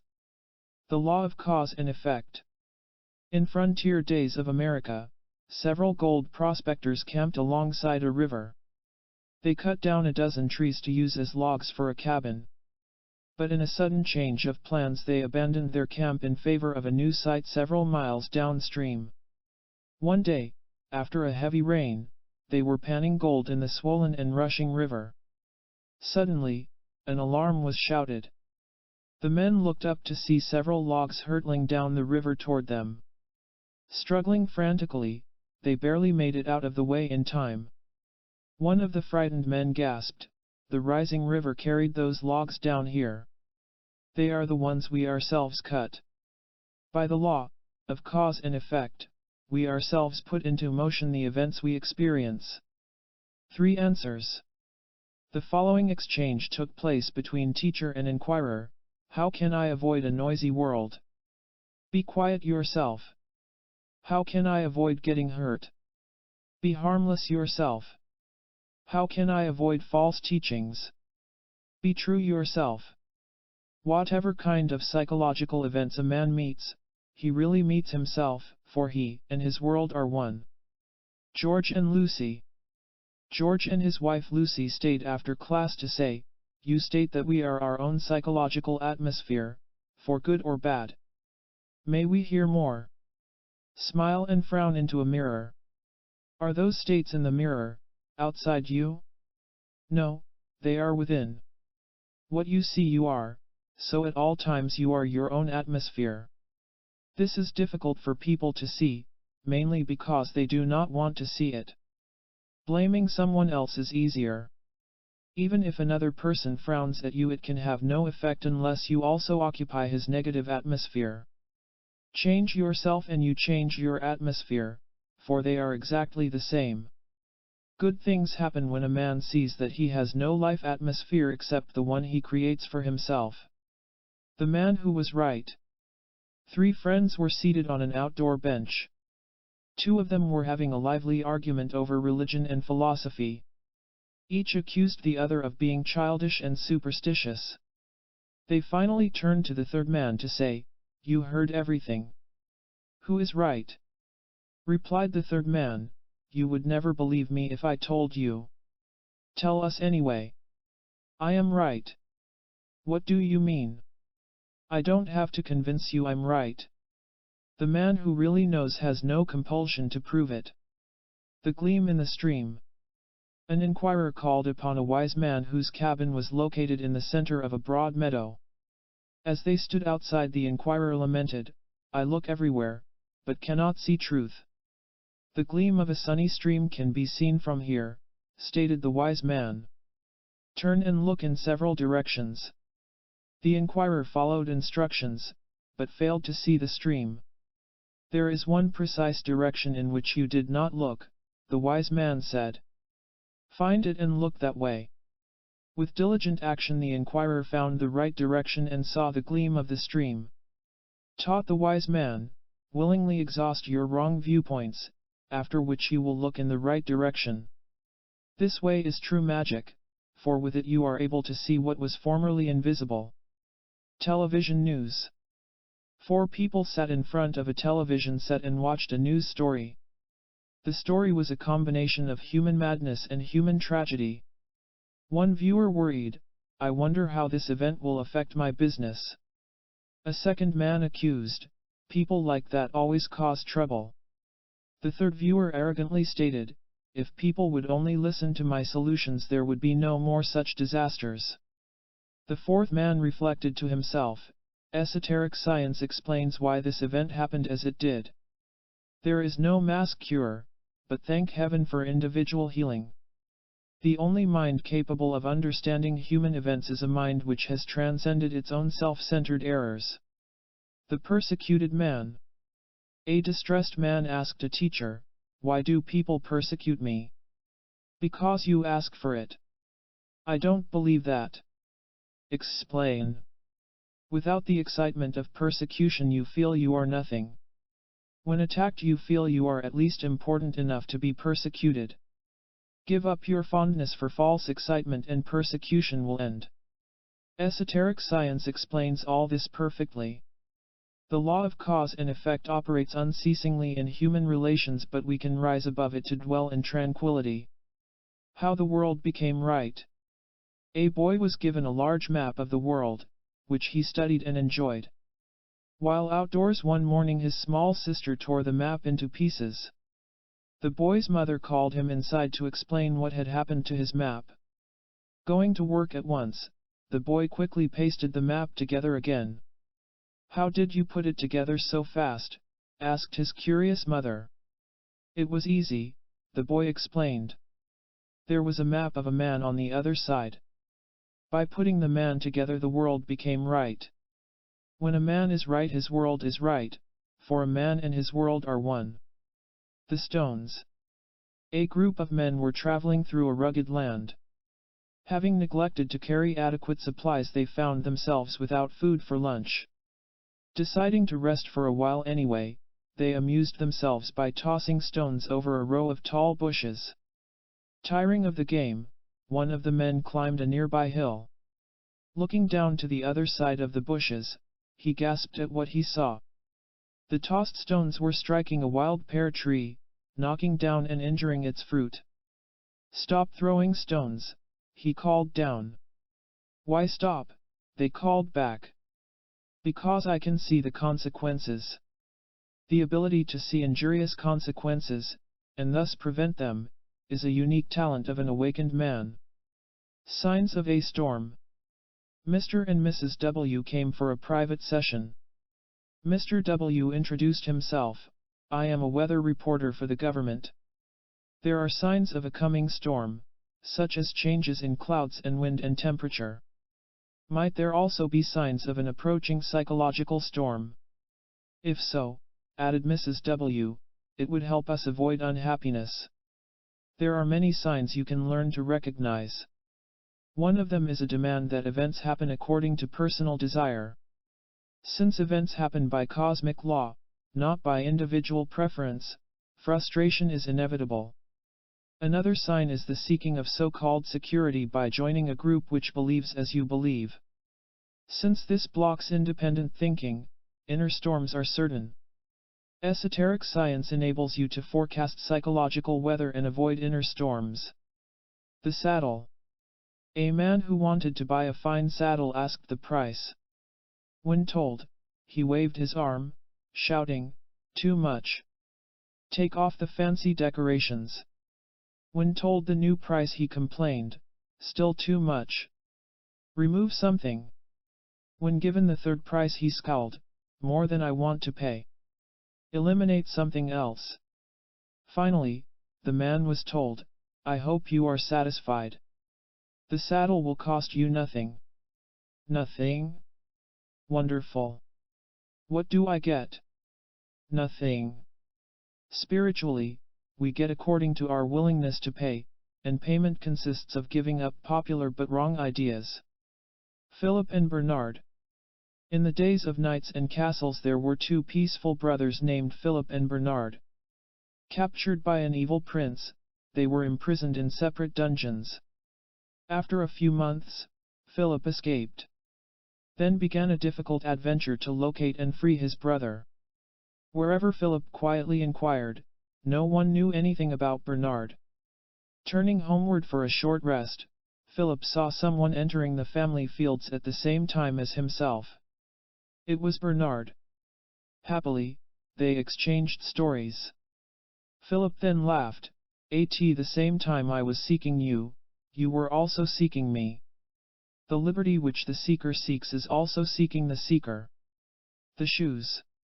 A man was strolling down the boulevard with his wife. Because he was absent-minded, he had put on one black shoe and one white shoe. After a few minutes he turned to scowl at his wife, "Please, dear, try to walk more gracefully.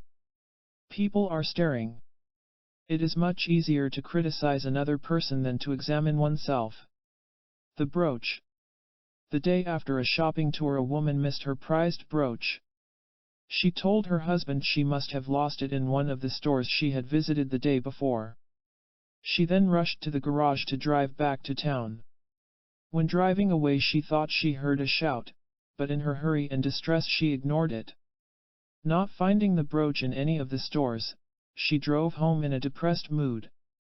But her face brightened as she saw her husband waiting for her with brooch in hand. "It was behind the sofa all the time," he said. "I called as you drove away, but you moved too fast." She nodded. "It would have saved lots of grief had I heard." "I know," her husband said gently, "but yesterday was in the way. We must cease to listen to our past conditioning, for it prevents hearing the good news found in today." The gift. A father promised his son a present. An hour later the boy entered the garage and asked for his gift. The father nodded toward a table on which the boy saw some string, sheets of paper, and several strips of wood.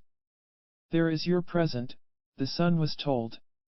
Understanding the boy's bewildered stare, the father explained, "I need to put the parts together. Then you will have a soaring kite. We soar in spiritual skies as we bring our divided nature together into a harmonious whole." How to handle change.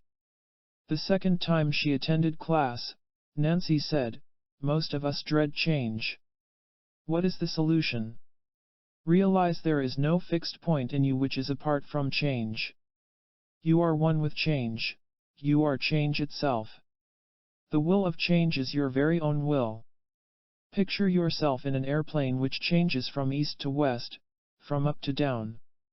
Are you apart from the airplane or the changes? No, you and they are the same. Let go of your fixed point. Realize your oneness with change. Dread departs.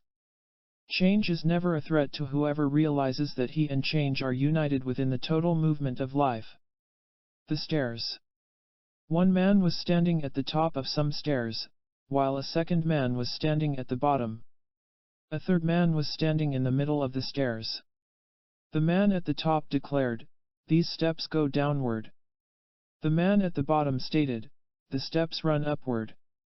"If you were in my position," the third man said to the others, "you would see they run both up and down." A true view of life includes all viewpoints, not merely the one seen from a presently preferred position. Rain. A man often stood at his window and prayed for rain. If the showers came, he felt that heaven was on his side. But on dry days he believed he was being punished for his sins. His neighbor also stood at the window, but he prayed that it would not rain. So in dry weather the neighbor felt favored by heaven. But on rainy days he had bitter feelings of being betrayed by heaven. There was also a third man who stood at the window.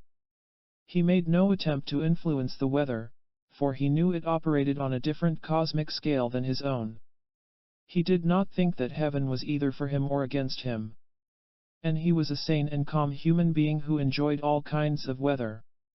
Sanity and enjoyment exist within the man who does not make himself the center of the universe. Inner trueness is supreme. A seeker was asked by a teacher, "What is 2 and 2? 4. Add it so that the answer is 5. It cannot be done. Then make it come out 6. Also impossible. I see. Human error cannot distort the principles of arithmetic. Likewise, inner trueness is immune to attacks from falsehood. The reason you can win the victory is because truth and health have total power over falsehood and illness. What happened to Evelyn? Evelyn said during an open discussion, 30 years ago I attended a social gathering. There I met a person who damaged my life for many years. Why did this happen to me? Had you attended this social gathering a state of consciousness, the event would not have happened. The negative chain of cause and effect would not have started, you would have remained uninvolved. Why? Because consciousness knows human nature as it is, and is never deceived by appearances. When you know an apple is sour, you do not eat it. This necessary knowledge of people must start with self-knowledge. Your present is totally free of the past, which we will discuss next time. The sure way to stop getting hurt by others is to first stop hurting oneself, which comes through self-insight. The windy land. There was a land which was swept by fierce winds all year long. One man, an expert in the ways of the wind, was approached by some people. Teach us to understand the winds, they pleaded, so we might build sturdy houses to withstand them. The expert handed them a book, saying, "This is written in another language. Learn to read it and you will master the wind." Some replied, "We want help, not work." Others accused, "You put your knowledge into a strange language in order to keep it for your own selfish purposes." But a few said, "We will learn to read." The facts a man refuses to investigate are the very facts which can rescue him. The floating stick. While seated by a stream with his teacher, a disciple said, "You teach that there is a difference between head knowledge and total understanding. What is the difference?" The teacher took a stick and dropped it to the ground. "That motionless stick is knowledge," he said. Again taking the stick, he dropped it into the stream where it briskly floated away. "That active stick," the teacher continued, "is total understanding. Knowledge can build cities, but by itself it is powerless to carry the inner man forward. Total understanding is a combination of knowledge and flowing essence. Be willing to rise above accumulated knowledge to the harmony of a whole self." The flourishing tree. 2 willow trees grew a short distance from a stream in New Mexico. One of them was sturdy and rich with leaves, while the other was smaller and less attractive. Over the years the owner of the property wondered why the 2 trees should have such a different quality and appearance. Unable to find an answer, he dismissed the puzzle from his mind. One week while digging near the trees, his shovel struck something hard. When uncovering it, he solved the mystery of the trees. Years earlier, someone had buried large slabs of a stone wall in the spot. The underground wall prevented the roots of the frail tree from reaching the water in the stream. But there was no wall between the flourishing tree and the water. Blockage of a flourishing life is within, and so is the ability to remove the blockage. The cosmic whole. "We are working on the first floor of the cosmic building," said Gary during an open discussion, "but may we hear something about the 9th or 10th floor? Did it ever occur to you that separate countries do not exist in the eyes of God, of the cosmic whole? Whenever you have a name or a label, you have separation and therefore conflict. Inasmuch as the cosmic whole is not divided in itself, it does not divide the world into fragments. Think about this, for it connects with your personal life. When you dwell within this cosmic whole, then you do not divide the world into separate countries and peoples. In this state you are whole, unified, and therefore a quiet contributor to social wholeness. Social healing can come only from those who have first attained individual healing." The symphony. 3 friends decided to attend a concert by a famous symphony orchestra. While on their way, each mentioned his favorite musical instrument. When leaving the concert, one of them remarked, "It would have been a better symphony had they eliminated all instruments except the piano." Complained the second man, if only the trumpet had been given a special place. The third man said, I would have enjoyed the symphony more had I heard the violin only. And none of them ever realized what they were really saying.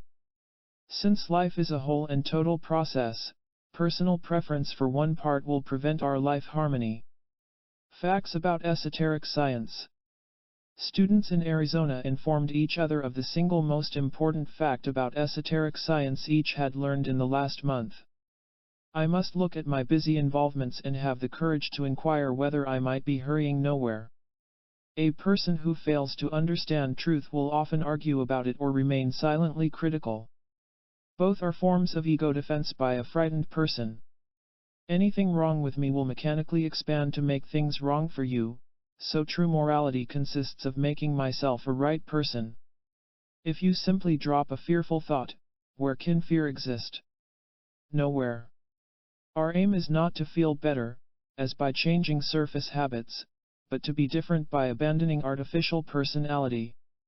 Esoteric science consists of helpful facts and healing changes, available to all. Use this summary for self-transformation. 1. The man who really sees himself as the cause of his problems will also see himself as his cure, which is a great achievement. 2. The self-unified man is at ease in all conditions, for he has no need to prove himself to anyone. 3. This way enables you to see the invisible. For instance, you grasp instantly the motives and desires of other people. 4. When the man is right, his world is right, for a man and his world are the same thing. 5. An awakened man can see trouble before it happens, and thus wisely remain free of it. 6. The kind of life we welcome will come to us, which means we must study what we are welcoming. 7. Let esoteric science explain the mysteries of life to you, for it is able and willing to do so. 8. Truth is supreme, having no opposition and no enemy, so join truth and possess its supremacy. 9. When a man ceases to hurt himself, he ceases to be hurt by others, for both hurts are the same inner movement. 10. Your first duty is to save yourself, after which you will know what to do and what not to do toward helping others. Chapter 14. The Perfect Path to an Inspiring Life. Opal Country. A man had a deep wish to find some opals. Traveling to a country noted for the gem, he searched around, but discovered nothing. Finally, after several unrewarding days, he found a small opal. The excitement of the discovery surged through and dominated his mind. Though remaining in Opal Country, he was in a peculiar state of mind. He searched, but could not see. His mind was so distracted by the small opal he could give attention to nothing else. An experienced opal finder came along who recognized immediately the man's strange obsession. The two men talked, after which the obsessed man realized how he had cut himself off from additional opals. "Thank heaven you woke me up," he exclaimed. "I thank you. We must not fix our minds on a small truth we have found, but must dare to go on to greater discoveries." How the solution arrives.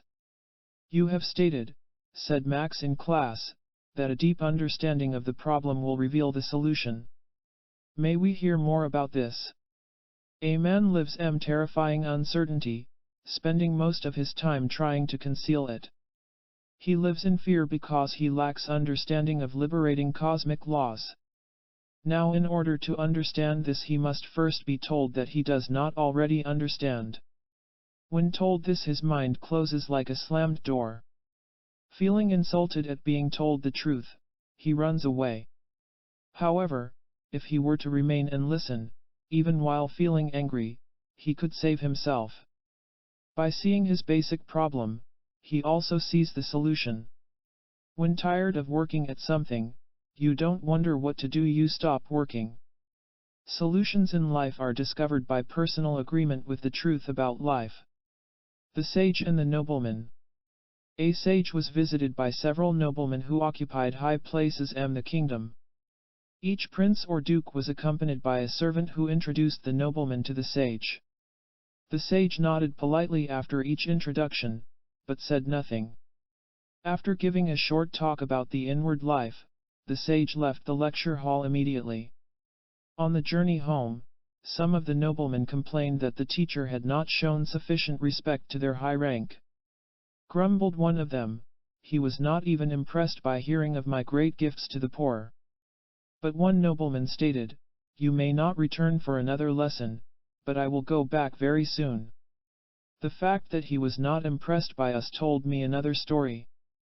I don't trust anyone who is impressed by riches or titles. To be impressed by truth itself is the only sensible kind of impression. The wandering ship.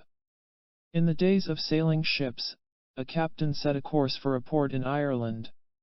Every evening he carefully charted the next day's journey. After a few days he was bewildered to find that the ship was off course. He checked his calculations every evening, but on the next day he found the ship still heading in the wrong direction. Only after 2 weeks was the mystery solved. A stowaway was caught, who confessed to making small but vital changes in the captain's calculations.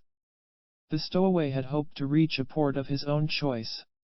We must catch psychological stowaways who pull us off course, such as grumbling and self-righteousness. The state of awareness. A teacher knew his students did not as yet understand the difference between practical thought and a state of awareness, so he told this story. Many years ago an explorer on the island of Bali gave an umbrella to a native, who misunderstood its use. He held it above his head at all times, even in pleasant weather. By doing this he burdened himself unnecessarily. Man is like that, explained the teacher. He fails to see that thought is useful only for everyday tasks, such as conducting business. He tries to use conditioned thought to understand the whole of life, which cannot be done. Only in a state of simple awareness, which is above thought, can he be one with himself and therefore one with all of life. Thought cannot comprehend the whole, for it is but one part of the mind's total function. Today, begin to see the difference between practical thought and clear awareness, which is whole understanding. The natural flow of life. A river once ran through the heart of a certain town. The town was inhabited by agitated people who always needed something to complain about. Looking nervously around, their glance fell on the river. "That river is all wrong," they declared. "We must pass 10,000 laws to correct it." So they enacted complicated laws and prohibitions about the river. For example, it was ordered to flow slowly on Sunday and to flow swiftly on Monday. But the laws caused endless conflict. In the one case, half the people demanded a reversal of the law. They wanted the river to flow swiftly on Sunday and slowly on Monday. So from morning to night the people quarreled and hurt each other. And the river flowed on as it always flowed. Happy action consists of non-interference with the natural flow of life. Protect your privacy. Bonnie asked, "May we have a simple and clear example of how unawareness causes a problem which consciousness can cure?" A woman living in Rhode Island will serve as an example. A few months after starting inner investigation she met some friends she had not seen for 3 years. The resulting conversation made her uncomfortable. Examining herself, she saw that it was caused by the personal questions the friends had asked about her faltering marriage. She also saw her resentment at their invasion of her private life. But not wishing to offend them, she had answered their questions. Later, she made a decision. At the risk of losing all her friends, she would no longer fear to politely reject any prying into her life. This new awareness ended my problem. Realizing that familiarity breeds contempt, never permit people to intrude into your personal affairs. The game players. One day a group of seekers came to an esoteric school to consult the teacher. They were met at the door by an assistant who asked them to remain outdoors for a while. Somewhat annoyed by this, the visitors looked around for something to do. They noticed a basket by the door which contained several rubber balls. Like gleeful children, they began to play ball games. After a while they grew tired of games, so very tired that they forgot why they had come to the school. Picking up their coats, they wandered away. The assistant walked outside and picked up the scattered balls. Sighing, he read once more the message printed on each ball: "When you are tired of playing games, please come inside." But it was an invitation the game players never noticed. The door to newness is not open to those who play at success and popularity, but opens to those who no longer want to play the game. At the auction, two friends attended a livestock auction where a prize-winning ram was on sale. A magnificent animal, it was eagerly desired by the dozens of people at the auction. The bidding began, and the price of the ram went up and up. Though paying a high price, one of the friends finally obtained the prize-winning animal. He was congratulated enthusiastically by everyone. Smiling, he thanked the people for their good wishes. As the two friends walked home, they became silent and serious. The new owner of the ram suddenly said to his friend, "I don't need a ram. What should I do with it?" A person who sees through his false aims and his worthless ambitions is on his way to self-awakening. Why man is miserable? "I am unhappy," a man told a sage. "Please help me. Tell me a reason for your misery. I have failed in my business career. Give me another reason. I lack the love of a good woman." "You asked for help," said the sage, "which I will give by explaining you to yourself. The reasons you gave are the inventions of a misunderstanding mind. Not knowing the real reason, you imagine false reasons. Even if you had a thriving career or a good woman, you would still suffer anguish. You must see through your own fictions. You are miserable because you are alienated from yourself, because you are split in two. See this. Explain yourself to yourself, then watch how differently your life unfolds." An unnecessary act. Asked David, from the viewpoint of higher logic, what is wrong with trying to impress people favorably? The basic error is assuming you possess a separate self which needs to make impressions. Notice both the thrill of a favorable impression and the pain of failing to make one. Both occupy the same low level of shallow feelings. You want the thrill but not the pain, which is impossible, for they are the opposite sides of the same coin. Your real nature never finds it necessary to make impressions. Study this. Man creates his own chaos by doing unnecessary things while calling them necessary. Seeker and teacher. This dialogue was exchanged between seeker and teacher. "Can you make me whole? I can show you how to think rightly, after which you will make yourself whole. Can you tell me whether to get married or not? I can show you how to know such things from yourself. Can you teach me to live in harmony with life? I can teach you to live without ego interference, for that is the same as living in life harmony. Can you help me understand everything you have said? I can help you develop your own considerable capacity to understand. Begin your journey now, never hesitating, for you are stronger than all which seems to oppose you." How questions end. During a class in Los Angeles, a teacher was addressed. "Last week you said there is no answer to a wrong question. Please review this. Suppose someone asks you how he can write his name on water. Will you try to answer him, or will you point out that the question itself is wrong? Suppose someone asks how he can win over another person. That is a false question, because in reality there is no such thing as winning over another, there is only an unhealthy feeling of superiority. But it is very difficult for people to see that their questions make no sense. No man will thank you for exposing his cherished illusions. But you can let insight dissolve pointless questions. Painful and baffling questions fall away like outworn clothing as our understanding ascends to higher levels. Slips of paper. A school of fish were unhappy with their lives, so they held a conference. "You know," said one of them, "human beings give each other fancy slips of paper which declare that they are qualified and authoritative. By this means they often gain fame and money. Why don't we do likewise?" So the fish gave each other the fancy slips of paper. But they remained just as unhappy and unwise as before. And the papers did absolutely nothing to protect them from marauding sharks. "How come?" complained one fish. "The fancy slips of paper do good for human beings, but not for us." "It does them no good either," stated another fish, "but few human beings know it. There is only one authority who can bestow life qualification upon you, and that is your own true nature." "Where love exists?" asked Elizabeth. "May we hear more about authentic love? When you say you love someone, you really mean that the other person gives you pleasure or a feeling of security. So it is your own feelings which are important, which is certainly not love. Where there is an object of love there is no love, there is only the mind's cunning escape toward an idol." Notice how quickly false love turns into hostility when the object causes displeasure. Where there is an object there is mental division, an illusion that you and the other person are separate beings. Authentic love is above conditioned thought.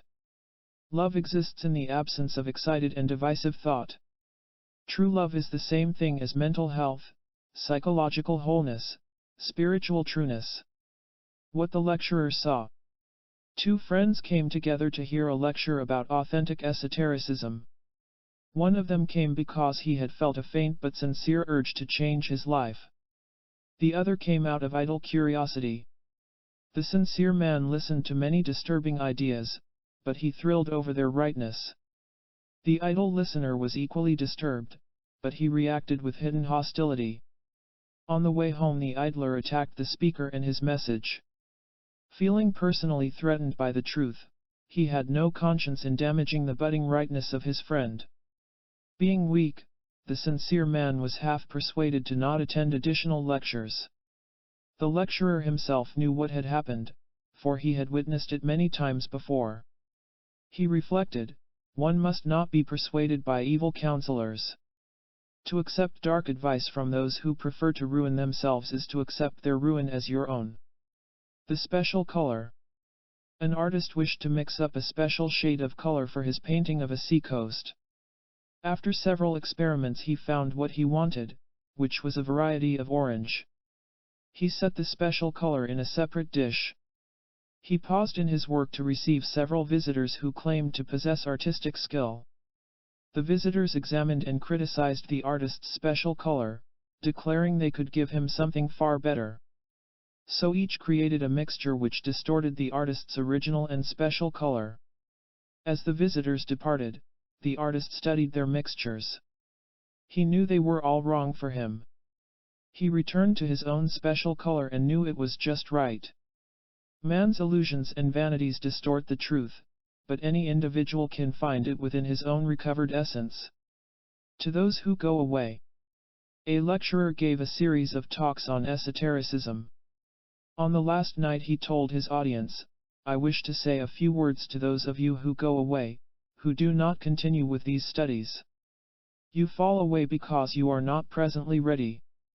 This is not said as criticism, but as helpful information. You lose interest because you believe it is too hard to understand. Or maybe your habitual ways feel threatened by the newness of what you have heard. If you only knew that what you fearfully refuse is what you have been seeking all your lives. Someday, concluded the speaker, if the pain becomes unbearable, a distant bell may ring and you will remember what you heard tonight. Then you may wish to return. Human beings may depart from the truth, still, a total welcome awaits those who wish to return to what is true. The stroller. A man was strolling down the street with a dog at his side. Suddenly, 3 people ran out of their homes to block his path. "Last week your dog chased my cat up a tree," one of the men angrily accused. "I'm not going to stand for it." "And why don't you feed him properly?" asked a woman with a self-righteous manner. "He is plainly underfed." "Yesterday," howled another man, "your dog's barking kept me awake all night." The stroller quietly replied, "Do you have a need to be so unkind? This dog sensed my friendliness toward him and began to follow me. It is not my dog." The attacks of foolish people are meaningless to the truly innocent person. Something true. Simply tell me something that is true, a teacher requested his class in Nebraska. He heard from the students. Donald, seeing that you cannot do something is a wonderful stage, for it is the start of doing something. Barbara, our task is to know better that deeper part of us that knows better. Harvey, one moment of pure and present consciousness can end forever the tyranny of 40 or 50 years in the past. Virginia, there is a way to be in your own life without being anxiously involved with it, which is known as self-freedom. Kenneth, if you really want to climb, every experience can be used as an upward step. Discover some simple truth today, then live within it for the rest of the day. The social atmosphere. Some students asked their teacher, how will we be different when attaining enlightenment? You will not become your atmosphere. What does that mean? Place a man in a parade and he becomes the excitement of that parade. Set him in a crowd of hysterical people and the hysteria takes him over.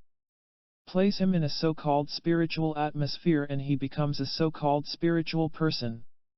Upon enlightenment, there will be something in you which is independent of the social atmosphere. The enlightened man is himself at all times, which goes unnoticed, for others wrongly assume that he is as weak as they are. A free mind is no more influenced by social frenzy than the moon is affected by an earthly wind. The new student. A teacher and his disciples were having dinner together. The newest student said to the teacher, "Please sir, I have been here only a month, but already I feel blocked. Every day you serve us the same lessons. You urge us to study our minds, to end self-deception, to exercise unused powers. May we hear something new and different?" Calling in the cook, the teacher said to him, "Please, sir, every evening you serve us delicious dinners. Each dish is a delightful surprise to the taste. However, all this is getting monotonous. Could we have something different?" The cook smiled in understanding, as did everyone else, including the new student. Hearing about reality is never anything but a delight to a receptive mind which loves reality. The alert sentry. While riding through wooded hills, an emperor of Saxony became separated from his soldiers. Deciding to return by himself, he turned his horse down the road to the palace. When reaching a bridge he was stopped by a young sentry. Realizing that he was in riding clothes, the emperor invited the sentry, "Look closely. Do you not recognize my face?" The sentry shook his head. The emperor explained, "Then let me tell you about yourself. You are one of the new volunteers from Brunswick." Recognizing the emperor at last, the sentry saluted. The passing emperor commended the sentry for his alertness. Recognize the royalty of truth, then let it proceed to reign in the inner kingdom. Special methods for daily progress. 1. Make daring your way of life, for then you will make new and valuable discoveries every hour. 2. Self-transformation occurs by the intelligent process of agreeing with nothing but the truth. 3. Be alertly watchful of your course, then when necessary, pull yourself back to the right direction. 4. Think deeply about the idea of not interfering with the natural flow of life, then let yourself flow. 5. If you are tired of playing the social game, that is good, for now you can learn how to stop playing. 6. Your deeper nature knows all the worthwhile aims you should have, so release these revelations. 7. Your task is to ask right questions, while the task of truth is to supply right answers, which it will surely do. 8. A free man possesses authentic love, gentleness, decency, spiritual wholeness, mental health, physical relaxation. 9. If you want a new delight, let a truth tell you all about yourself, then watch your delight. 10. Everything of true value exists within the kingdom of heaven, so turn your back on the past and step boldly forward.